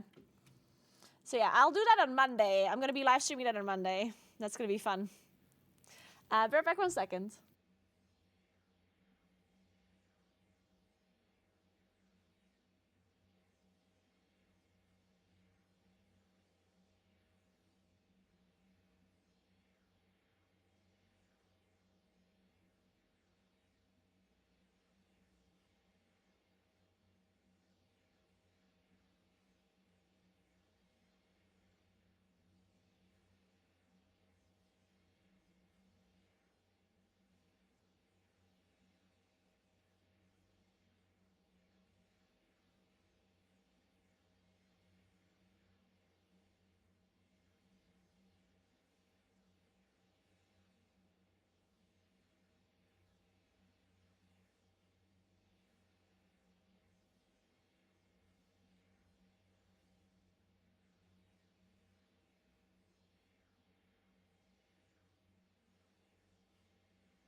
So, maybe we can get into a dungeon now.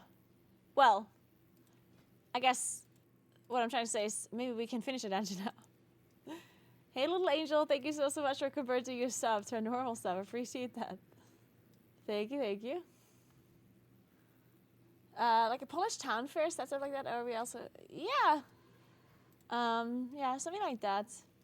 It's interesting to me because I guess traditionally these markets were somewhat important because like they're just nomads, right? Like basically, you couldn't get things here. Like it's not even that long ago that certain stuff you could just not purchase here because I live in the mountains and we don't have any like super big cities. So some stuff you just couldn't get. So on these markets, like these Stegen and Moshta or whatever, where they come here, the traders come here, you would only get these things from these traders that come from all over the place. Obviously nowadays this is not true anymore and you can get whatever you want. But yeah, in the past these markets were very famous. People came from all over the place to buy stuff from these vendors.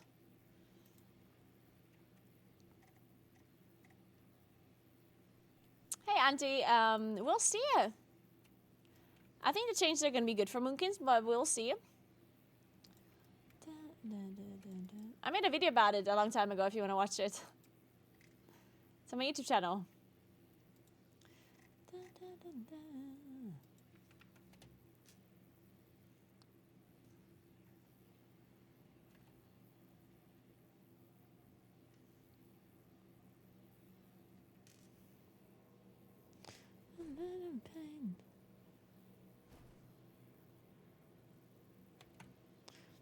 Man, I should clean this keyboard.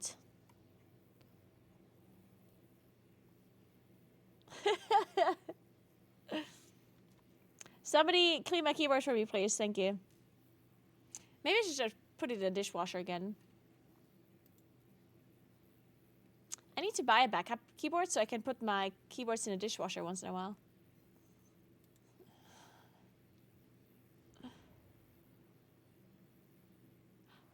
What? To me, criminal acts. You can totally dishwash your keyboard. Promise. This works. I mean, do it at your own risk, yeah? I'm not saying that you should be doing this. I'm saying that it does work. It also needs to dry for a long time, though. That's the problem. The problem is if you dishwash your keyboard, it needs to dry for so long. Because you can't necessarily blow dry it. That's the problem. But if you had a second one... Oh my god, Anonymous! Thank you so much for buying the lunch from yesterday. And $100 towards the ski touring set. Holy Jesus. Thank you so much. Thank you so much, my anonymous gifter. I appreciate you. God bless you. God bless you. Thank you so much. Now, thank you. The lunch and the ski touring $100. That's incredible. We're getting so close to be able to afford the ski touring set completely from Throne.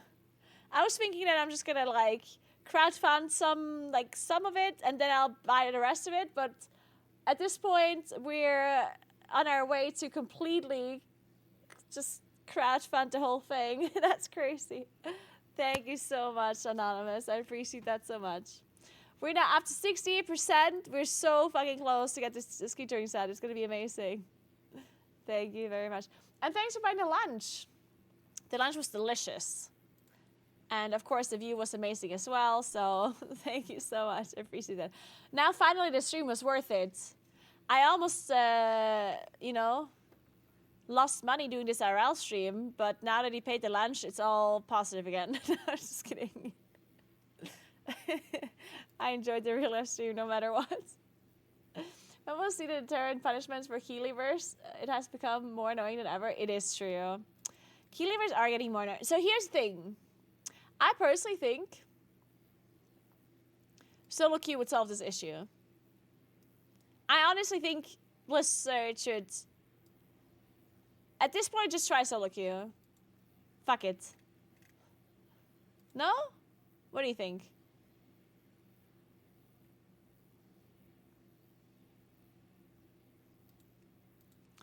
Just give us solo queue at this point.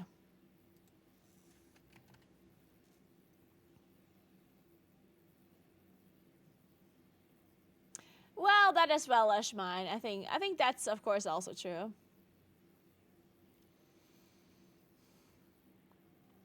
Then you get randoms that shouldn't be in there just because they got easy item level. Oh, but you're assuming that solo queue would be based off of item level, but it should be based off radar arrow score. Mythic score, right?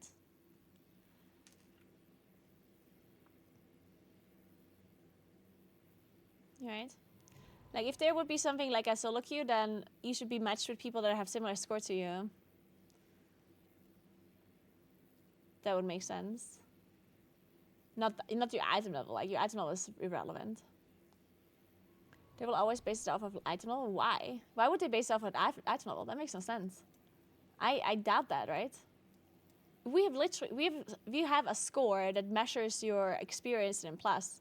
Why would they take a different measurement than in plus score?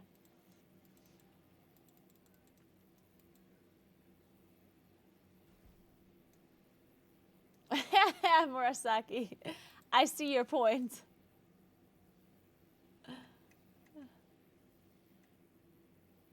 What key do you want? Nothing. I just want to finish keys so I can get some Valor Stones. That's all I want.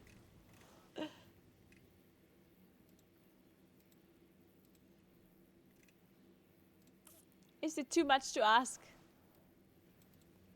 Apparently so.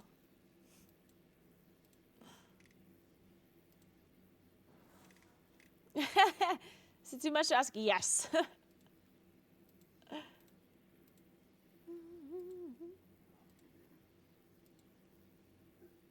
Hey, Toshiba, thank you so much. Have a nice day yourself. Thank you, thank you.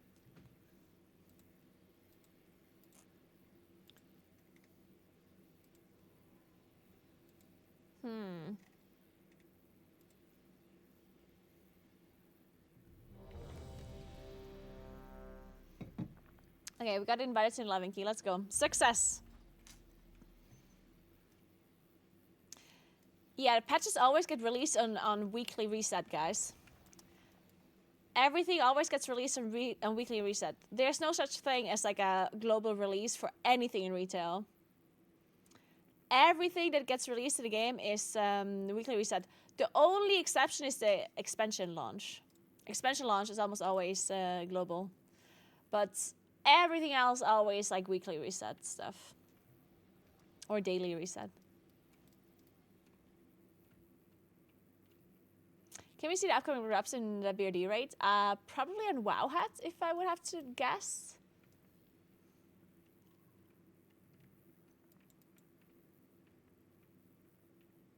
Can't you count? Yeah, I guess sometimes they do hotfixes globally. That's true. Yeah, sometimes if there's a hotfix, they do. Well, even that is not really. Well, sometimes.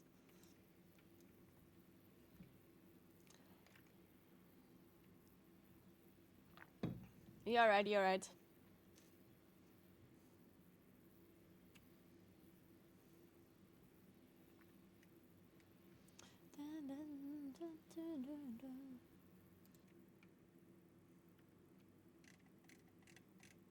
Wait, I have to go to Studio Threats. I just realized. I took the invite of a group and then I just stood still and looked at my second monitor. Just waiting. Okay, City of Threats.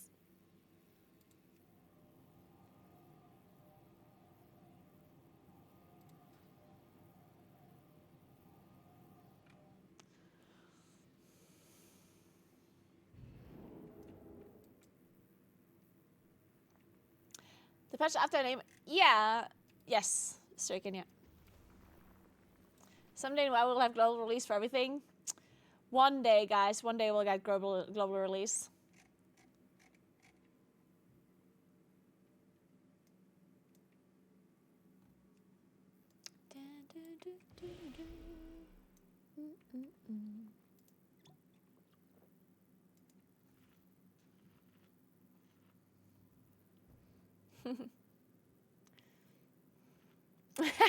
I think we're gonna get people on Mars before that happens.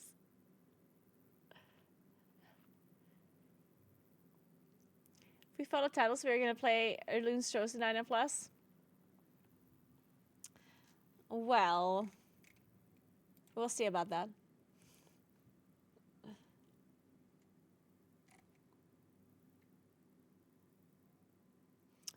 But I would trust Settles. He probably did do the theory crafting. I didn't.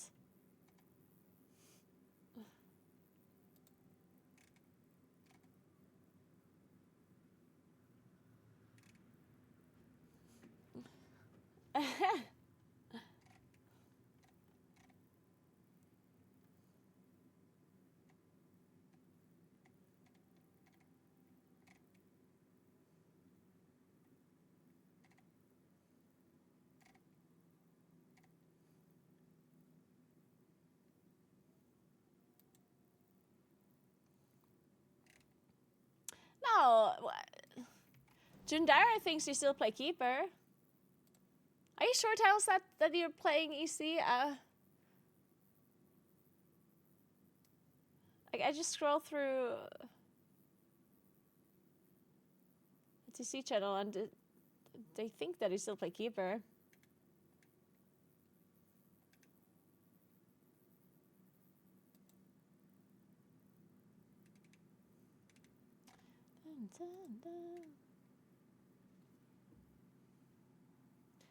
It looks like it's very similar, Tails, than what we've been playing.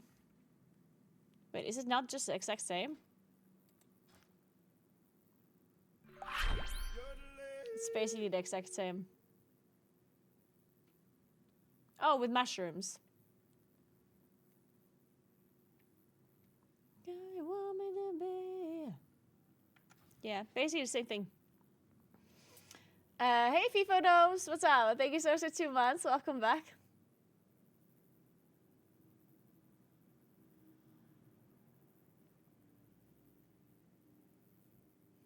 Anyone know if anniversary activities count for vaults? No, the vault never changes. The vault is always the same thing. Vault is only raiding, then plus and delves, right? Actually, wait, there's worlds. Actually, no, I'm wrong. There's world activities as well. Complete 2 delves or world activities. Yeah, I don't know what world activities refers to, actually. But the university has dungeons rates. Oh, what you're saying is like if the BRD rates count. That's a good question. I don't know that. Time walking counts for sure, but the rate I'm not sure.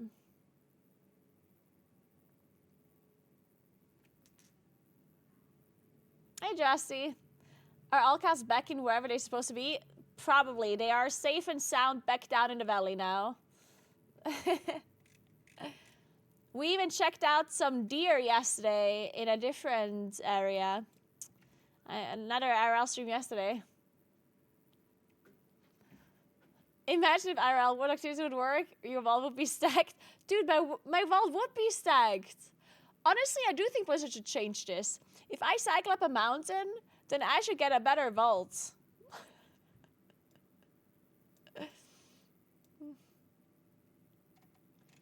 How can it be patch day? Are you on an A server? No, I'm playing on a U, but that still means there's the patch on an A, right? The patch is getting applied to the A servers, no matter if I play on a U or not. I personally don't have a patch day, but there is patch day today. I'm not getting the patch, but people in the A get the patch, which means that we get the information about the patch, right?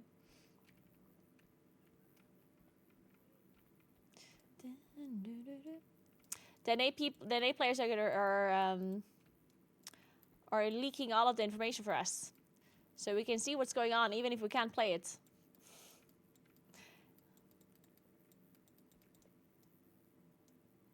Is that all day too? Okay, that is true, actually. That is true.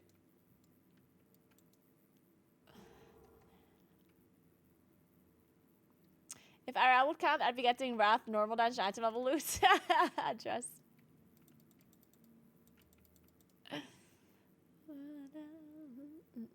I'm about to go to sleep, so I wake up when the servers are finally up. Honestly, good idea. It's gonna be down for a while. As an initiative to get our customers more healthy, if you can provide us with proof that you walked or ran or cycled at least 20 kilometers per week, we will improve all VOD rewards by 1 track.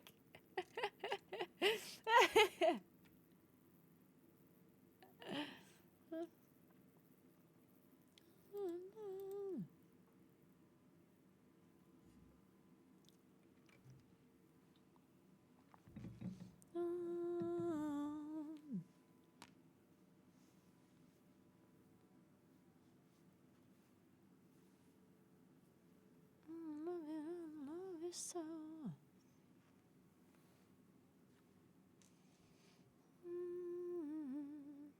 Thank you so much, Anonymous, again for the contribution to the throne.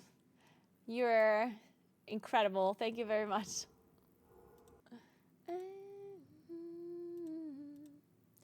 We didn't play the rest of the Wordles, by the way. I forgot about Loldle and Wowdle.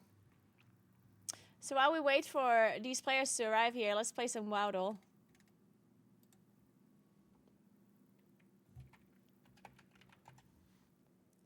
Okay, so we're looking for a male vanilla character.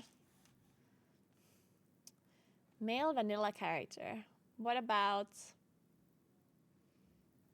Wait, Kelto says mage. Ragnaros. Ooh, it's male and class nil. And only vanilla. Class nil, only vanilla.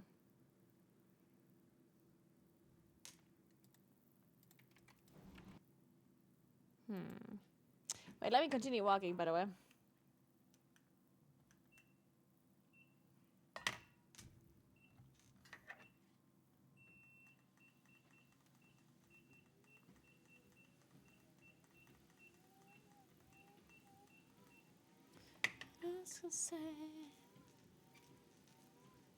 Thank you for thanking Anonymous.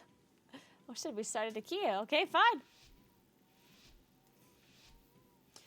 I'm ready, I'm ready, I'm ready.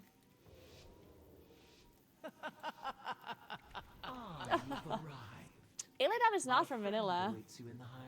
It could be Hogger. No, Hogger, isn't Hogger considered like a warrior or something? Nah, or? But let's try, I can try Hogger.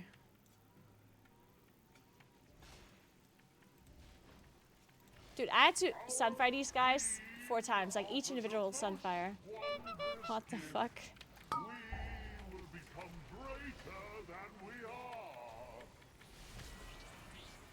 Fuck me. Are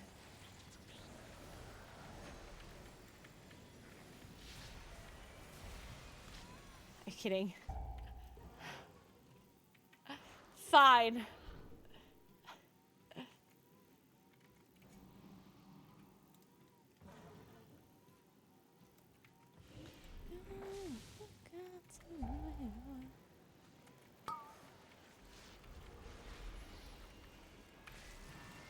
Poisoned Lindsay.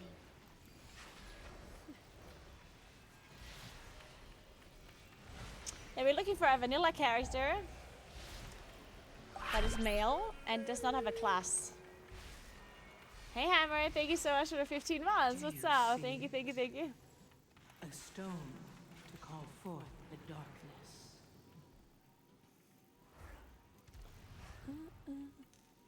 At least nobody left a key because we died twice. Improvements. It's not a human. Not a human.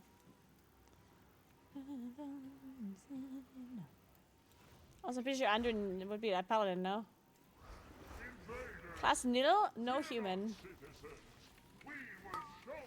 And only vanilla.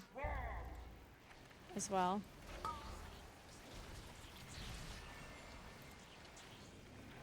Oh, Andrew's a priest, sure. Sure.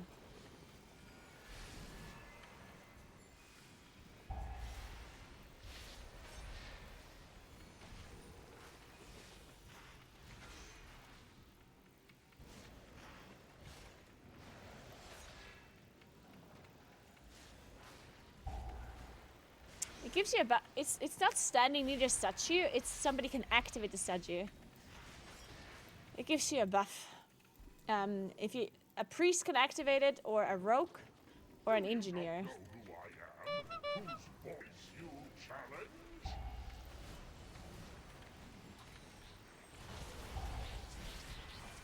No.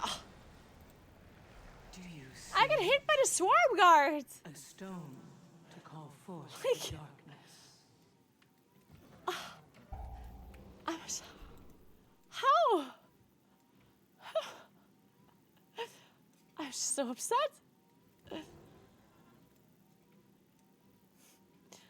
I don't understand.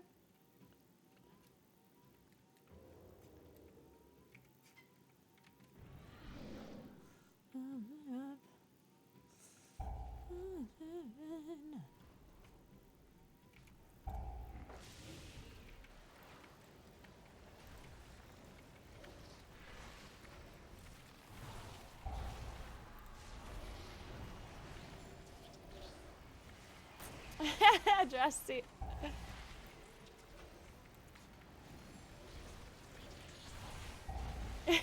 Country cats. Yeah, better nerf Moonkin. We do so much damage, we get aggro. Spell warding.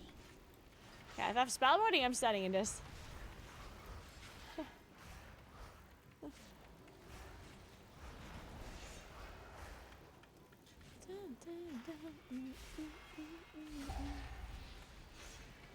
Why is every song from Steven Rodriguez now? Like, I just literally got over the Teddy Swims addiction on our Spotify, and now all songs that play is fucking Steven Rodriguez.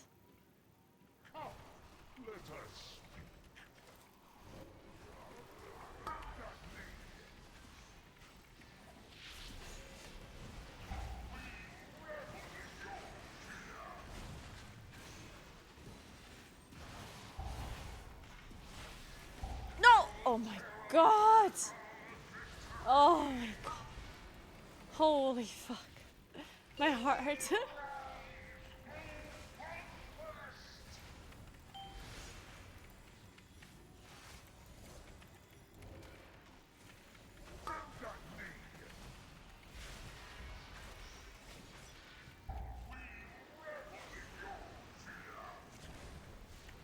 Nah, Moonkin's not actually getting nerfed. I don't know why people think that. Moonkin is getting a rework, yeah. Which is a good thing.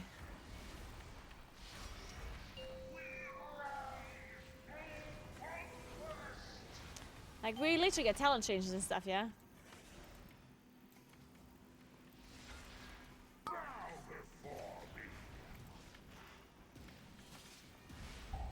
People should be happy about their rework.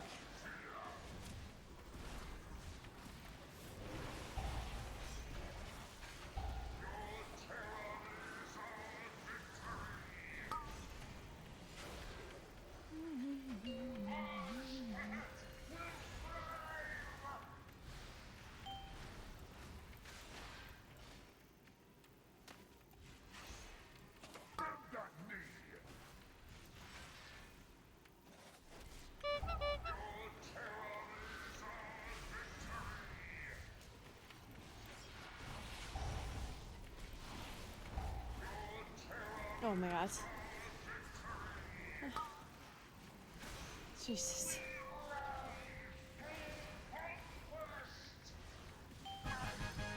Okay. Why do guide writers say it's 0.5% nerf? The rig looks decent. I mean, because it could be, right? Eyes everywhere. You'll need to blind them to meet the vizier.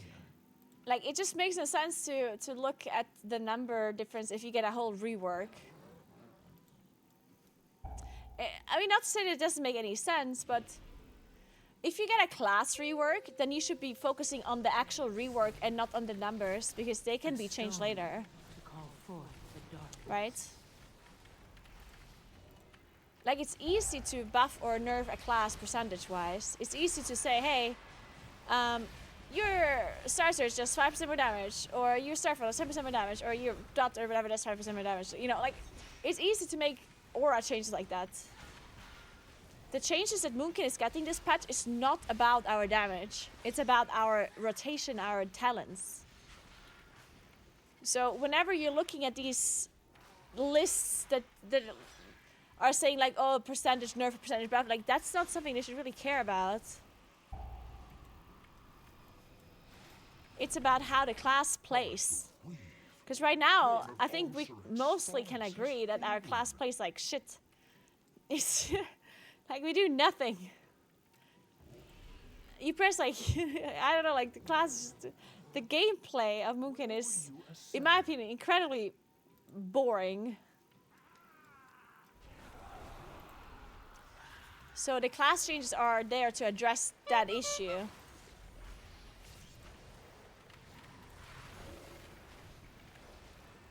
The fact that our talents suck and our gameplay sucks.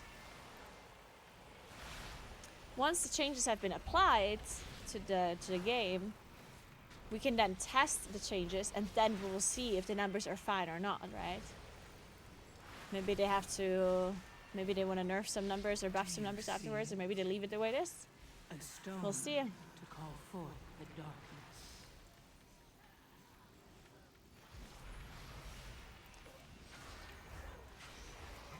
Another spy has fallen. This cannot be.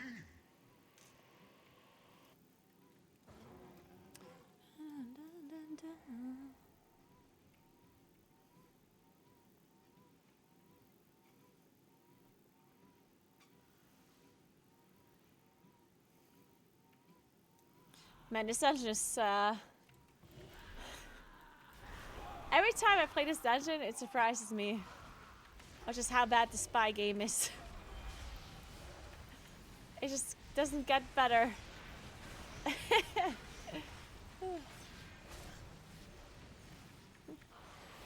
Like every single time I'm like, yep, still bad.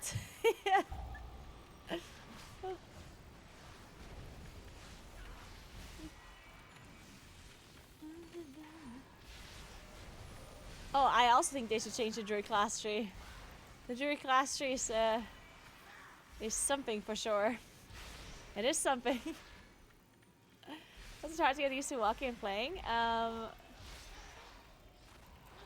This distressing trip No, not really. ran out of spies. It wasn't that hard to get used to walking while playing. It was harder to get used to walking faster while playing. Because, like initially, obviously it's a little bit harder, and then depending on what I did, I had to slow down the walking pad to move a little bit slower. To make sure I can still focus on what the fuck I'm doing. And the more the more I got used to it, the faster I could walk, I guess, or the higher content I could do while walking as well. Because sometimes I was thinking, oh, if I do a high key, I rather not walk. But now I feel like I can do somewhat high keys and still walk, and it's all fine.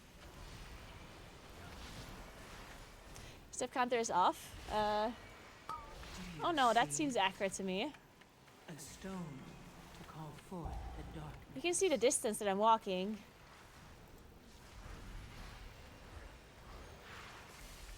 I've walked 12 kilometers today, which equates to around 17k steps. It seems pretty accurate to me.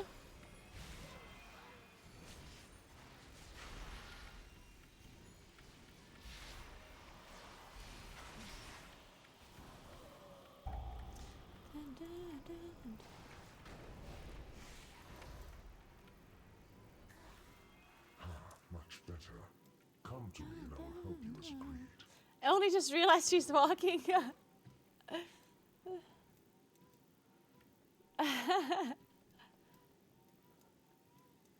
Your target is the Grand Splicer, Izo. Her drive for innovation meshed well with Ansarek's thirst for ascension. Yeah, Stay it's close and be quiet. no. The step counter is accurate. It's not counting my steps because it's not like magic. It's looking at my average step count for like the distance that it's tracking. The So it's not like in real time counting my steps. It's just approximating the steps depending on the distance that I'm covering, which is still going to be pretty accurate, right? It's not going to be accurate like on the dot.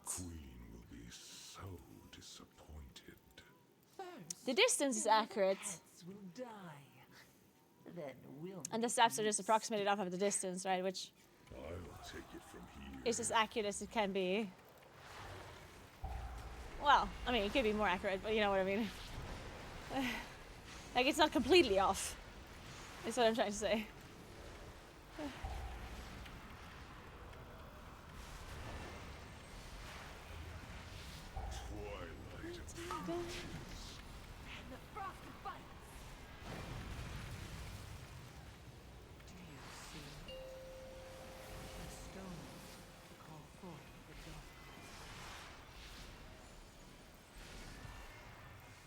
I'm gonna have to jump so far.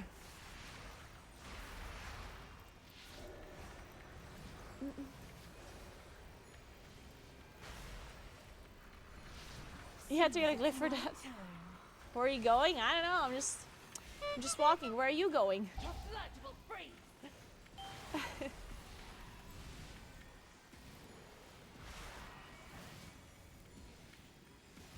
Sometimes I just feel like walking while going nowhere.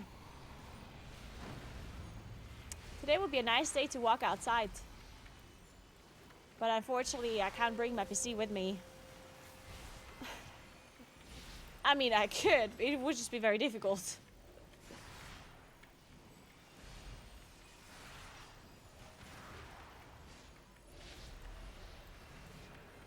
Hey, Aldab, yeah. Yeah, I can imagine. If you just got started walking, then it's gonna take a little while to get used to it. But you can just start very slow. Just start walking very slowly.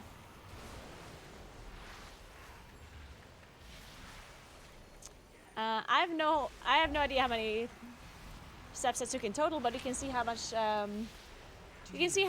kilometers I've walked in total, and then you can approximate my steps. You can do the math basically.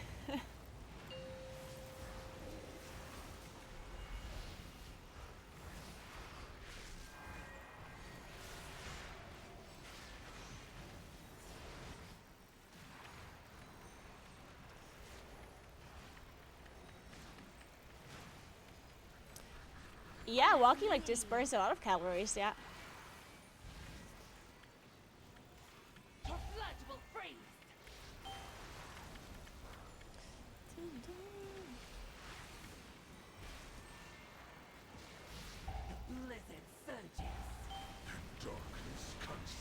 Oh my god.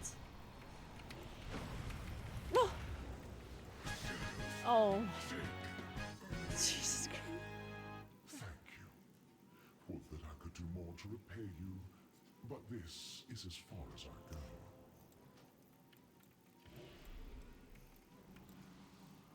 Alright guys, we're still in this, Yeah, that's the cool thing about this, the walking pad is... In my opinion, the walking pad is really nice. Like, obviously, it's a little bit expensive if you also need a standing desk. If you already have a standing desk, then I think investing into a walking pad is really cool. If you can use it, of course. If you don't have a standing desk already, then it's a little bit of a bigger investment to get both. But honestly, you can use a standing desk while, like, you don't have to combine it with. I mean, you can use a walking pad without a standing desk. Is what I'm trying to say, you know. Like, of course, the combination of the standing desk and the walking pad is really like the cool thing. But you can use a walking pad while doing other tasks, depending on what your job is or what you do, right? I mean, if you watch a lot of TV, or you are on your phone a lot, or if you have to be a lot in meetings or whatnot that are on your phone or like on a thing, then you can walk at the same time.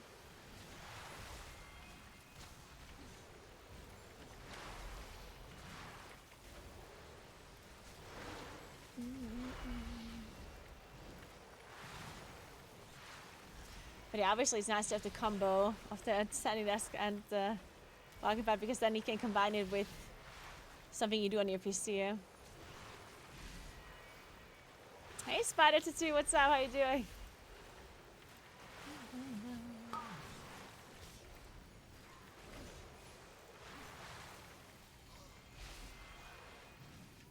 No, there's no walking pad I necessarily recommend at the moment. This is the only one I've tried so far. A stone. And it still works, but I'm not sure how much longer it will work. Because it definitely is having some struggles.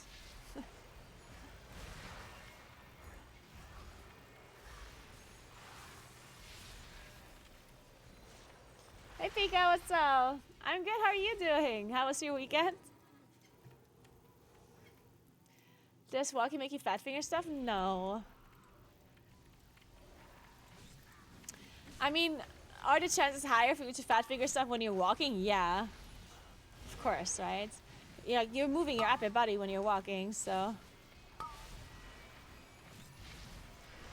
Like, I wouldn't be playing, but I personally think it's a lot more, like, the keyboard thing is whatever. The one thing that you're gonna be a lot more inaccurate with is your mouse movement, right? Fat fingering is not really a problem. Like, you don't move your arm that much that you would be like randomly pressing the wrong buttons all the time or something. Your mouse is another thing. So obviously with your mouse movement, a small movement of the mouse already has an impact on your cursor, while a small movement with your keyboard hand does not.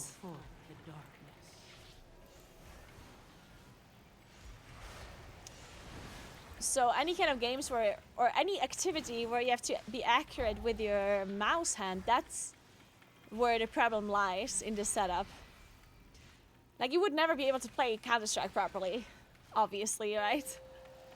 Or you would never be able to play League of Legends. Like, if you have to aim skill shots or whatever with your mouse, that's not really something you could do. I mean, you can, but it would definitely be, like, it would impact you for sure.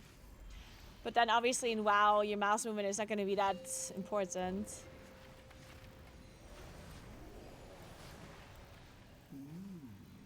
You're interesting.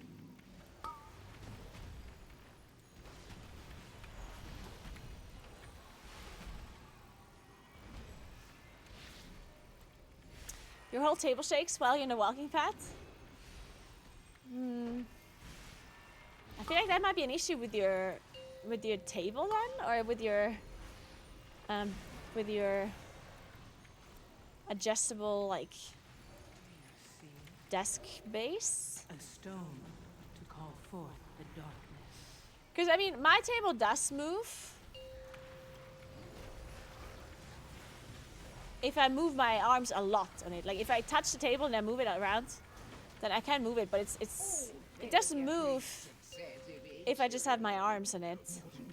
Because my upper body, of course, moves when I'm walking, but it doesn't translate to my table immediately. How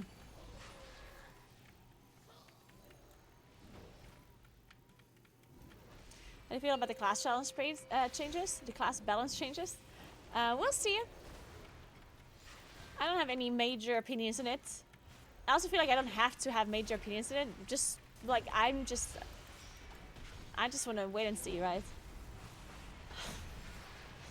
I feel like, I mean, I'm already playing a Moonkin, right? So it's not that I'm gonna go and re-roll before the patch comes out or anything. So I'm gonna wait until the patch comes out, then I'm gonna play the patch, and then I'll see what happens, right? Like, I don't think I have to make any kind of major decisions or figure things out beforehand. I'll just wait and see. Usually when it comes to changes like this, especially like major class changes, they have more of an impact than what you can really calculate, right? Especially for Mythic Plus. Mythic Plus is just not an exact science or that you can calculate perfectly, you know? So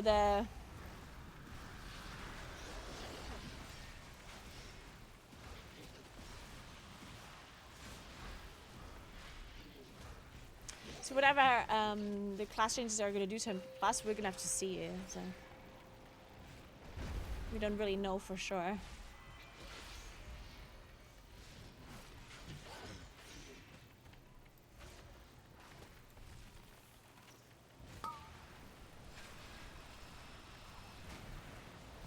I do not have a spider tattoo, no.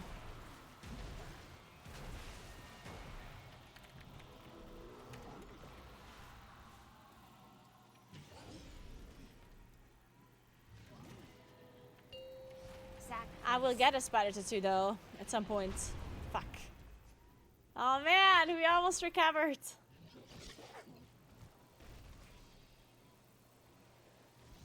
Do you have a Mookie tattoo? No, I don't have a Mookie tattoo either.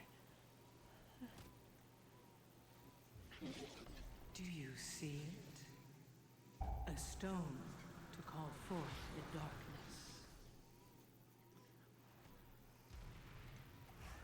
What do you mean mouse movement is not that important? The mouse accuracy is not that important. Like, of course in World of Warcraft you can move your character with your mouse in combination with your keyboard, but you don't have to be like super precise. That's what I'm saying, right? If you move your mouse a little bit less precisely, it's fine. Like, it's not like Counter-Strike where you have to aim like at a pixel, you know? In World of Warcraft, you can move your mouse, and if you're slightly less accurate with it, you're gonna be fine, you know? Like, it's not the end of the world.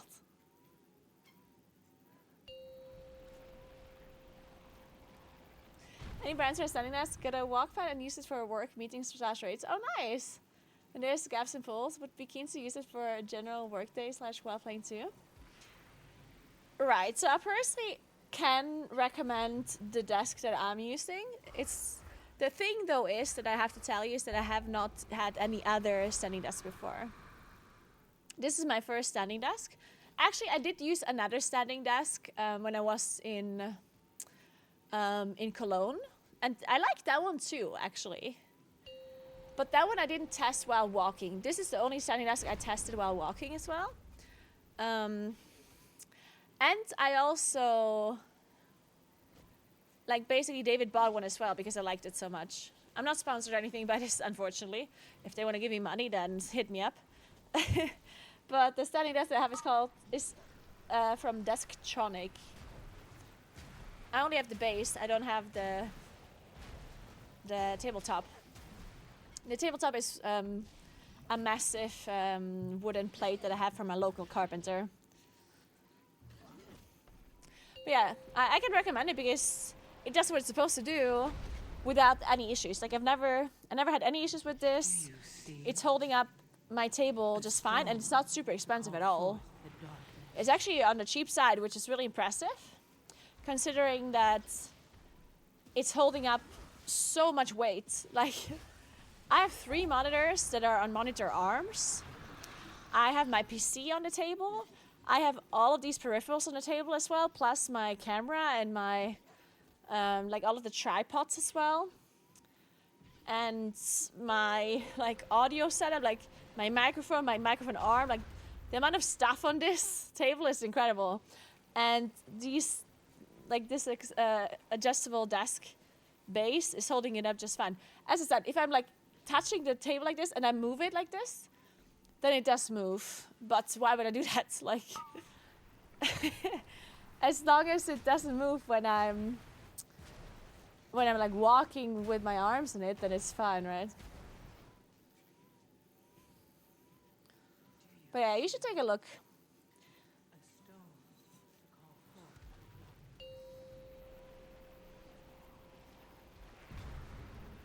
I don't think we play Loon's Chosen. I don't know why. Honestly, I mean,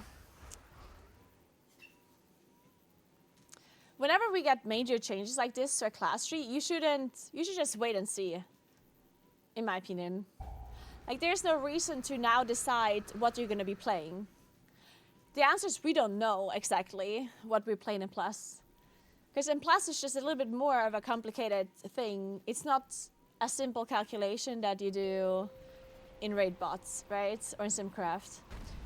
You can theoretically assume what you're going to be playing by calculating single target and calculating AoE and then combining it and doing like some sort of like M+ sims and whatever. You can do that. But is that gonna actually translate to the real situation and to, like, the real game? Maybe, maybe not.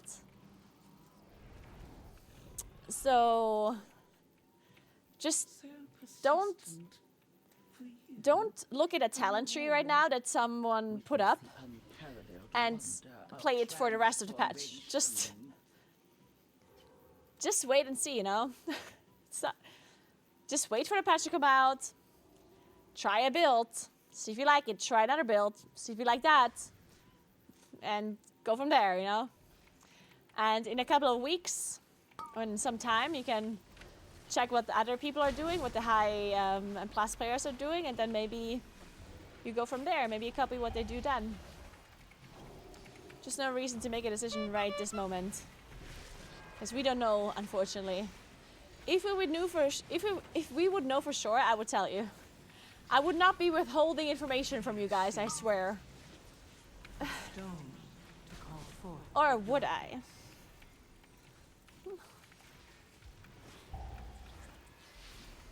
Maybe I know exactly what you should be playing and I'm just not telling you. Hey Sablo, what's up?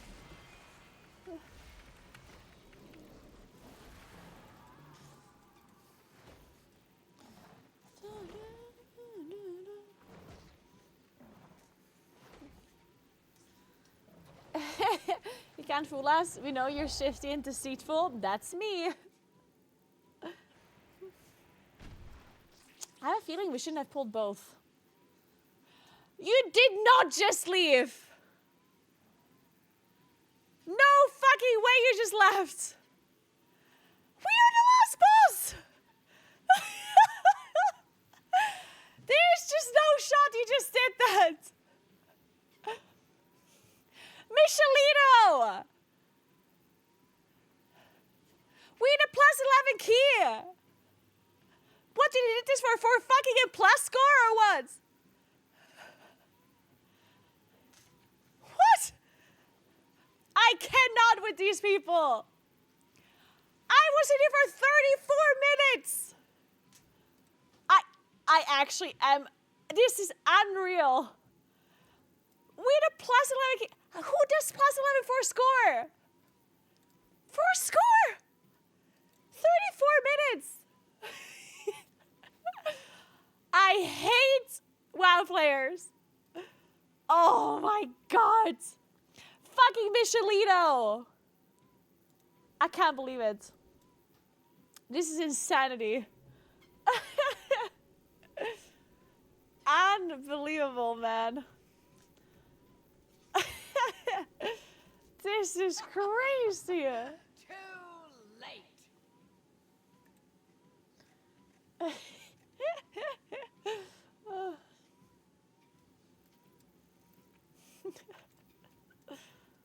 Oh man. Dun-dun.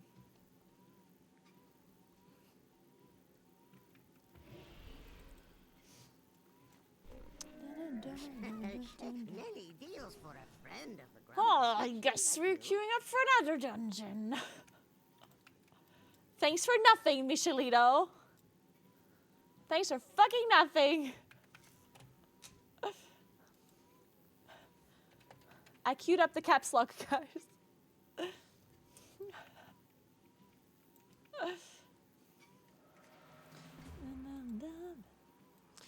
Calm down.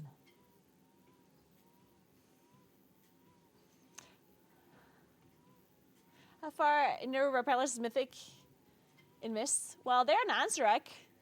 Pretty sure. How far in Ansarek? I don't know.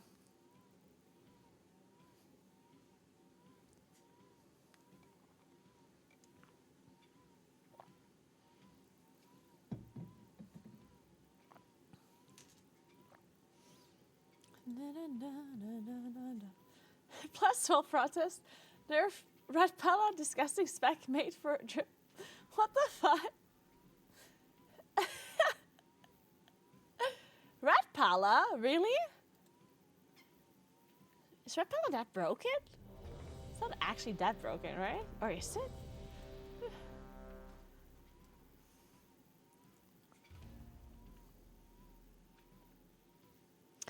The CDs under the party frame are Omni CD. The anniversary patch is when the weekly reset is live. It happens on weekly reset. What's the aim for your steps and distance encounter? There's no aim, I just like walking. Sometimes I just like to walk.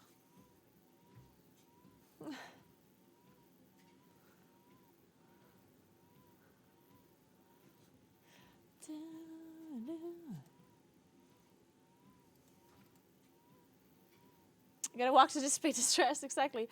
If Michelito leaves at the end of the dungeon, I have to walk it off. It's anger management. Hey 2000, what's up?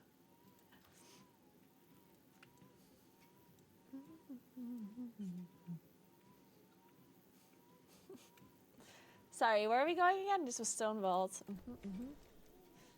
Oh, I'm getting stronger. I keep on, I was someone dear.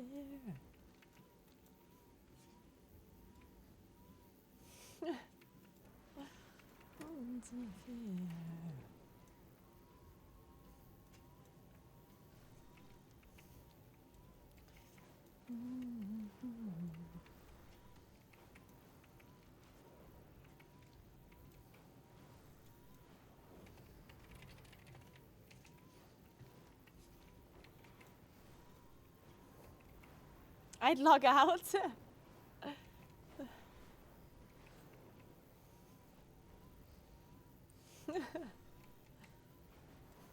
See, that's why I'm walking, guys. I told you, I'm walking it off.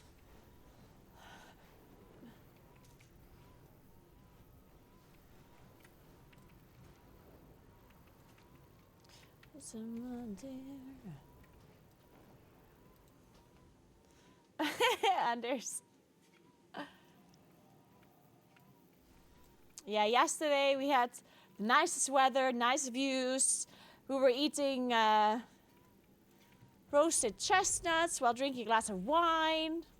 Man, yesterday was actually so chill. Like sometimes when it's like really nice weather and I'm sitting in like a restaurant or like an area that has like a nice view,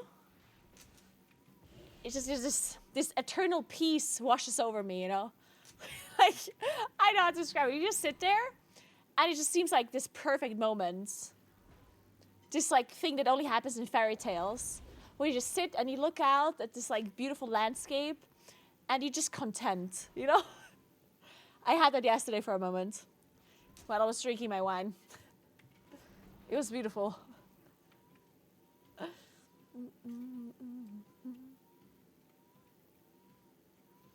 To be fair, I have zero problem grinding the same raid boss for hours and hours, so maybe I just don't enjoy Plus so much. Maybe, Skissman, yeah, maybe. Maybe.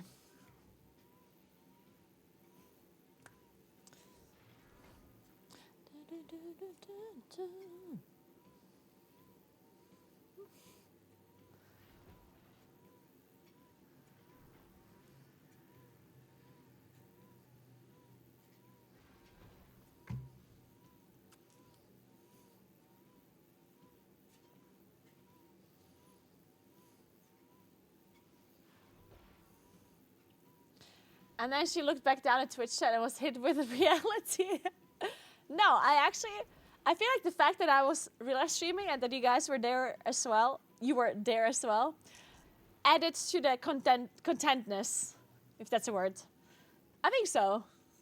Like, I feel like I was like in this beautiful like moment in my head.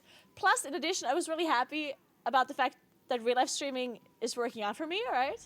So it's just like, I think it added to the happiness, honestly. It was nice. Usually I wouldn't be happy about you guys. Usually you're toxic and all. But in that moment it was nice. I think this might be the famous Luca. We're faced inside the dungeon? Oh, we're faced for the salmon. Luca's gonna carry us, guys. Or maybe Luca just leaves in front of the last boss as well. Maybe Luca is gonna pull a Michelito and just leave. on the last boss. Of course, we're toxic with Mythic Plus players. Dude, I was laughing so hard when I had the text-to-speech on in the car. It was fucking hilarious. She just spoke so fast, I didn't understand everything. But the things that I did understand was hilarious.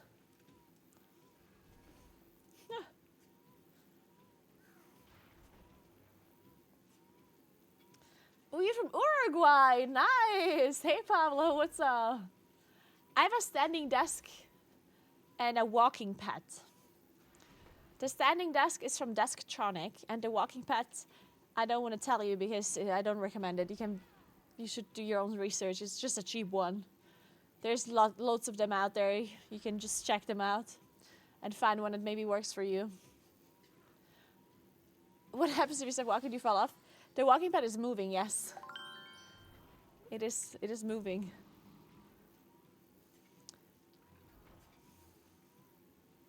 Thank you so much for gifting your stuff to Pablo Anonymous. Thank you so much. I appreciate it. Thank you, thank you, thank you. It was 130-ish euros, yeah. It's pretty cheap for like a walking pad.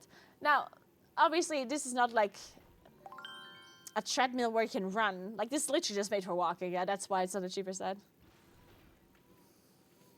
Hey, Newfie Nation, what's up, what's up? Thank you very much for the prime.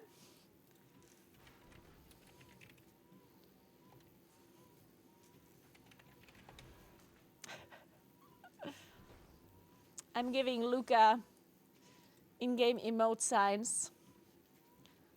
It's like Morse code. I hope he understands. What's the add-on for making an HP bar? Well, my add-on for HP bars or for nameplates is Plater. If that's what you mean. But Plater has loads of settings, and it doesn't come with these settings by default. You would have to set it up. It's a little bit more on the complicated side. My party frames are grid 2, if you mean. But honestly, like, if I were you, if you like this setup here, if you like the way my raid frames look, I would just go with Blizzard standard frames. Because, yes, I use grid 2, which is an add-on. And I personally like grid 2 because I've been using it since, like, Burning Crusade or something. I've been using it forever. But Blizzard standard frames, you can set them up just like this. Like the way it looks. Obviously, the settings that I have in addition, you can't do with Blizzard frames, not all of them. But just like the basic setup of the standard Blizzard frames are the same from like a looks point of view. So if you just like the way it looks, just use standard Blizzard frames. Like, that's gonna be much easier for you because then you don't need add-ons. 5, 4, 3, 2. All you have to do is like set them up horizontally and use class colors, and then you just change the width and the height to be some lesson of the void. Like something like that. So here we are. High Speaker Irish. Or is it just Irish now? He swept from the Hall of Awakening into the Stone Vault. He's probably running like a frightened mouse. You sleepy, cowering, timorous beast.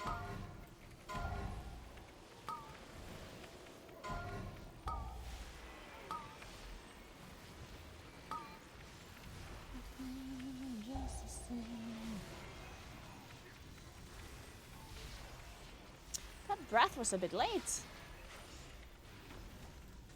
From our evoker friend.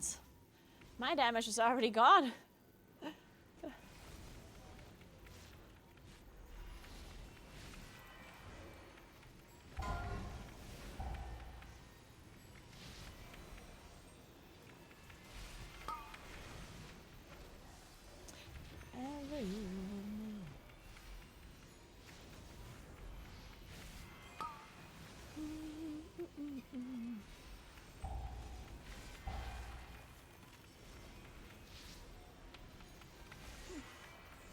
I don't use...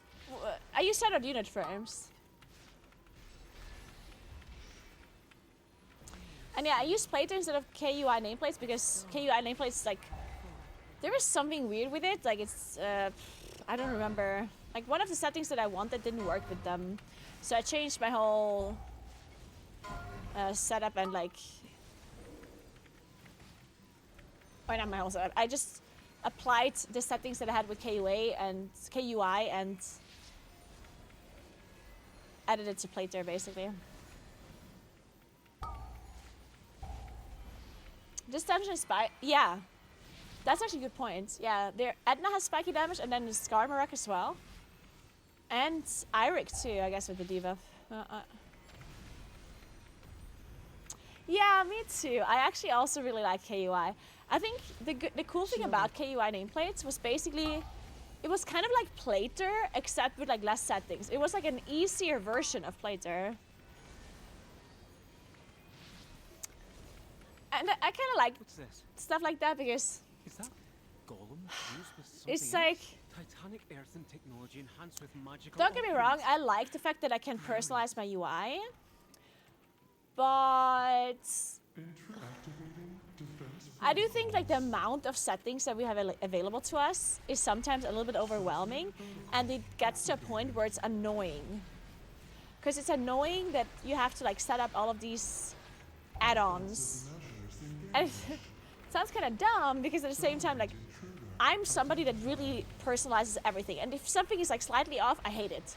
I'm like, oh my god, my dot is not on the left side? Like, you know what I mean? So I really got used to the fact that you can really personalize the UI, and I like it. But at the same time, it annoys me that it takes me so long to set it up every time. And whenever there's a bigger patch or whatever, then the items don't work anymore, and you have to set it up again. And it's just like, ugh. It's like this chore that you always have to do. So I always say this whenever we talk about like add-ons. I personally wish, like, if we could live in an alternate universe where add-ons were never implemented or never allowed, I would actually prefer to live in that reality. I don't want add-ons to be removed in the current reality. Like, I don't think that we could remove add-ons right now because we've had them this whole time and people are used to it, right? So I wouldn't want them to be gone now. But if we could turn back time, basically, right? All the way back to vanilla, and we could just make it so add-ons are never allowed, then I think I would prefer that. You know what I mean? Of course, it's kind of hard to imagine what our world would look like or what the game would look like if we don't have add-ons. The game would be completely different. But yeah, obviously we will never know. Because unfortunately, turning back time is not a thing. Or maybe it is, fortunately, now that I think about it. It would be kind of strange if we could do that. Seismic protocol activated.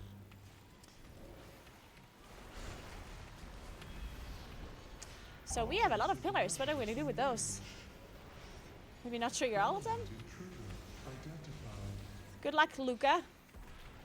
Engaging offensive protocols. Oh god. Luca, help! Okay, why does this do no damage? Either Luca is a god on Earth, or that just did no damage. What the hell? With a shatter and 4 shards. Shielded.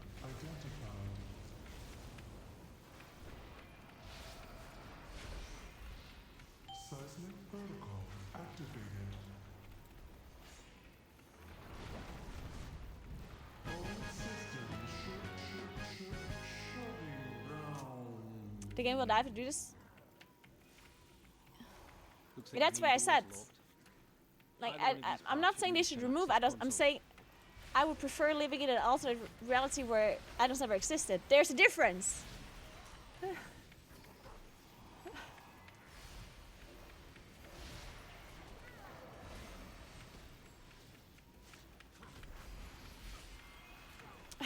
Yes, Nickel.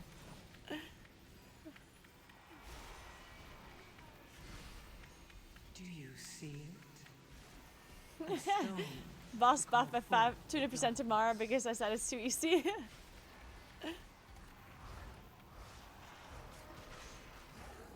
It's actually so funny to me sometimes Okay, I know that you were joking, obviously, right? But sometimes people actually think that whatever a content creator says is gonna be true. Like whatever a content creator asks for just happens. There's honestly people who believe that. There's like, oh, if I say nerf Hunter, then they'll nerf them tomorrow. I don't know what people think, what kind of influence I have onto the WoW developers, but that's just not how it works. Shielded. Not to say that we don't have some influence, right? I definitely do think that content creators as a whole have an influence on the community, but not like a direct influence, you know? Like, it's not I say buff this and then debuff it, you know? Especially if I say it as a joke. It's funny because sometimes I'm literally like joking, like obviously joking, and people are like, because of stuff like this, they're nerfing my class all the time. And I'm like, dude, I was laughing as I said it. Do you see? It was a joke.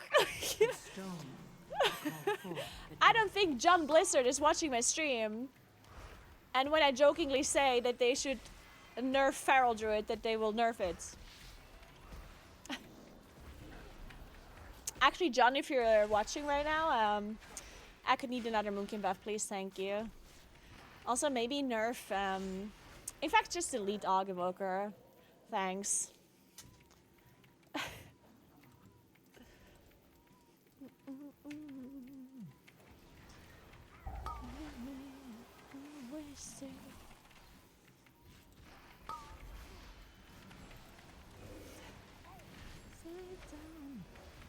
No jokes allowed.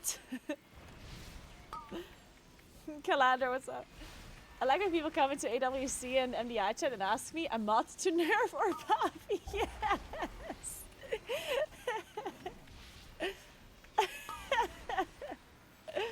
Oh man. Shielded. Yeah, we all know there's only one singular person working at Blizzard, and it's you, Calandra. A golem fused with Spartan corruption? You can't fool us. We know you're the only one working at this company and you make all of the decisions. You better admit it right now. You're done fooling us. We're on to you.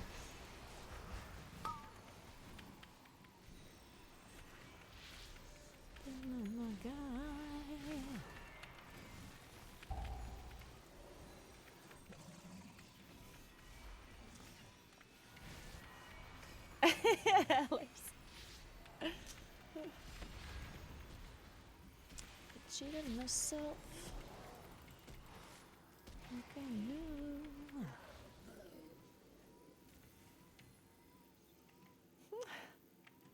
Jumbo.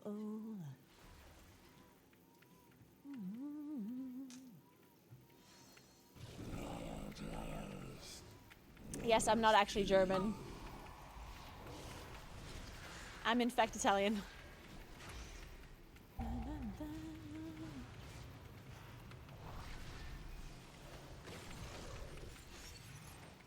Oh! Do you see it? That's a double. Maybe we can get a triple. Maybe next time. Wait, that's gonna be a double if I see one.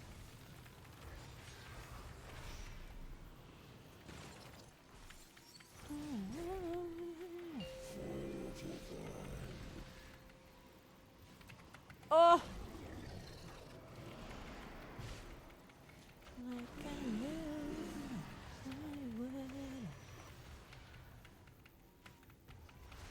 Oh, wow. Wait, did we let all of these buffs go through, by the way? Or I hate these affixes.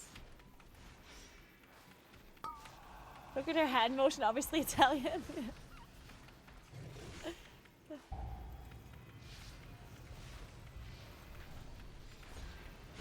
Oh. Ah. Heal us, Luca, heal us.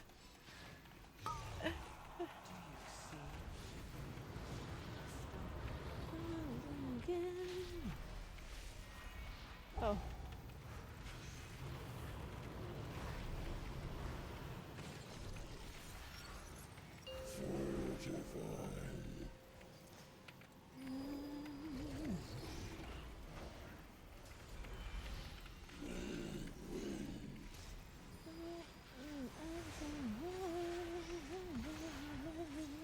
How do you play this boss actually with the with the buffs?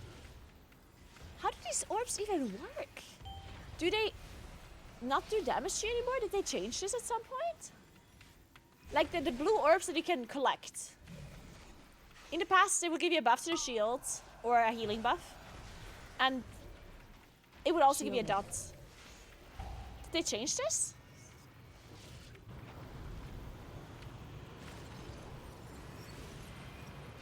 They give you a healing. They never did damage? No, that's a lie. They definitely did damage at some point.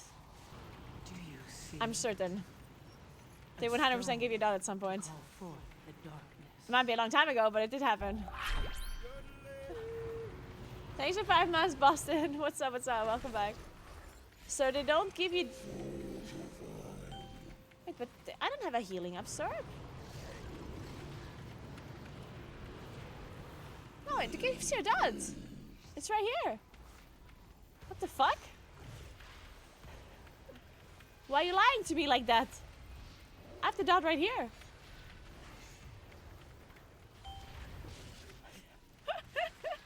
Fucking Twitch shit. It never gave you dot. Oh, the dot gets removed. Ah, okay, I understand now. So once the fortified shell is gone, it also removes the dot? Or the debuff? Shielded. There we go. I guess I don't know how the boss works. You should be able to take a mine cart back to At least we central aren't as bad as yesterday when we were in the car. Honestly, okay. Okay. I think with the text-to-speech in the car, it was honestly just funny. Which is, like, the fact that I gave you the opportunity to have infinite text-to-speech and you guys did not abuse it is admirable. It speaks to how nice and how mature the community is. Like, no joke. If you go to another streamer and you turn on text-to-speech like that, the amount of people that would have limit tested the text-to-speech to see, you know, what kind of words are gonna get censored and stuff. Hunter, thank you so much for the 5 sub gifts. Appreciate that. Thank you very much. Thank you, thank you, thank you, thank you. So yeah, I'm very proud of you.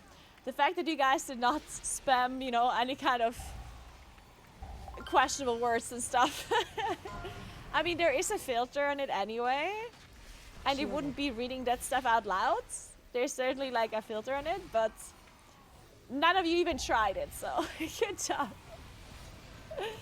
Thank you very much, Hunter. Welcome to Gene Splicer, Magnus, Pyrek, Xandra, and the Kyle. Thank you so much. A stone to call forth. Since you said it out, I will. No. I trust you guys. Are you proud of the least toxic community being yours? Of course. I think if there's an award for the least toxic community on Twitch, you probably win, guys. I'm telling you. Okay, actually, the least toxic community towards each other. You are pretty toxic towards me sometimes, yeah? But you're not toxic to each other. You guys like really like each other, yeah? To me, on the other hand, sometimes you're real fucking toxic, yeah? That's okay, though. I'll allow it. Deserved, honestly. You're right.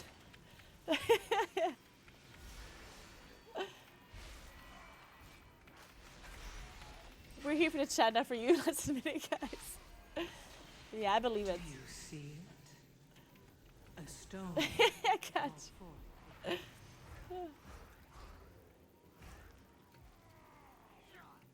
Alright, I have cooldowns for this pull. Let's go!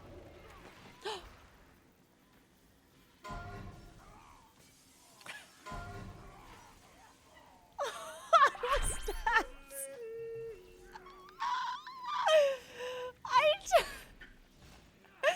I'm so sad.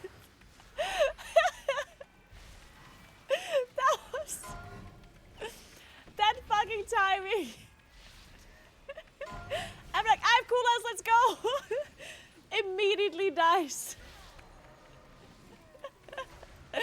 Fuck. Thank you so much for 2 months, Galaxy Penguin. Appreciate that. Thank you so much. Oh my god.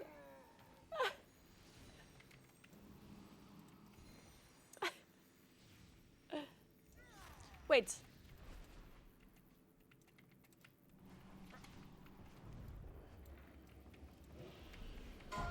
Do you see it? A stone. Is Trigger Fire not like making sounds right now? Machine speakers in the stone vault. Fanatically loyal, no doubt. Because it's enabled and stuff on my end. Maybe Trigger Fire is just having a problem. Just having a bad day. Shielded. You got rolled with toxic, we didn't hear anything? Yeah. That would have been funny. I guess Trigger Fire having a bad day though. Jericho was going down.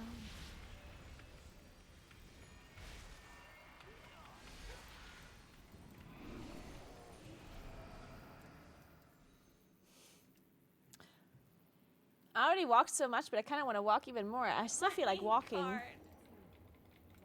I heard something. See, chat is funny. Defense protocols activated. You know what funny people don't say? That they're funny. So...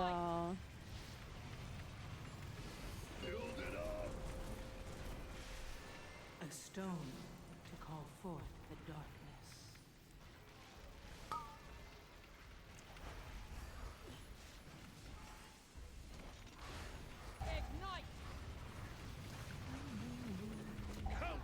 Okay, I'm turning this on again. Oh shit. First I run to safety before I turn this on again. Break it down.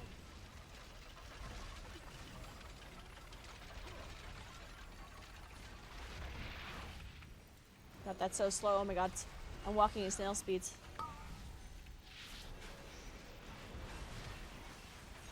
Countermeasures on.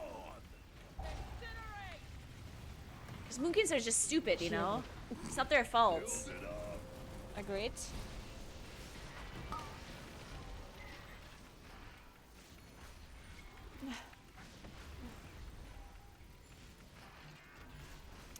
Wait, so maybe... Because I think like this whole new alert system that Twitch has, I think in theory we could move all of the stuff there. Like this whole trigger fire thing. Do you see it? Break it down. Because this Twitch alert stuff, I think would allow me to have audio and video play on channel redemptions, I think. So technically we could move this whole trigger fire thing over to Twitch alerts. In fact, we could move all of our alerts to Twitch alert. Oh, that's an orb. Guys, I found the orb. In case you were looking for it. It was right there. You're welcome.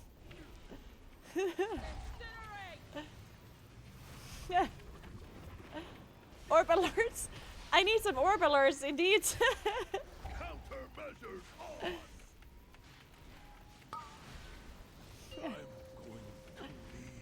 Oh. Just a distraction. Oh my god, why does it do so much damage? You can do it, guys, you can do it. There we go.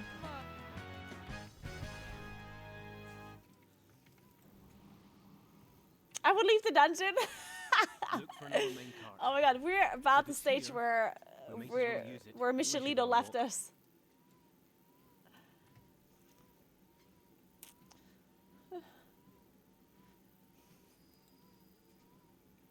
Technically, the patch would release whenever the servers come up for an A, but it's down for 8 hours. So 8 hours is not until... Actually, I don't know. This is the Michelito legacy.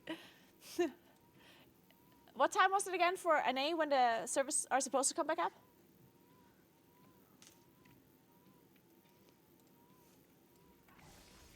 3 p.m. PST. That is +9. So at midnight. For EU in theory. Now the service could come up earlier than that, but it could also come up later than that, so. Do you see it? A stone to call forth the darkness. Memories.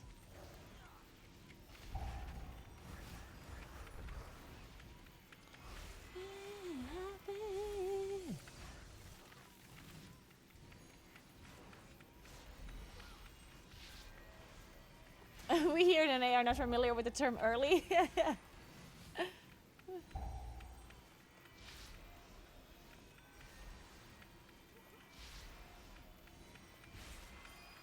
Really, Kuros? And why is Twitch like that? Why does Twitch have so many things that they only allow the channel owners to set up?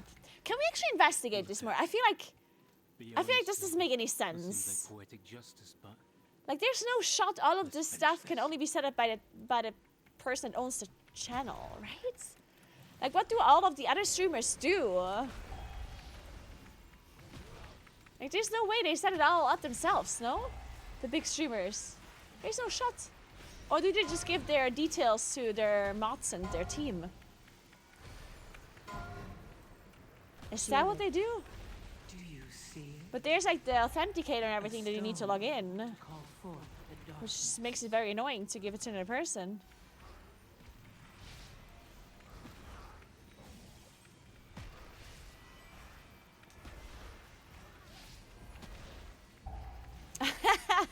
Yeah, maybe the NA servers come up with EU.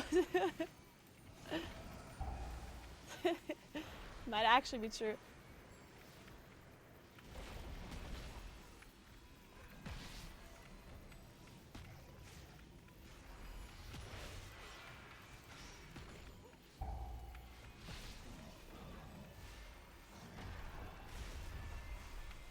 Yeah, but I doubt it, of course. Like even the panels. Like I'm not talking about the alerts only. I'm also talking about like the stream panels, like the description panels and stuff. And the going live message. Not the title, but like the notification and stuff. Oh, horses.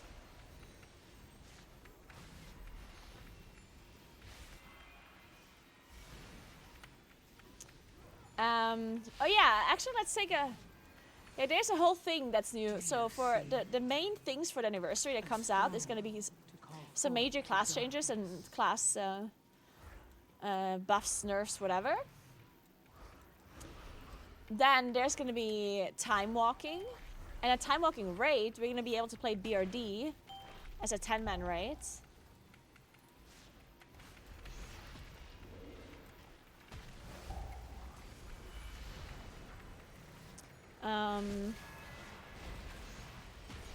And other than that, I don't know, what else? Any other major changes? Yeah, the time walking should be pretty major for gearing alts, yeah. I think it's 10-man, yeah. Isn't it BRD 10-man?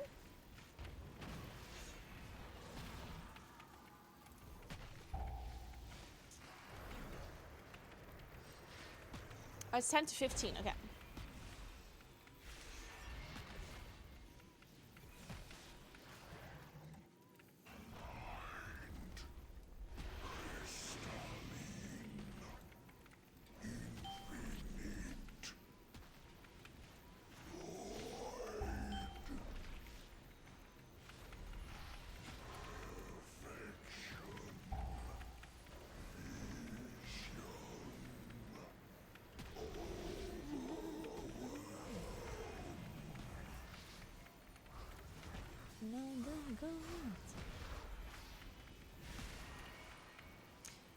I'm playing right now because I'm playing on EU.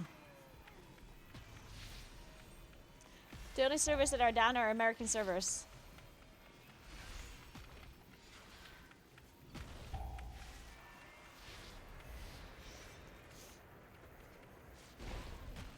I was not in that.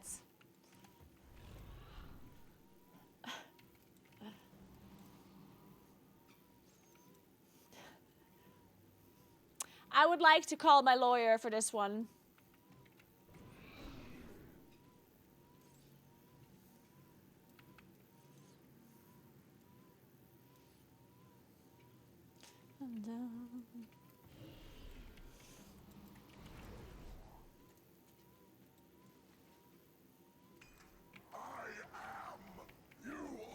Okay, Luca did not leave, so he did not pull a Michelito. Good.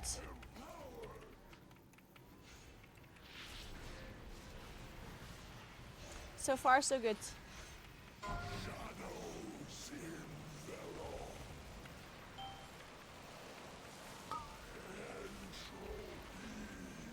Shielded.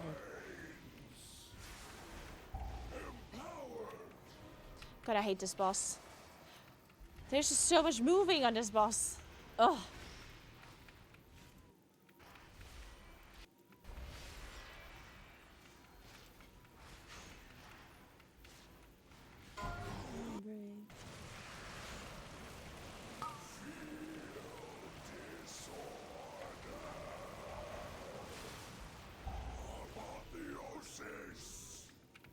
Oh god, I'm so dead. I'm running, I'm running. There you go.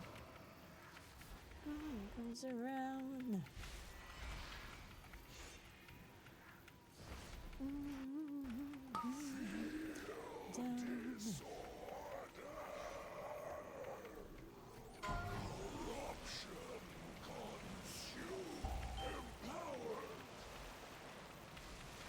I mean, this boss, honestly, it's not that I hate this boss. I just think that this boss is... There's just so much moving. It's the problem.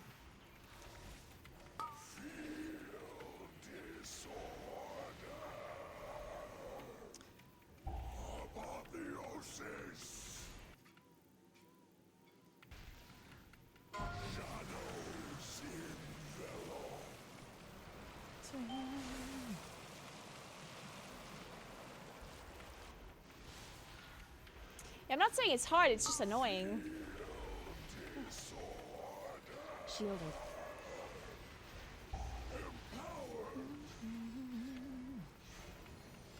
I don't like having to like move from one corner to the other because someone had closed the portal in front of me and then there's like huge like frontal being casted onto my position, you know?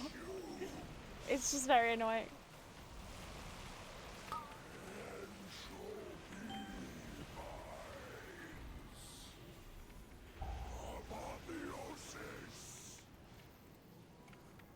Good morning, Travis. What's up? How you doing?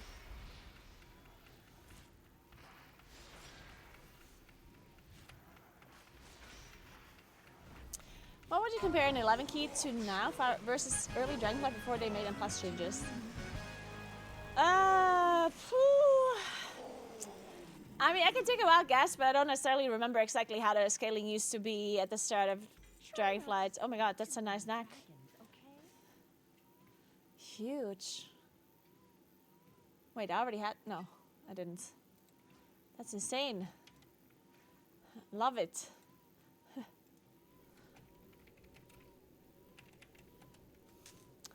But I don't know, like it's hard to tell. What are the highest keys we did at the start of Dragonflight? Or like in season 1 of Dragonflight? I don't remember.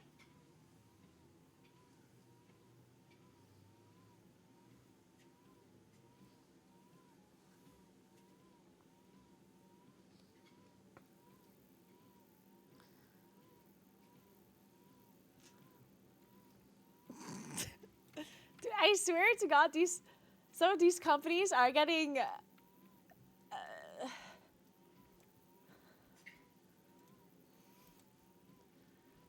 like, what the fuck?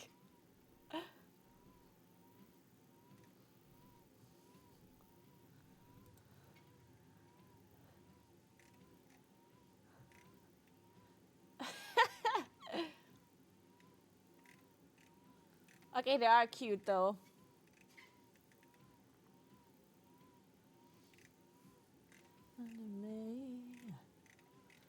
Okay, it is very cute. But Jesus Christ.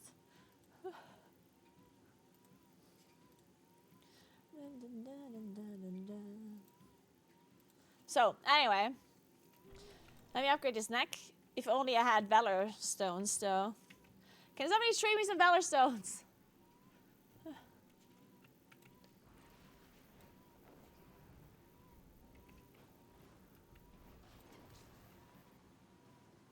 Good morning, 50. What's up? How are you? To dirt farming. Oh, wait.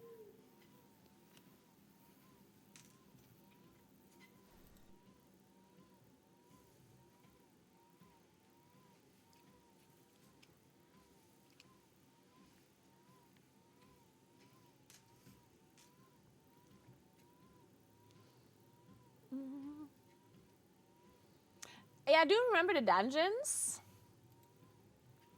I do remember the dungeons of Dragonflight Season 1. I just don't remember the difficulty. Like, I don't remember what the highest key levels were that we played.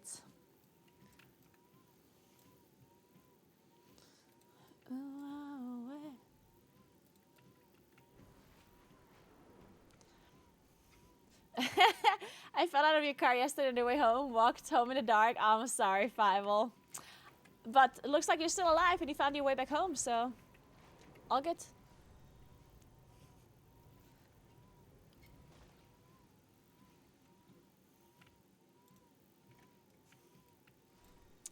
But oh my god, I can't speak. The difficulty the difficulty of an 11 dungeon right now, I do think that's... I don't think it quite was a 21. I think it might have been a little bit higher than that. Maybe like 23?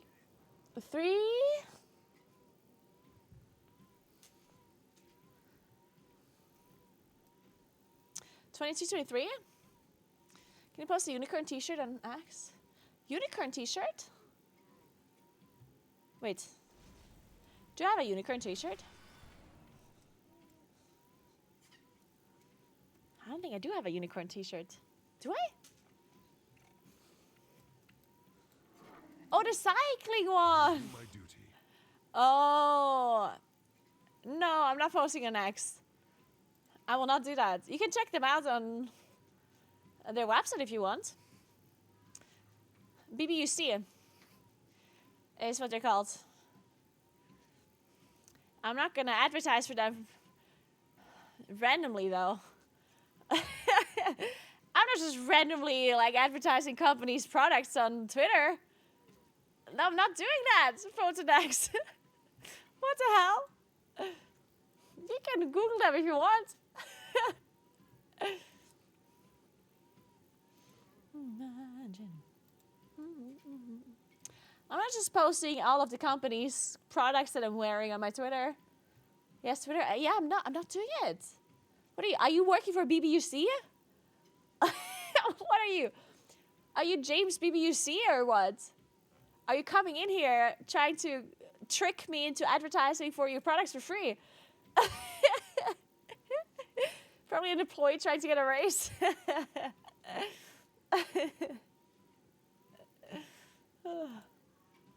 I mean, it was worth a try. I didn't fall for it this time, though.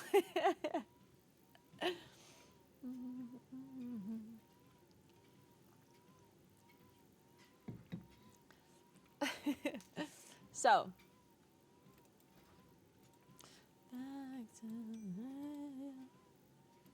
How does it still cost that much? 190. Jesus. How big is your city? I don't live in a city. I live in a town. There's 5K people that live here. Buy the e-bike. Hey, it's not an e-bike. It's a gravel bike. Off of my throne list, and we as community can negotiate if she's doing it or not. Yeah, I can't know. Okay, you know what? That's a deal. If you're buying that that gravel bike for me, then I will consider posting about the unicorn shirt on Twitter. I will consider it.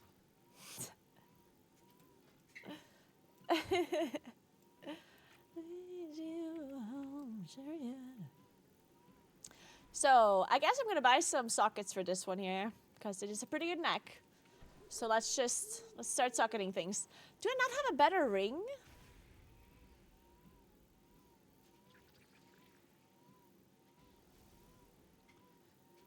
Why are all my rings so shitty?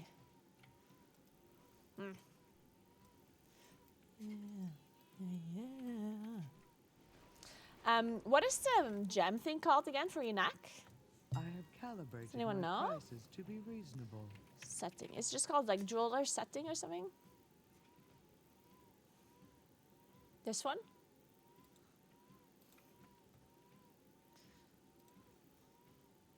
I guess that one. Then haste master. Oh, how much haste do I have now? 10k haste? 17k master. Honestly, I feel like I need crit gems. Crit's so low. Let's do haste gems though. What are they called again? My directive has been fulfilled. Masterful.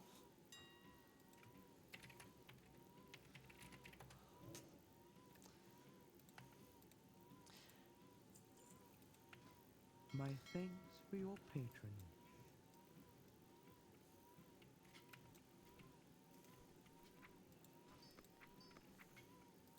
So.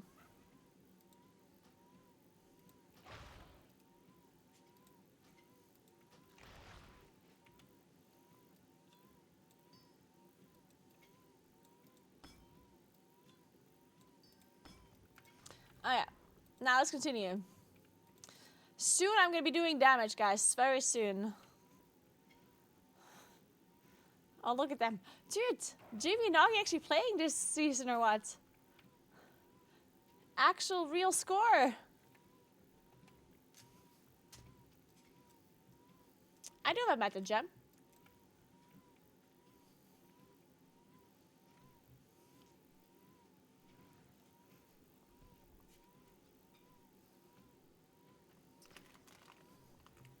What do you think about it? Changes coming tomorrow? They seem good. We'll see how it turns out tomorrow. Seems good enough though.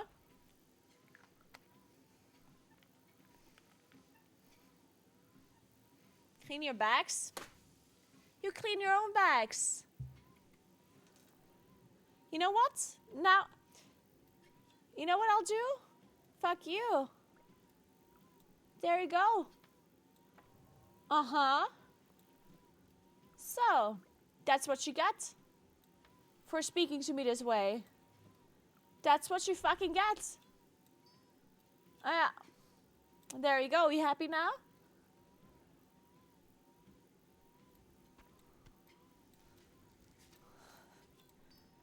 Messing it all up.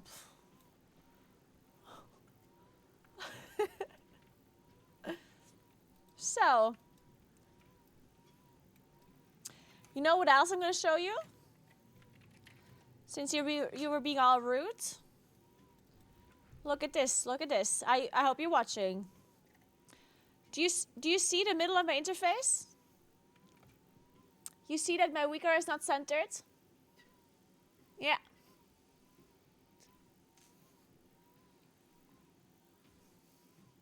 Not centered. There you go. Deal with it.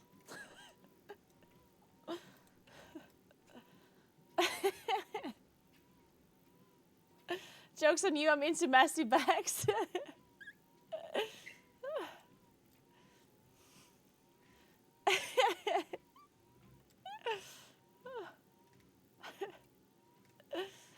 Hey, you started it, guys. This is a war. You can't just like flame me and then not take anything back, okay? This is a give and take. You calling me out, that trigger your OCD. That's how it works. You can't just take.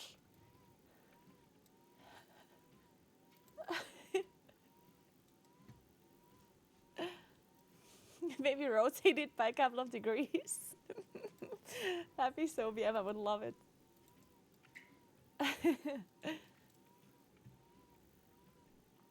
Look at that, it's Bob. Ooh. Let's do it.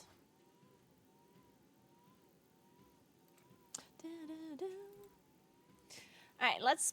Necrotic Wake.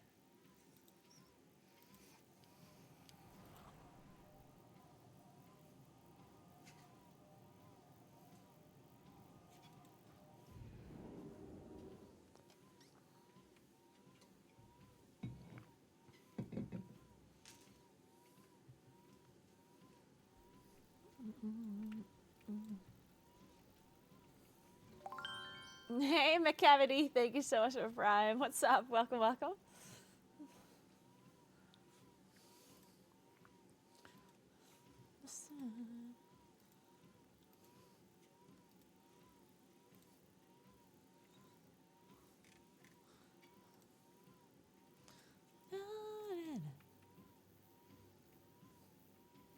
I think you have to do the dungeon in +10 in time to get the portals. Hey, McCavity, what's up, what's up?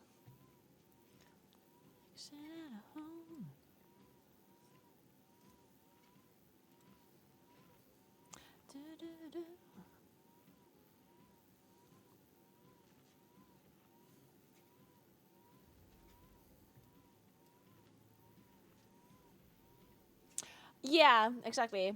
Or you have the portal stays from previous seasons as well if you unlocked it then. Because obviously some of the dungeons are returning dungeons.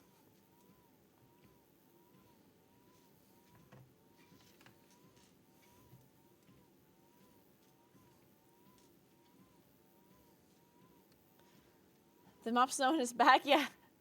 The blight bags are just called bags.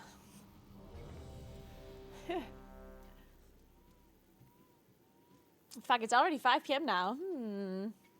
So when do I go to the gym then?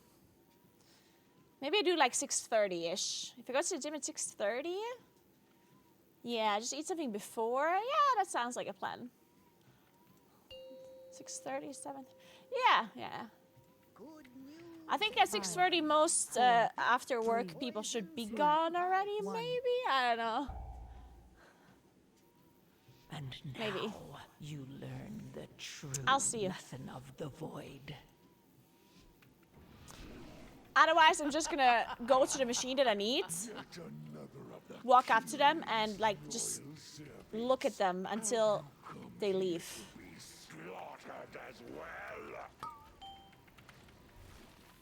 Could you imagine? Just like walk up right next to them, and just like look straight at them. That'd be so fucking BM. Oh my god.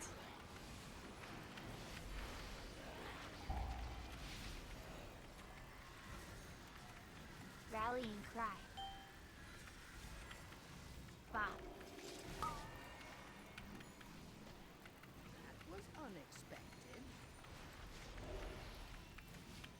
That is indeed a big pull. We can do it, we can do it.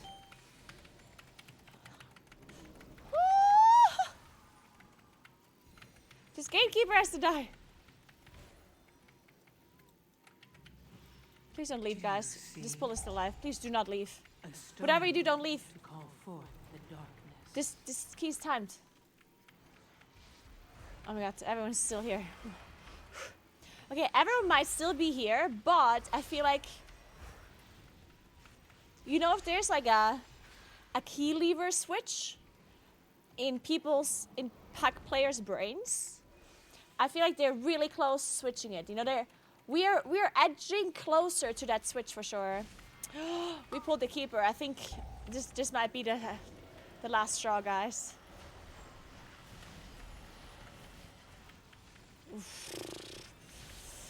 Uh-oh. Uh-oh.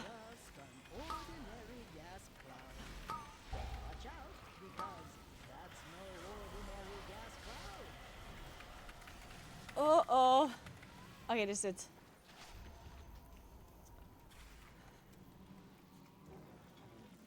Someone's... Wait, we didn't lust. Wait a second. What are we lusting?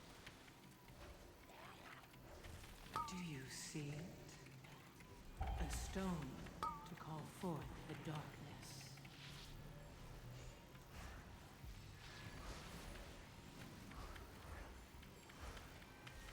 Wait, the orbs are coming to me. How convenient. Nice. Have I ever left the key? Numerous times.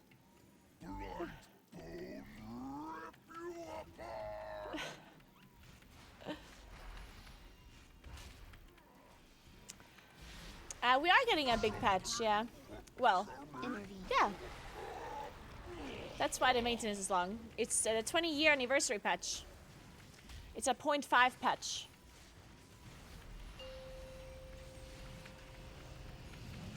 I am walking, yes. And also standing, which usually is true simultaneously when you're walking. I rarely ever see anyone walking while sitting. Or lying down. Well, actually, you could walk while lying down. Could also walk in the water, actually. Now that I think about it, I'm wrong. It doesn't always coincide.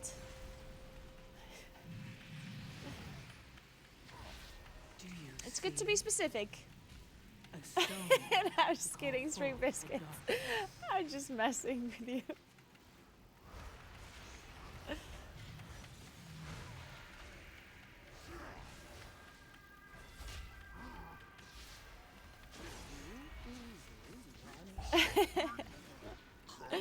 Hey Kay, what's up? Thank you very much for the prime. How are you doing?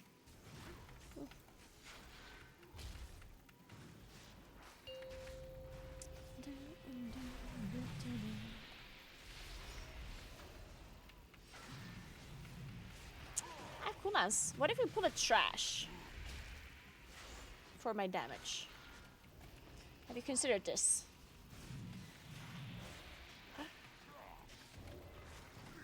Okay, fine.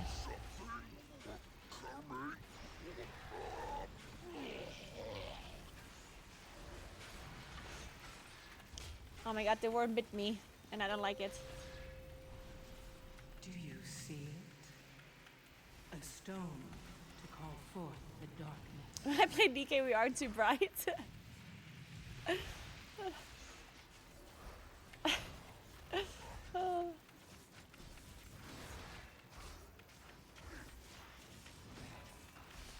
Do you think with the DK changes, we're still gonna see double DK in the MDI?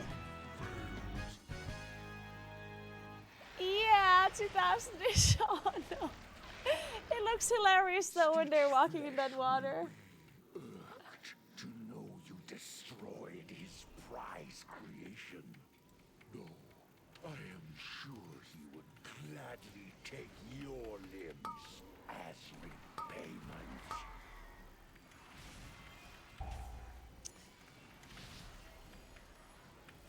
Why are you jumping up and down? Well, I'm trying to have my boobs jump up and down to get more views, but unfortunately I just don't have a lot of boobs. But I'm giving it a try anyway. You know? Also, I forgot to wear my cleavage shirt today. Just things are not working out for me. I'm doing it all wrong. Oh.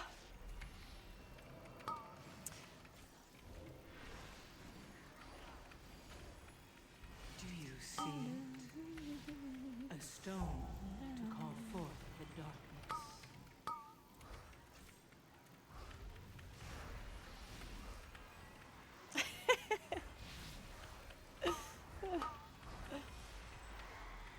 No, I'm actually walking in a... I'm walking on walking pads. I'm not actually jumping.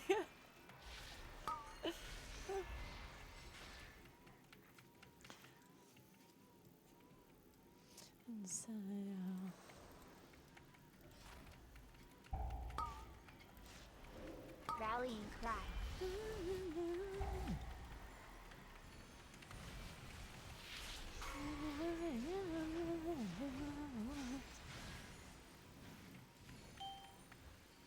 Weird toxic. How was that toxic? Oh, nothing about this was toxic.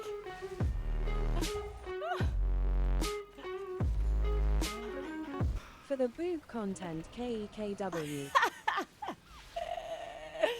Thank you so much for €5, Toro, for the boob content. Thank you very much. Now I can afford a shirt with cleavage. Thank you, Toro. Not quite there yet for the boob job. I think that one might be slightly more expensive.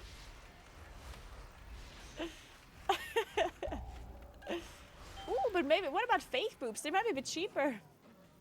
They're pretty realistic nowadays. Is it possible to get a plus title on a non-meta tank? For sure. Yep. Of course. You can definitely get rank 1 title on an off-meta tank.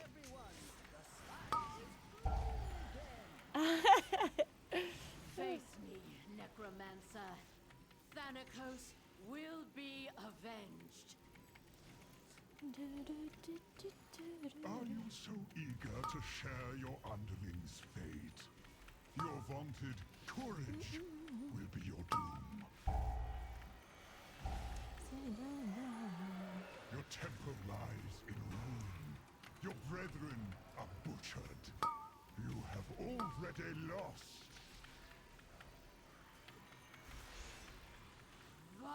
My raid frames are grits too. Do you see a stone to call forth the darkness?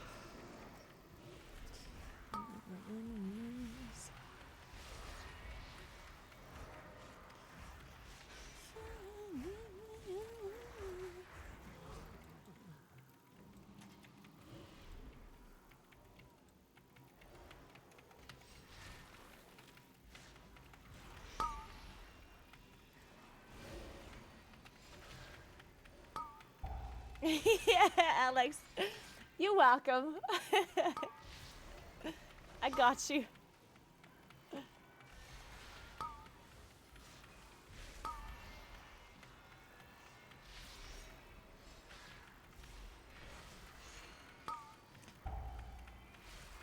Okay, I'm ready for the big pull. We have lust too. What are we doing with lust? I guess we're saving it though.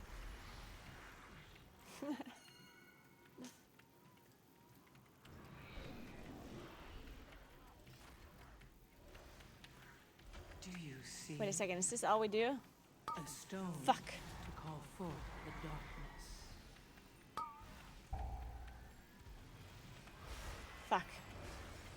I guess so.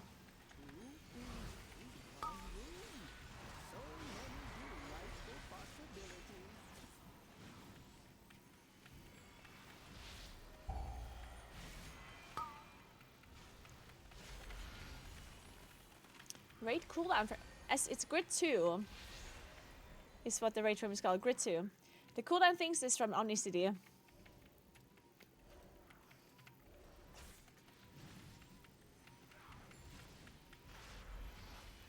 Does anyone know what Frontier treadmill is? I don't want to tell you because I want you to do your own research because the treadmill I'm using is like just a really cheap one that I'm not sure how long it's gonna last. Because sometimes it smells like it's gonna burn up. It's I probably, if I would buy a treadmill again, I probably would buy a different one. I don't know which one, but I would probably buy a different one. Not that it's not working at all, like it is working, generally speaking. But it has barely any functions, to be fair, it's fine, like... It's not necessarily something that you need, right? But in hindsight, I'm thinking that maybe I would have liked the walking pads to be able to have an incline if I want to.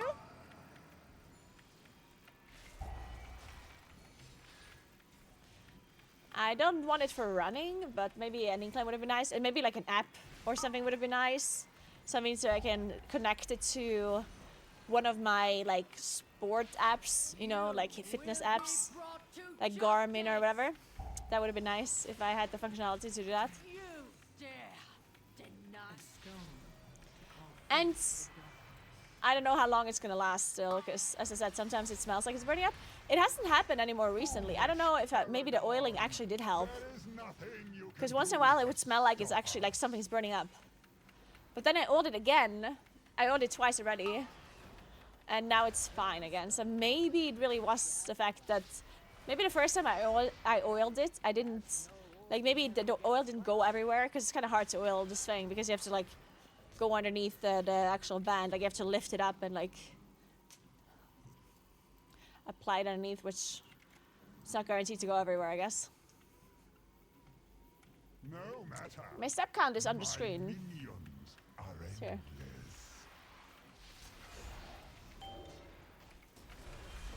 My soldiers rise once more.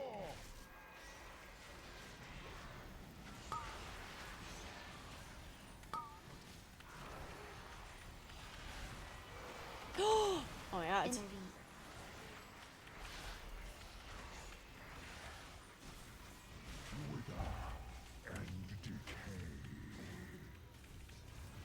Look, he steps to the challenge. With sacrifice comes victory.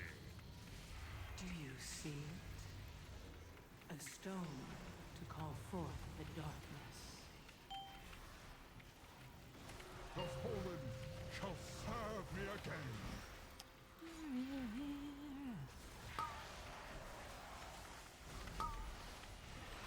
Whoa. Rallying cry. Shit.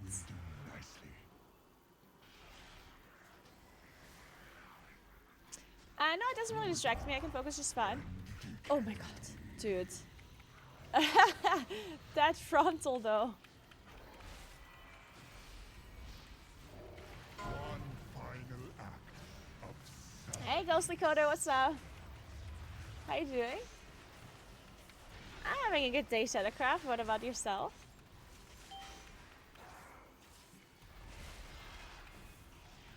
the fallen shall serve me again. Do you see Dude. a stone? Oh god. to call forth Nice the interrupt.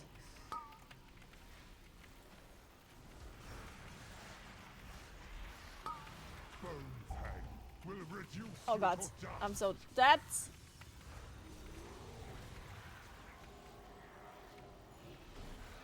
One final act of Do we have an AoE? Sissy? No, did we not have a Sissy? harvest. Nalthor will be pleased. Man. Shit, did we actually just have nothing? Hey, Mike Batter, what's up? How are you doing? Are we continuing? Oh my god. Are we actually? Hey, Rake, what's up? Yeah, why did no one leave? What is going on?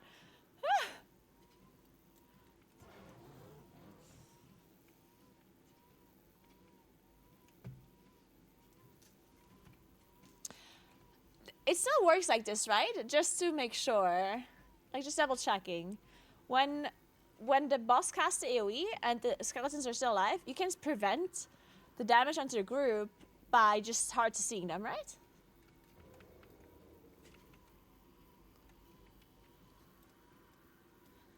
Okay, someone's me after all. Hey Natalia, thank you so much for the sub. I appreciate that. Thank you, thank you, thank you. Yeah, okay, so it does still work. I had Incap Roar, but Incap Roar is a little bit difficult because Incap Roar is in Disorient, which breaks on any kind of damage event. So if I Incap Roar last second, it would technically work, but I was cut off by the swirls in the ground, so didn't really make it all the way there.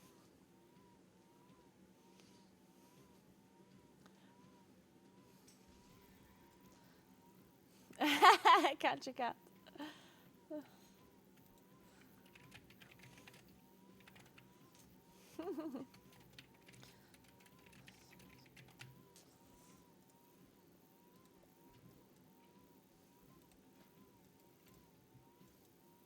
Okay, we tried. Let's do this again. Oh man, I would love to join Juventus, but do I want to do another necrotic wake after this? Fuck, okay.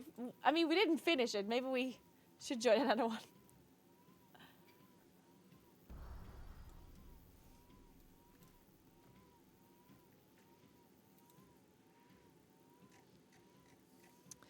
Yeah, I mean, how long did I walk for? Maybe I do 30k steps and then I stop. Somebody yell when I'm at 30k. Or how many do we have right now? Yeah, 30k. Tell me when it's 30, then I stop. Can't be walking all day.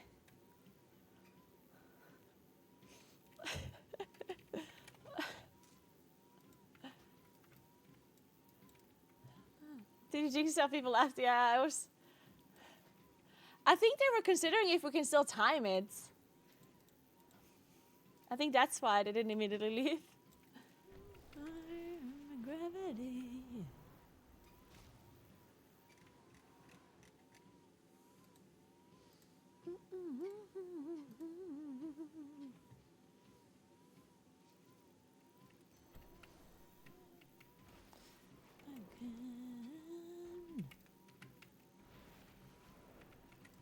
Look at how cute the skybox is today. Guys, we're about to reach the time of the year. This is more like later though. This is more like a November, December thing. In November, December, and I don't know if this is only special to me, because I feel like we don't get like proper sunsets and sunrise coloring of the sky because of the mountains, right?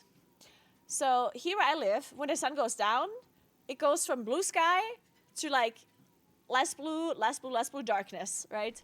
There's no coloration of the sky. Like it doesn't turn like other colors. Except during October and December, I don't know why. I don't know, like it must be like somehow like the angle of the sun in comparison to the earth. I don't fucking know. And during those 2 months, when the sun is setting, it turns the sky in the morning and in the evening, like during sunset and sunrise, or before sunrise, like dawn, I guess. The whole sky becomes like this, like really like nice pink color, pink red, and it's so pretty. It's beautiful. And I assume it's more normal to other people because other people don't have mountains to cover the beautiful coloration of the sky. But here, unfortunately, we don't see it that often. Hey, Palu, I'm so glad you enjoyed my Boomy guide. Unfortunately, it's going to be outdated soon because, of course, we get those major changes tomorrow. So my Moonkin guide is not going to be accurate anymore.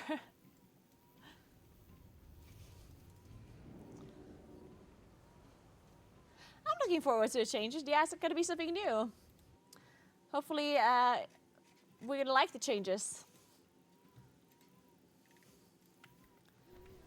Away. Sun goes down.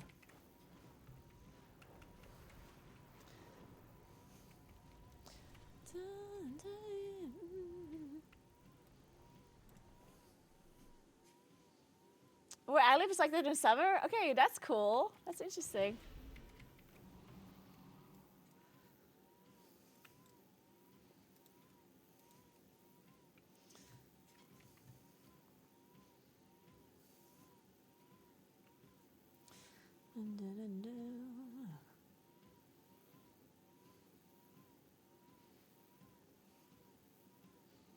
I can't find my flasks anymore because I moved them around. There we go.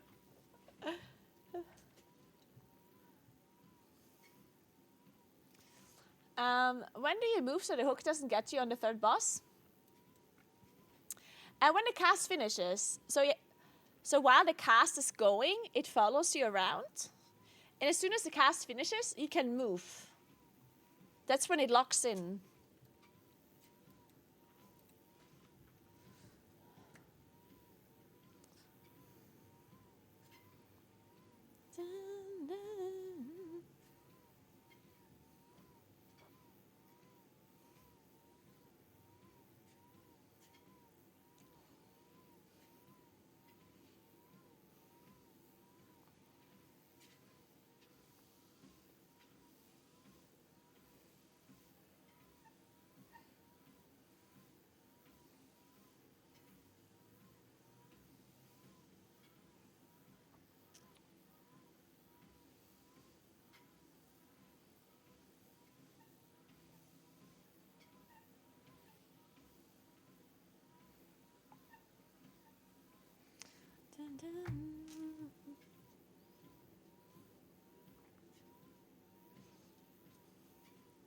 Will you be going for all tier 2 armor sets? I'm so excited to get the sets for class that didn't exist anymore.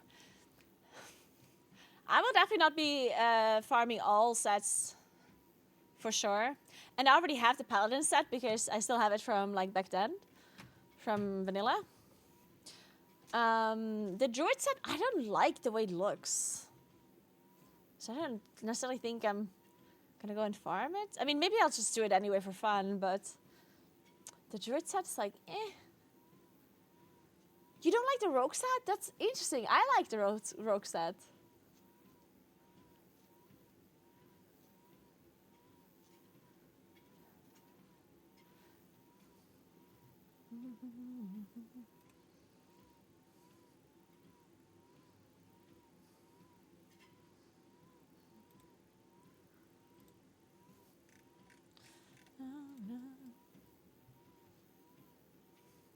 We always have reddish, orange, purple sunsets. I live in the Smoky Mountains in the eastern US. Nice. The organic compounds released from the pine trees in the region give it the smoky blue hue. It makes for some amazing sunsets. Really? That sounds so amazing. Man, I want to travel more, guys. Oh. Whenever I hear stories like this, the one thing is always, you know, when you travel to places, it's obviously amazing, right? But like you can't experience the area for like all of its beauty throughout the year. Because obviously depending on where you go, depending on when you go, it's different. Like even here where I live in the Alps, right? I feel like it's different all the time. Like in the winter, obviously it's different to the summer, but then also in autumn it's different, and in spring it's different. And I feel like there's like beautiful days and beautiful moments all of the time, right?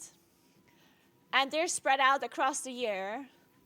And if I would not live here, I would love to experience all of these different facets of the area, which you can't feasibly do unless you actually live here, right? So whenever I go on holiday to other places, it's always a shame that you can't experience like all aspects of that area. I mean, obviously you always try your best to go there at like the best time or whatever, but sometimes I just wish I could see all of those things.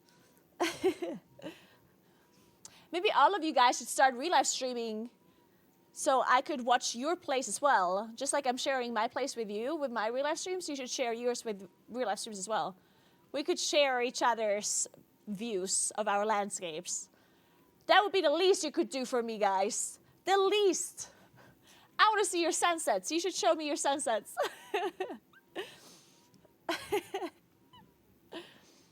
How much subs did you stream at 100 kilometers in 24 hours, or when you need a smaller? Dude, I don't think I could walk 100 kilometers in 24 hours. How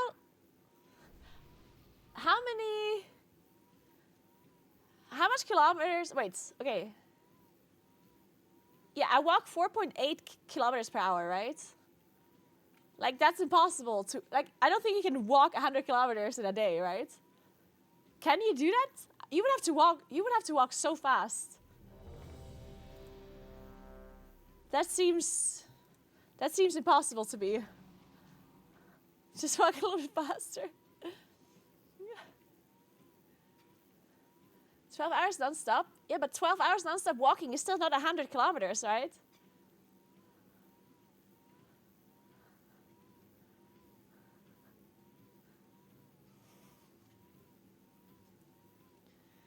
Yeah, because I'm walking 4.16 kilometers per hour for 24 hours straight. Okay. Oh, yeah, that's the math. True. Yeah, that makes sense. So I would have to walk 4.16 kilometers per hour, and I have to walk 24 hours straight. Whew. Yeah, that doesn't seem very doable.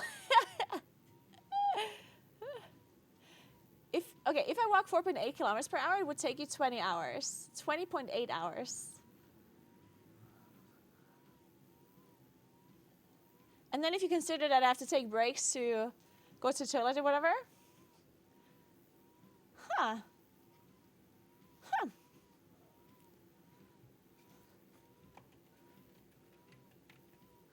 Can you grab the orb on the bridge? Which bridge?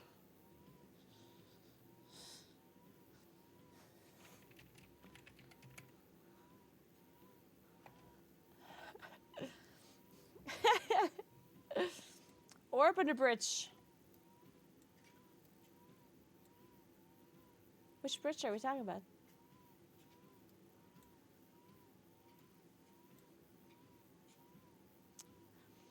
Oh, is that an orb?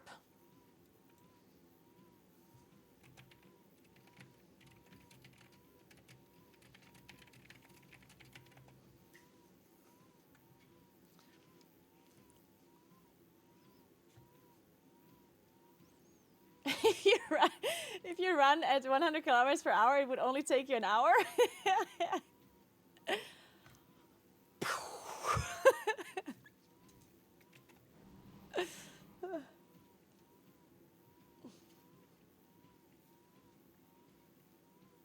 I mean, honestly, I could do that. That seems like a very, very difficult challenge. But honestly,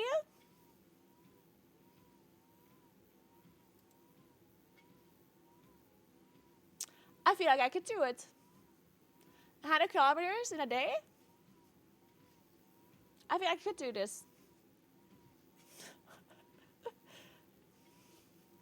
I wonder if I should do it in real life, though.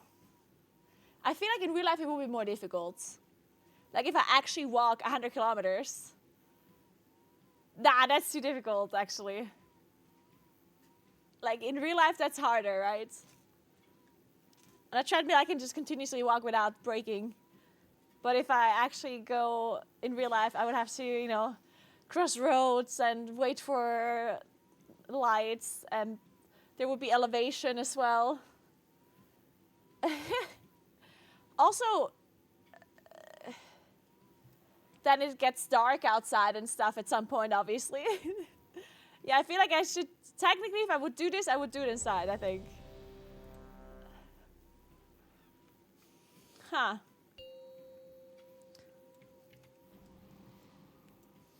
Five, four. Maybe we should make this a sub goal. 2, 1. That would have to be a big sub goal, though, because holy shit, my feet are gonna be killing me afterwards. I won't be able to walk for a week or so. Yet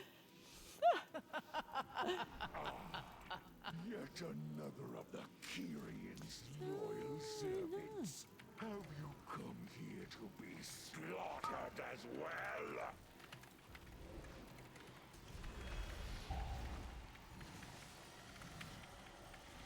This temple was merely the first to fall. Soon, all of Bastion will Shielded. burn. Nice.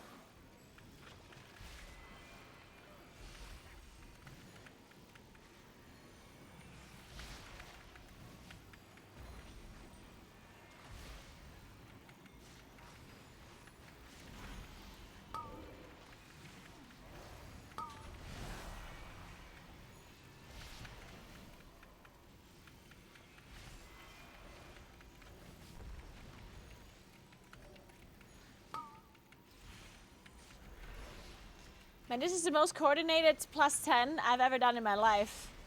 We posted an MDT. We assigned who picks up which choice. This is incredible. People are interrupting, using their CC. What is this? You see Fucking +10 key. a stone to call forth the darkness.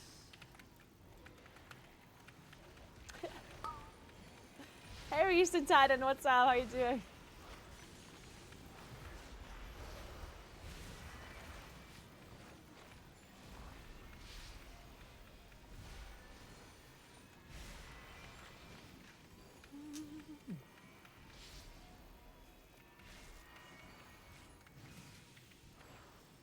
Can we pull this pack here? My coolness already. Okay.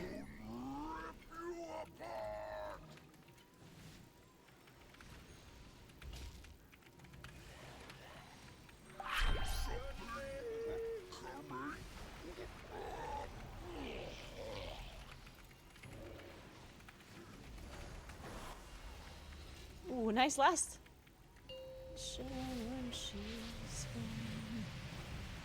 Hey, Sir Johnny. Thank you so much for the 12 months. What's up? How you doing? Thank you, thank you. A stone to call forth the darkness. She's gone.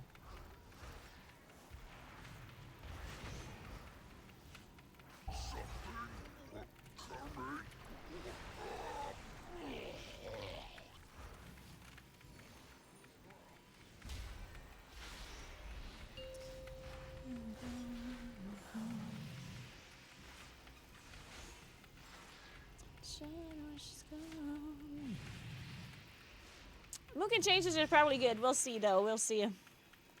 We will see.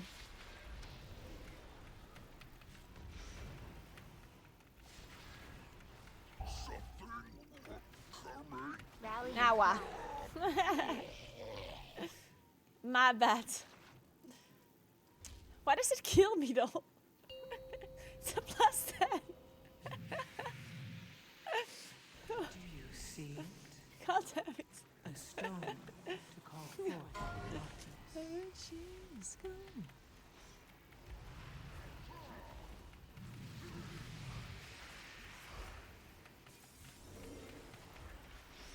Sunshine, where's she going?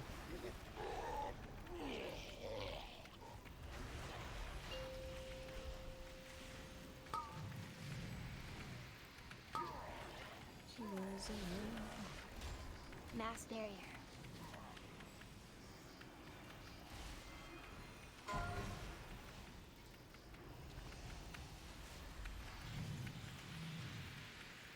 I'm a diva, I don't walk.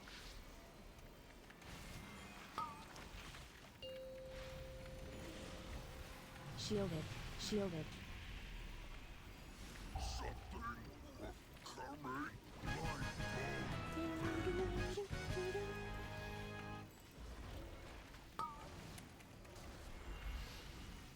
Stitch flesh will be. Okay, my cooldown's might have been ready a little bit late, guys. Do the devil throw flash? I am sure he Almost deadly. gladly take your limbs as repayment.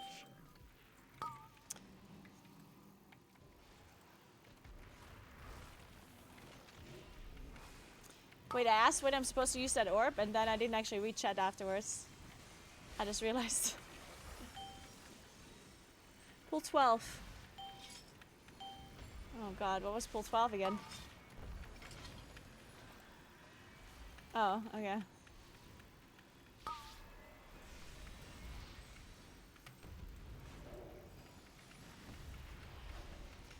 Hi, Schwarzblende, what's up? I'm dead. Oh!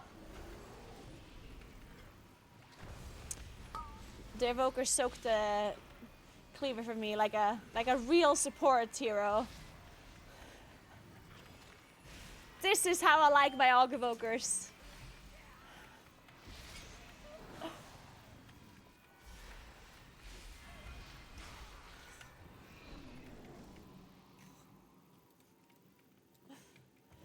This is how I like my Aug evokers dead.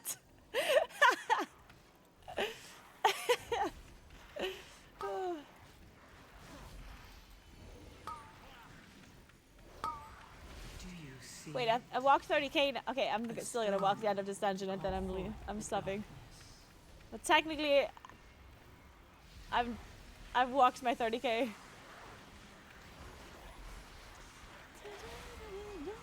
Zephyr. Man, I'm so well rested today. I don't know why. I'm so energetic. Maybe it's because I drank 3 coffees. Iron bar. Maybe it's that.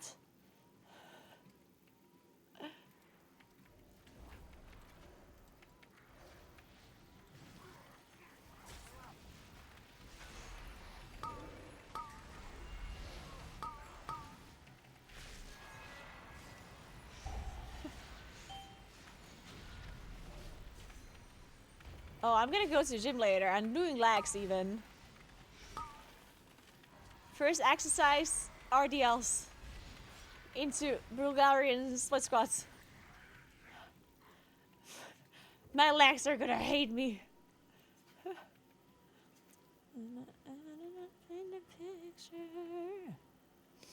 I don't know why I walked this side.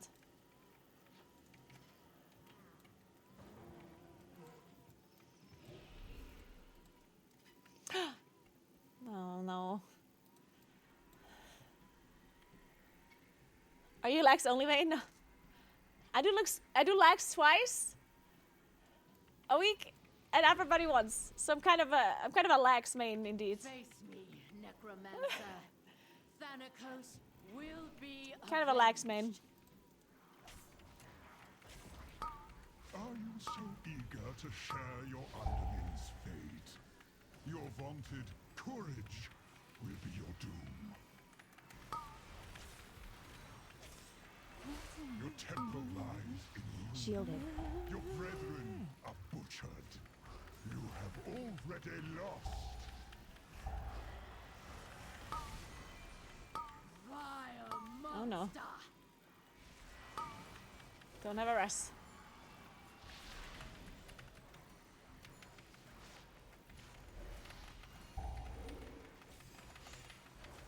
Kill it! Nice.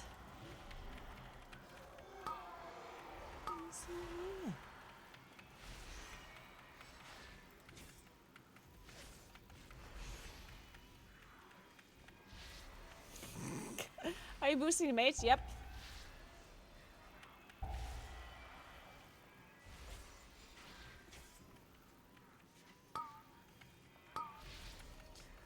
Do you see it? A stone to call forth the darkness.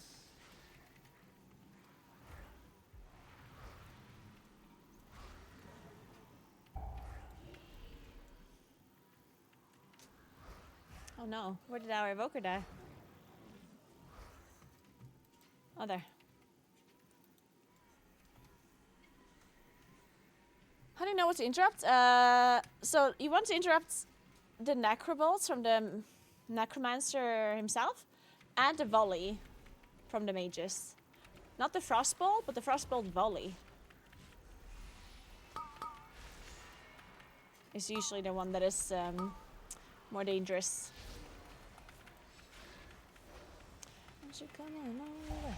Rallying cry.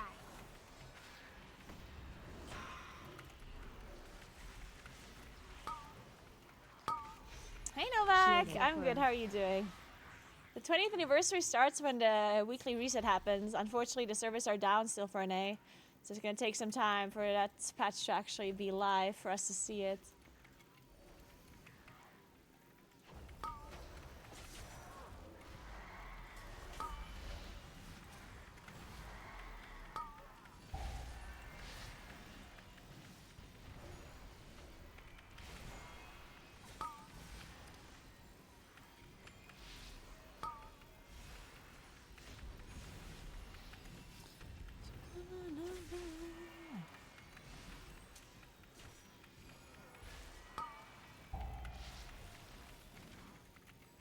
Do you see it? A stone to call forth the darkness.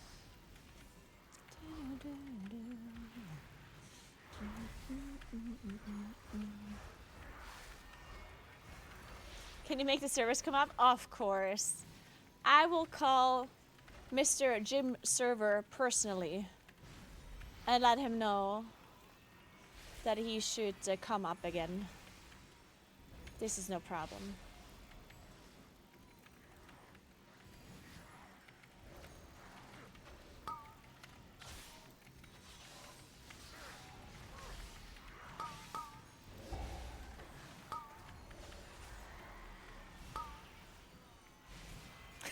I can't get a hold of Jim Server all day. Yeah, don't worry, I got you.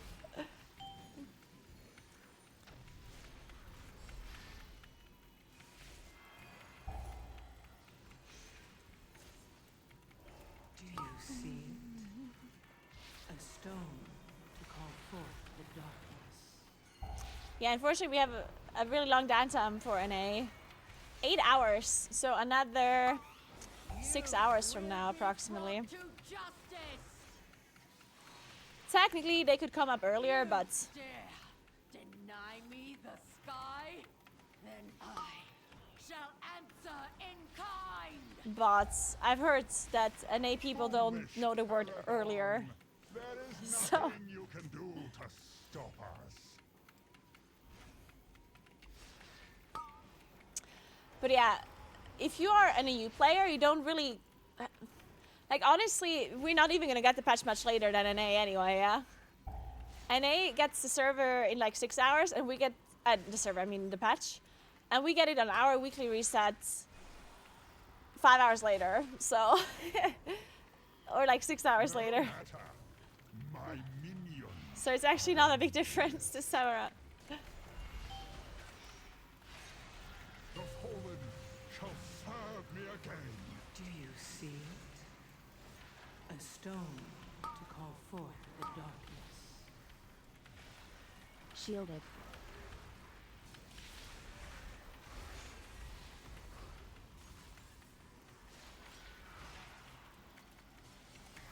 Bonefang will reduce you to dust.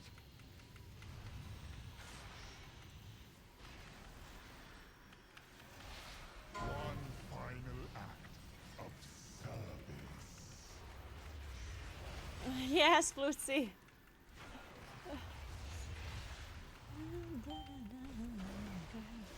My soldiers rise once more.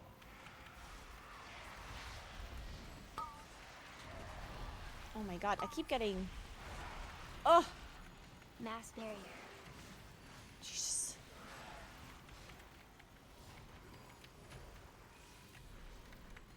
Wither and decay.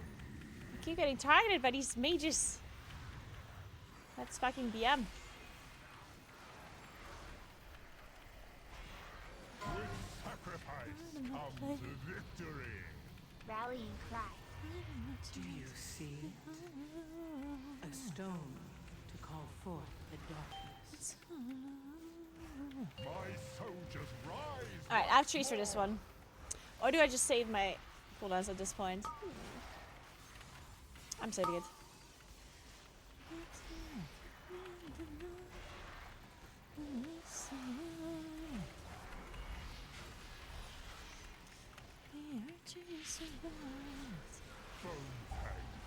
Oh shit! Oh my god. No! My evoker!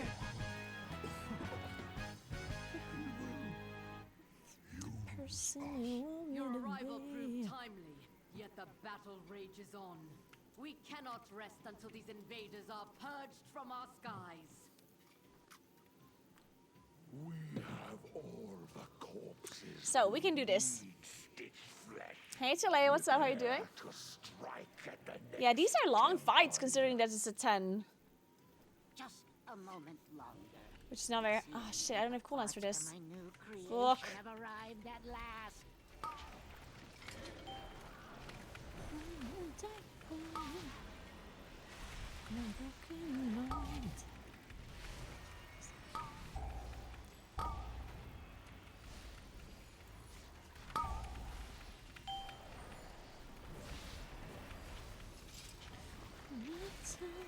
Do you see it? A stone to call forth the darkness.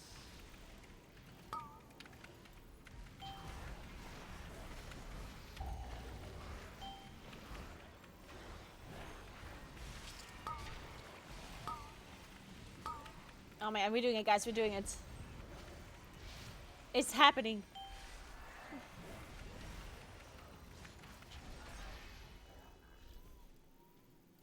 Hey Lampo, what's up? How are you?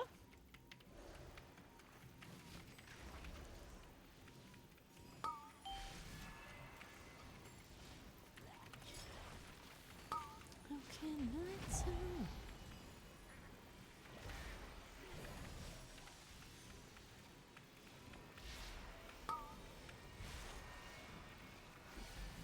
Okay, I have cooldowns for next pool. Shielded. Oh, nice interrupt. A stone. Hey, gay boy, thank you so much for Prime. What's up? How are you doing?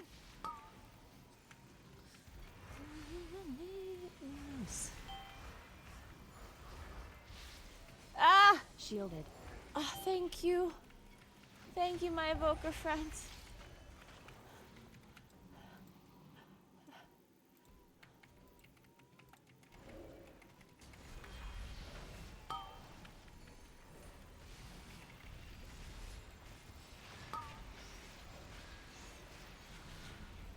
Is this platform still bugged with like targeted things, by the way, or no?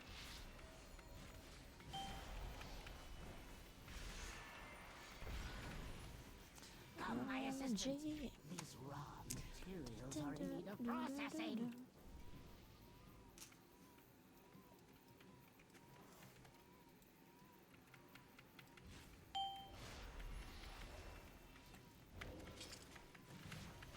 I just got rescued by the evoker because I was targeted by a cleaver from the harvester.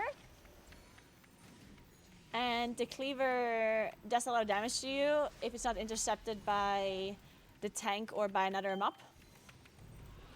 Oh.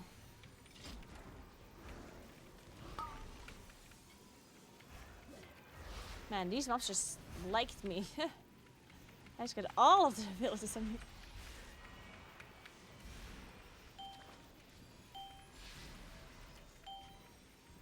Yeah, these assistants are a little bit dumb because sometimes you can get fixated by both of them simultaneously.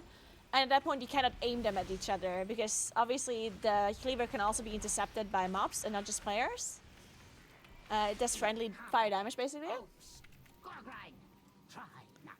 Can you still mind control them, by the way, properly?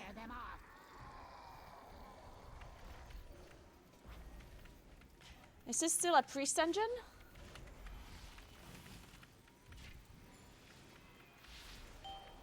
Or does it do like less damage now? I guess we also don't have bolstering anymore. Bolstering definitely helped out with that one. Oh no, wait a second. Just kidding. Bolstering prevented the mind control at some point. They fixed that, true. You still see it? Okay. Do you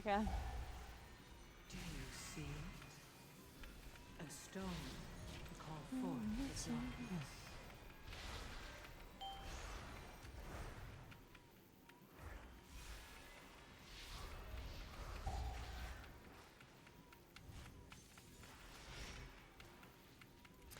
The reason why, yeah, you could polymorph it to let the priest like do other things so you don't have to just mind control, I guess.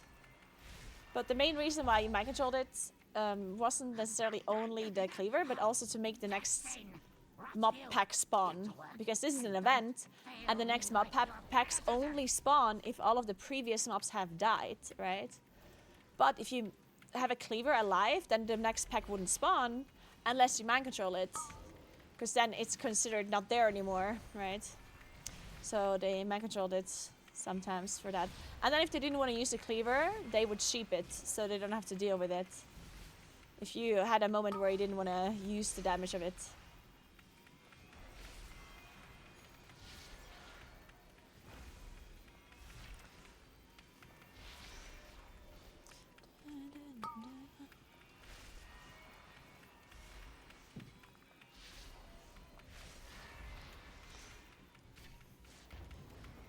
How can you walk and play at the same time? I don't know, I just do. Can you believe how blonde she is compared to non-blonde? You're gonna have to elaborate that one. I have a feeling this is not gonna be a good one though. I feel like I don't actually want you to elaborate, but let's have it. Please explain. I'm interested in that one. I must preserve your parts for later. Imbecile! I'm the one who made you!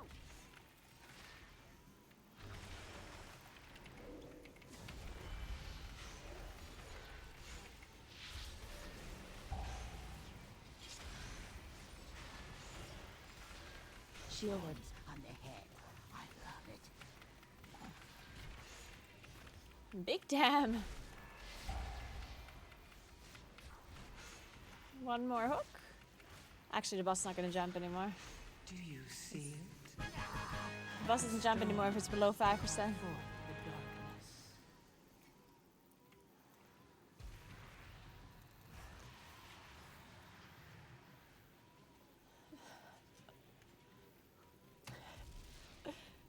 Can you believe? Can you? I, for one, cannot believe. Me neither, honestly. I cannot believe.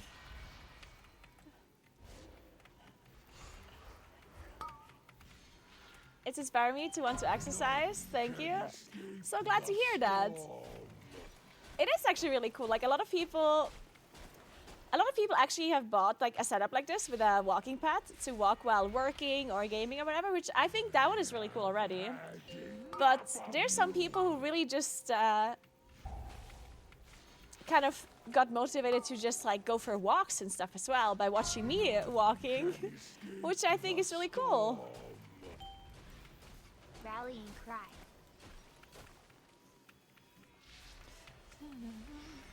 Shielded. That's why I had an idea. Like, it's not set in stone or there's no details that I've planned yet. But I had this idea of maybe doing like an event, like a real life stream event that I don't want to tell you too much details about it just yet. But it has to do with like walking and being outside and like covering a certain distance. And the way I wanted to unlock the event is by having us together as a community cover a certain distance first to unlock the event, you know what I mean? So basically, I wanted to say, okay, we're gonna, like if we together walk or run or cycle or whatever it may be, a certain amount of kilometers together, then the event gets unlocked. And I don't know how to do that properly yet because I somehow would need to have some sort of like app or some way of tracking our distance covered. But that would be really cool, wouldn't it? So let's say we want to cover like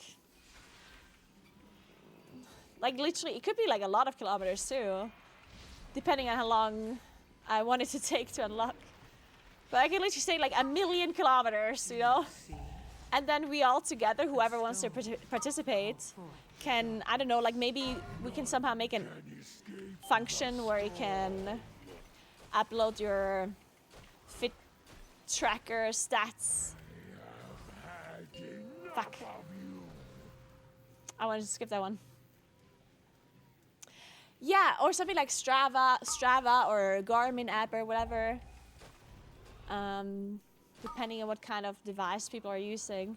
And then we could like combine it.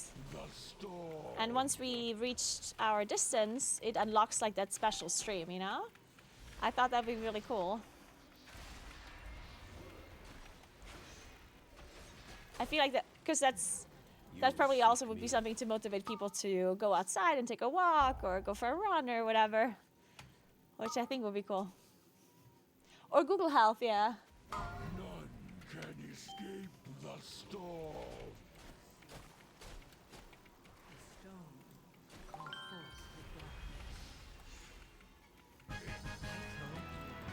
Hey Malik, thank you so much for this. I appreciate that. Thank you very much. Rejoice. Thank you. For you have aided. We timed the key, guys. Let's go. All of the Valor Stones for me.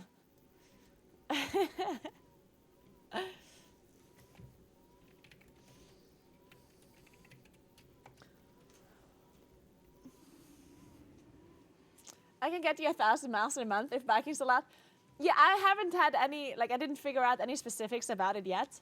But I do think I should allow like most distance covering, right? Because some people just really like to cycle, some people like to walk, some people like to run. Obviously, obviously driving wouldn't count.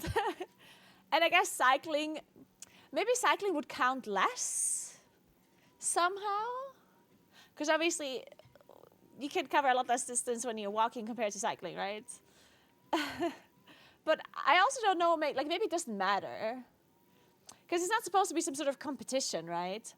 We just want to like cover a certain distance together. So maybe it's fine that cycling is just more kilometers, like whatever, you know? Because there's no like bigger incentive. There's no competition between the people that are participating. We just want to unlock a goal together. I could have some giveaways that I attach to the community that participates, but just like a participation kind of giveaway, not whoever contributed more. But that's something I still have to figure out. This is going to be a little bit complex because I have to figure out how to track all of this. And the event itself that it's supposed to unlock is also a little bit more on the bigger side that needs some organizing. So before I don't have the event figured out, I can't think about the unlocking of it either. All right, guys, we have walked enough for today, though. Let's pause this treadmill.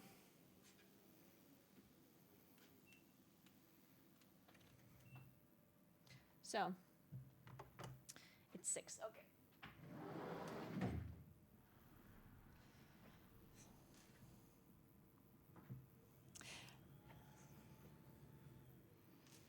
Yeah, the 20th anniversary is still not gonna be, it's not gonna be up for a while still, guys, unfortunately. Unfortunately not.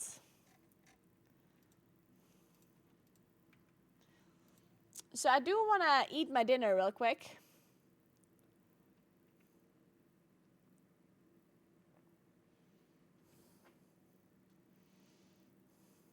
So while I'm getting my dinner, we're gonna look at this 20th anniversary patch video from WoW, because then we see what's gonna be new. Sounds like a good plan. If we can finally play the patch at some point. WoW's 20th anniversary celebration is going live on October 22nd, and you won't want to miss the biggest anniversary event in the history of Azeroth. Get ready for a score of anniversary-themed events, the return of some amazing collectibles, brand new pets, toys, transmogs, classic time-walking dungeons, a mid-season raid, and more. Here's everything you need to know about WoW's 20th anniversary celebration.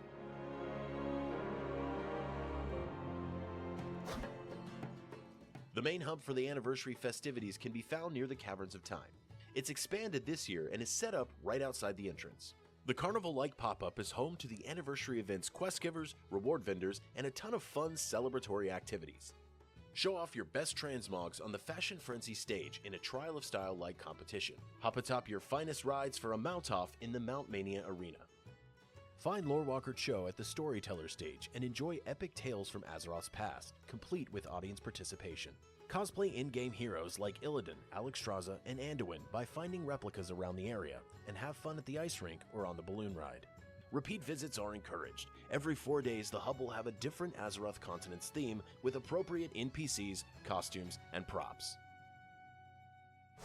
Raid enjoyers will want to check out a return to the classic Blackrock Depths dungeon, reimagined as a 10 to 15 player raid. Join Moira Bronzebeard as the Bronze Dragonflight grants her a look back in history and take on 8 main bosses and 5 mini-bosses. 3 difficulties will be available via queue or pre-made group: LFR, Normal, and Heroic. For the first time ever in modern WoW, this raid will be available during leveling, with LFR available to players level 30 and up, even if you don't own the War Within. For Dungeoneers, get ready for a blast from the past. Classic time-walking dungeons will let you rediscover 6 original favorites: Deadmines, Zul'Farrak, Dire Maul East, Dire Maul West, Stratholme Living, and Stratholme Undead. Time walking is now available to players level 10 and up and will be a bit harder than before, somewhere between normal and heroic, with rewards on the Explorer track. Special vendors will offer classic time walking rewards like the Freyfeather Hippogriff, the Mohawk Grenade, and Season of Discovery weapon appearances, to name a few.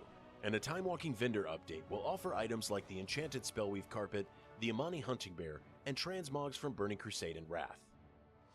For a vintage PvP experience in WoW's first epic battleground, look no further than the return of Korak's Revenge, an event inspired by the earliest days of Alterac Valley, named for the Wintrax dire trolls who once controlled the Snowfall Graveyard. A quest will award a mount based on faction, the Stormpike Battle Ram for Alliance, and the Frostwolf Snarler for Horde. For maximum nostalgia, find Alliance Armory or Horde War Supplies in the starting areas to don the appearances of PvP sets from the past. A new event will see players assist Chromie as she prepares to give tours of the opening of the iconic gates of Ahn'Qiraj. In this 10 to 20 player scenario, players will help Chromie straighten out her codex as her many misadventures have jumbled it up. Engage in some aggressive negotiation to remove enemies who shouldn't be there, like the Scourge, the Legion, Tichondrius, and Kal'Thuzad. For epic outdoor encounters, look to engage 6 iconic world bosses, including 2 new bosses appearing on the hot sands of Tanaris, the Shah of Anger and Archivon the Stonewatcher, who might just drop their respective mounts. Doomwalker, Azurgos, Lord Kazakh, and the Dragons of Nightmare are returning as well, and players level 15 and higher can join in the fight to earn level 30 and higher loot drops. But what's a party without goodies everyone can enjoy? A plethora of rewards, returning and new, are available. Anniversary events and rewards do not require the War Within, with the exception of normal and heroic BRD, since those do require being max level. The hallmark rewards during the 20th anniversary celebration are classic Tier 2 armor appearances. Every class's Tier 2 set has been modernized with updated modeling and VFX. For classes that didn't exist when Tier 2 first arrived, brand new sets inspired by iconic NPCs of the time will become available. A Nefarian-inspired set for Evokers, a 4 Horsemen-inspired set for Death Knights, a Pit Lord Doomguard-inspired set for Demon Hunters, and a Chen Stormstout-inspired set for Monks. There's no shortage of other rewards to choose from as well. New Blizzard-themed rewards based on real-world employee service awards are arriving, including a sword, a shield, a helm, a ring, and a mount. 2 new pets and a new balloon toy are up for grabs, as well as returning anniversary rewards. Warcraft 3 themed back appearances are coming to the November trading post, one for each of the factions: Orc, Human, Night Elf, and Scourge. Earning rewards is as simple as participating in Anniversary or Season 1 activities. This year's Anniversary currency is called Bronze Celebration Tokens. Weekly event quests will be the best source of tokens for your account, but Season 1 weekly activities will award them as well. On top of that, you can earn an achievement to unlock the ability to get repeatable token drops from Blackrock Depths bosses, world bosses, the Codex of Chromie, and Korok's Revenge quests. The patch is also bringing a plethora of class changes. Drakthir class options are expanding, so get ready to see winged warriors, mages, hunters, rogues, priests, and warlocks throughout the world. Drakthir will also gain a new skywriting talent to take to the skies in flights of 3. New Ascendance forms are also coming that showcase Shaman's elemental mastery, and Ascendance itself is getting an update, one of many coming with the patch. Balance Druid is receiving some new talents focused on providing new options for players looking for new styles of gameplay. Paladins are receiving class tree changes that embrace their fantasy as groups support light harnessing healers in every spec. And all 3 Hunter specs are receiving targeted changes that help in an impactful way, including a major redesign for the Dark Ranger hero talent tree. These are just a few. There are far too many class updates to get into here, so check the link in the description to get all the details about your class and spec. With all these updates, you might just be inspired to try a new class. The Anniversary event is the perfect time to level. In addition to the Warband's XP buff of up to 25%, an Anniversary XP buff of 10% will become active, as well as the Blessing of the Bronze Dragonflight buff, awarded from a daily quest, which stacks yet another 10% XP on top of that. If you elect to level via XP-efficient events like time-walking dungeons, that's a whole lot of grats. Happy 30th birthday to Warcraft, and 20th birthday to World of Warcraft. Don't miss out on the biggest in-game anniversary event ever, WoW's 20th anniversary celebration, with festivities lasting more than 10 weeks, from October 22nd to January 6th. For Azeroth.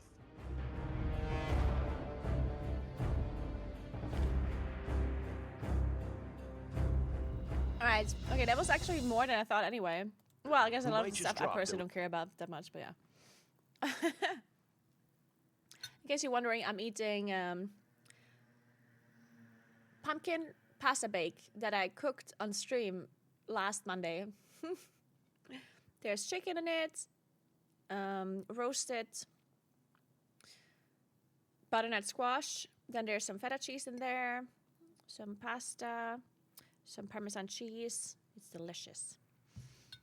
Anyway, though. It looks cool. I like this kind of TLDR patch thing, though, that they're doing here. I like it. Also, didn't know that some of this stuff you can play without having a subscription. That's pretty cool. Thanks for 40 months, Raider. What's up? Thank you, thank you. Or maybe not a subscription, but like not having the War Within. That's pretty nice. Eats it. Okay, let's see if I can watch another video while I'm eating the rest of my dinner.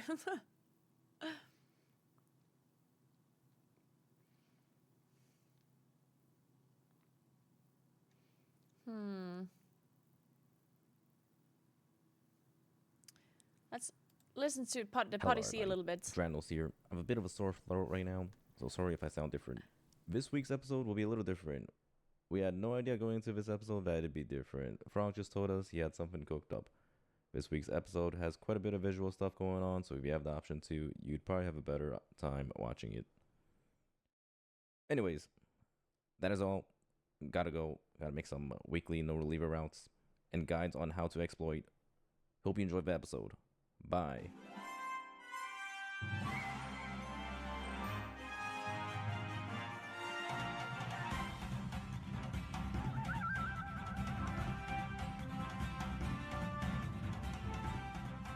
All right, welcome everybody to the 1-year anniversary of Podyssey, a very special episode today. I'm Cams. I'm hosting a game show. This is to celebrate the 1 year. Also, 1,000 Patreon members. Very, very exciting. I believe I'm getting some of the Patreon money for this episode. Oh, cool. It's just traditional Jeopardy rules. Whoa, this was never agreed to. This was not agreed to. Me and Frank work some. Yeah, me and Frank talked honestly, a bit in the back. it's a good idea because we haven't done anything with the Patreon money yet, and we haven't even talked about what to do with it. So we can give some of it to Cams, I think. Well, I mean, that's what it's there for. Good idea. Yeah, I mean, we are millionaires after all. We're making That's right. bank all from of us. this. Big celebs. Mm-hmm. Yeah, excited to be here. This is By the traditional way, rules. This is Oh, a go on. surprise for all of us, by the way. None of us knew this was happening until like 2 minutes ago, so I don't know I how didn't even know much it's been a year. Has it really been a year? I 1 think year? it has. It has been. We started right before last BlizzCon because I remember at BlizzCon we had only been doing it for like a month or so, and I had so many people reach out to me and be like, "Dude, I love the Podyssey." Like every other person that came up to me at BlizzCon mentioned that. So I definitely remember it being out and established before BlizzCon, and BlizzCon would have been in 2 weeks from now, like a year ago, right? Dude, That is the awesome. the amount of people that came up to me and were like, "I love the podcast, but I hate the name. You gotta change it." That was by Dude, far the people most common came thing around I to the got. name. People came. We even made like a vote. We were like, "Hey guys, we're open to changing it," and people were like, "No, we love it." I don't know. There's just haters out there, Yeah. everywhere. Yep, haters gonna hate. Happy potty birthday. Okay, so it looks like Frank, to throw our potty birthday, has gotten Cams, given him our money, and is making us do a game show. That's actually kind of hype. Dude, potty birthday sounds so wrong. Yeah. The only before Does even anybody need a quick Jeopardy rule overview? Yeah, I need one Yeah. of those. Okay, so the answer has to be in the form of a question. And the way it works is we'll pick somebody. I think we'll go start with Dorky, since I don't know him, so he can go first. He gets to pick the category and the number, and then I think anybody can buzz in. And when you buzz in, you have to answer it. If you don't answer it, you lose points. And it goes to rebuzz. And you buzz So, back in that to food was answer. delicious. And I think if nobody knows it, you can just kind of pause, let the timer run out, and move on to the next Now one. I just need to digest this a little bit before I can But go yeah, to the anybody gym. questions, or should we just start this? Can we do like a what do you call it, like a test Hey, run? Archangel, what's Well, up? We could, but I also make sure. Does everyone have the game thing open? By the way, Yeah. The buzz-in thing. Yeah. Dorky, do you have the buzz-in? That's right. Okay, so I Let's get see that into the it's buzz-in. locked right now. Okay, so I think I get it. I also want to say, Dranos has to win, right? Because like I'm like reading these things. If Wait Where Am I is a WoW GeoGuessr, me and Dorky will have no idea Dranos will win. World of Warcraft lore. I don't know. Did if Dranos Dorky win? knows any World of Warcraft. Do you know any lore? You just found I don't think out so, last Jerry. time that I didn't read Malfurion it. was Illidan's brother. Oh, I know zero lore. I'm not implying that I Okay. know Oh, any okay, more than okay. you. Yeah, I'm I just mean, asking Dranos if is gonna you- smoke because he's an absolute. No, Yeah, no, I no, feel no, like- no. I do No, think no, Dranos is going to smoke them, yeah. We got a shackles. I'm going to go a little bit forward. I want to... Podyssey Jeopardy. And then... All right, I wanna see the Let's start of start, this. Then Dorky, pick a Warcraft lore. All right, what price? 200. Warcraft Okay. lore for 200. All right, this event marked the beginning of the First War. Oh my god. Is there any penalty Buzz if you know for? it? Well, The the buzzer's buzz is still locked locked? right now. Buzzer's Oh. locked right now. Oh, Dratnos. The opening of the Dark Portal. That was not a question. Question? What is the opening of the Dark Portal? We're so No cooked. way. We're so cooked. But by the way, Is yeah, that how it you- works? if you buzz, let's say I were to have counterbuzzed right there, and I did not know the answer, but I was just going to guess. Do I get penalized? Like, is there a penalty for buzzing early? I don't think so. I don't know any of that. You might have to ask Frank. I don't know how live he is right now. If he's handling that end of the process. If I Okay, get I'm it moving right, this then I don't think forward. whoever goes second even gets asked or anything. He said it. No, yeah. Frank said if you get something that didn't even matter, I didn't even use. Wait, how is Dorky 1,700 You were just worse than me. Allegedly. What the hell happened? All right, Dradnos, you want to pick? What the fuck? Max for 400. Dorky's the smartest person I know. This mount is earned by killing leaders of the opposing faction. Dradnos. What is Black Warbear? Correct. Oh, yeah, I should have known that. Black Warbear. What? Right, You knew Dradnos? that? Celebs who... Okay, I'd like to do a gambit. I'd like to do celebs that who mean? played WoW for 800, and I'd like to pre-register that I think the answer is going to be David Harbour. Go ahead. Ooh. Oh, okay. Ooh, that. Nope. Okay, I was wrong. Oh, I wasn't. never I was just mind. guessing. I was just guessing because I know he plays WoW. He played with you in Naguura. Comedian mostly known time. for my legendary sketches. I think I know who it is, and I kind of just have to guess. There's two things left, right? Yeah, do it. Yeah. Keegan Michael. Who is Keegan Michael Key? Ooh. Incorrect. Oh. Wait, Chappelle. really? Dave He Chappelle? played Oh, Plus? yeah, I should have known.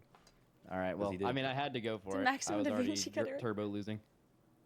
Okay, Minus Dradnos, so I guess it's the 900. final I think it should be one. mounts for Yeah. 600. Yeah. Yeah. Earned the achievement Underbelly So cool. Tycoon to receive this rodent. I don't remember his name. Tags loves Alright. this mount. It's his favorite mount.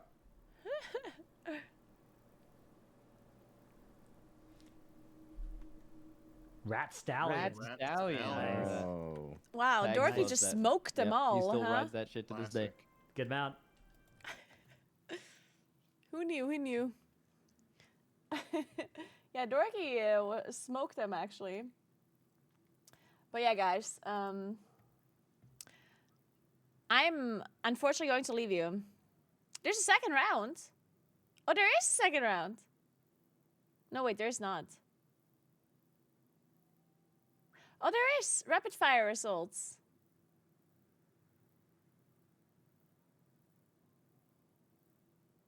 Okay, I do want to watch that.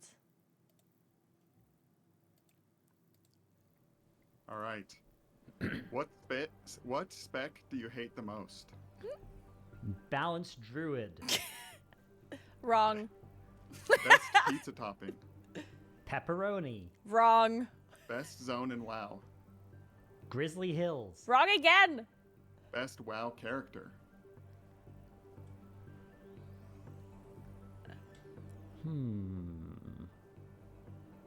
Thrall. Wrong. And the last one, favorite member of the Potty C. Dratnos. This is correct. It is Dratnos. Okay, dude. Thank you for all those answers. We'll do a little switcheroo here. All right, welcome back. Welcome back. I'm back. Best zone in WoW. Hallowfall. What? Best WoW character. The Lich King. Favorite Okay. member of the Potty C. Oh, Dradnos. That's not close. Wait, what? Next. I already answered that. Wrong. Oh. You answered yourself? Yeah, man, it's not close. Okay, well then me. I guess. I think I'm toast. I think your answers are so much better than mine. I hate it. It's all over. Despair. Wait, how's this work? Wait, what did you answer? You didn't answer Og? How does this round work? Like, why? How can I you have answered better Balanced Druid. answers? Oh, that's a good rage one. overtook me. That's Is a this good like one. they asked Yeah. random people then, and wait, then what did you whoever answer for answered the the second one? most? Pepperoni. That's then gonna beat mine. And Grizzly then... Hills. Oh, audience Which I poll. think Okay, well Hallowfall's then good 'cause Mookit that's much actually more is current. correct. Well, Hallowfall's good, but like Grizzly Hills always Spell. gets the nostalgia. What do you think the best zone is? Wait a minute. So I think most hated spec is probably Balanced Druids. That's probably correct. Then I think best zone. It might honestly be like Arden Wield, but maybe not. Maybe like maybe it's like an old zone. It is Hollowfall. Nostalgia vote. Okay, and then what was 4? What was 4? I forgot that question. Oh, character. I went with Thrall. Nagrand! Which I only Yeah, got. my favorite turn Lich was King actually got a clear Nagrand. on that. Yeah. And Yeah, I Thanks, forgot the when I name heard of it Og, I was though. like, I oh, only wow. remember the Almost double, Oshagun that's stone. crazy. Yeah. Okay, Okay, for let question Which is Cam just read like it the out. stone on Nagrand. what speculate the most? Question 2, best pizza topping, pepper. I guess low key. Oh, best I respect pizza the- topping? I wouldn't have said pepperoni. Well, actually, yeah, I think I would have said pepperoni. That makes a lot of sense. Oh, I respect that one. I think that was a Destroyed Grizzly. Fall.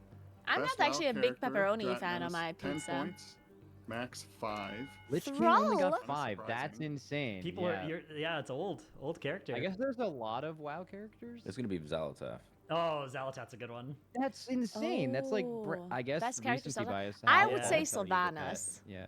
I bet there were just I'm a a lot big of characters Oshagun as well. enjoyer, yeah. Thrall was tied first with Khadgar, apparently. Holy. Well, oh, so like the top one was Yeah, it's only 10. Yeah. Also, isn't Khadgar like a I think Sylvanas not probably epic? favorite character, no? Wait, he died recently, right? He's epic. If you played the Gul'dan fight, think. What was 2.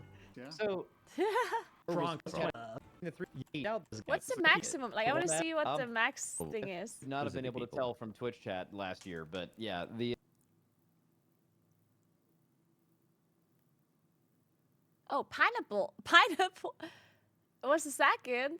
Halofal was the most. Nagrand only 6. Wow. Ardent Wield was up there too, though. So I wouldn't have gone that bad with Ardent Wield. Cheese. I maybe would have said cheese. yeah. Okay. Okay, now I'm actually leaving, though. I have to go to the gym. Who else is going to be working out my legs otherwise if I'm not doing it? All right, thank you so much for hanging out, guys. I appreciate you. Sorry that we didn't manage to see the patch, or that no one's gonna see the patch for the next like 6 hours or so. But I'll be streaming tomorrow, of course. I'm actually gonna start streaming pretty early tomorrow, I think, because I have to leave at around. In fact, I have to leave at like 4 p.m. tomorrow because I have to like look at the apartment and stuff. So I have to leave at like 4 tomorrow, which means I'm going to start streaming as early as I possibly can tomorrow in the morning, okay? As soon as I'm ready and out of the house, I'm going to be starting my stream and we're going to have a great time. We're going to be playing the patch. We're going to see the Moonkin changes. There's going to be drops as well. So you're going to get your mount or pet or whatever it is. I don't know. But yeah, I'm going to go to the gym now and then I'm going to sleep. Thank you so much for watching. Remember to follow my stream if you haven't yet. That would be really nice. I would appreciate that a lot. Check out my YouTube channel. Oh, fuck. I forgot to record the intro thing for the video. I'm going to do that right now. But yeah, check out my YouTube channel. I'm going to be posting a lot of videos there. I mean, I already posted lots of videos there that you can watch. But I'm going to be posting a lot more IRL-related videos there where we're going to, like, TLDR the IRL streams that I've done, the cool ones at least, and then you can check them out on my YouTube channel. I think we're gonna upload the sunset hike next. So if you guys missed the sunset hike, then you should definitely give my YouTube channel a follow. It's gonna be uploaded there soon. Then check out my Instagram. I post out there whenever I'm not streaming, and I also post there whenever I go live. So that's gonna be good. And also check out my Twitter. I do have a TikTok as well, and you can join my Discord. I hang out on my Discord once in a while. I decided to look at my Discord a lot more and interact with you guys more there. So if you guys want to be a little bit more active on the Discord and actually participate in the channels, I'm going to promise to read the channels and answer back. So if you guys want to have a conversation with me off stream on the Discord, then definitely go and join. I set a goal for myself to read the Discord more, usually when I'm going to be at the gym or when I'm cycling or whatever, that I can answer some more questions from the Discord. So yeah, thank you so much for watching. I will see you guys tomorrow for 20th anniversary patch. Let me find somebody to host real quick.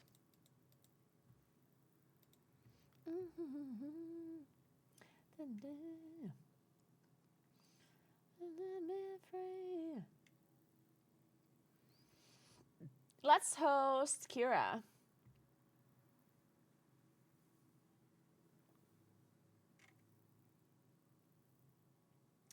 Kira is doing high keys.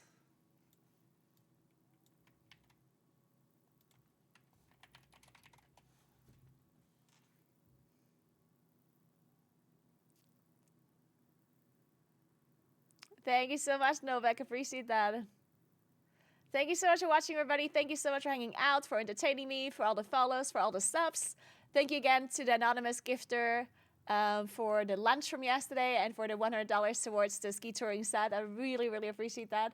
Thanks for rating again, Alex. And just thanks for hanging out, guys. You're the best. Thanks for all the follows, too. And have fun watching Kira. Enjoy the rest of your day, and I'll see you guys tomorrow. Have a good one. Goodbye.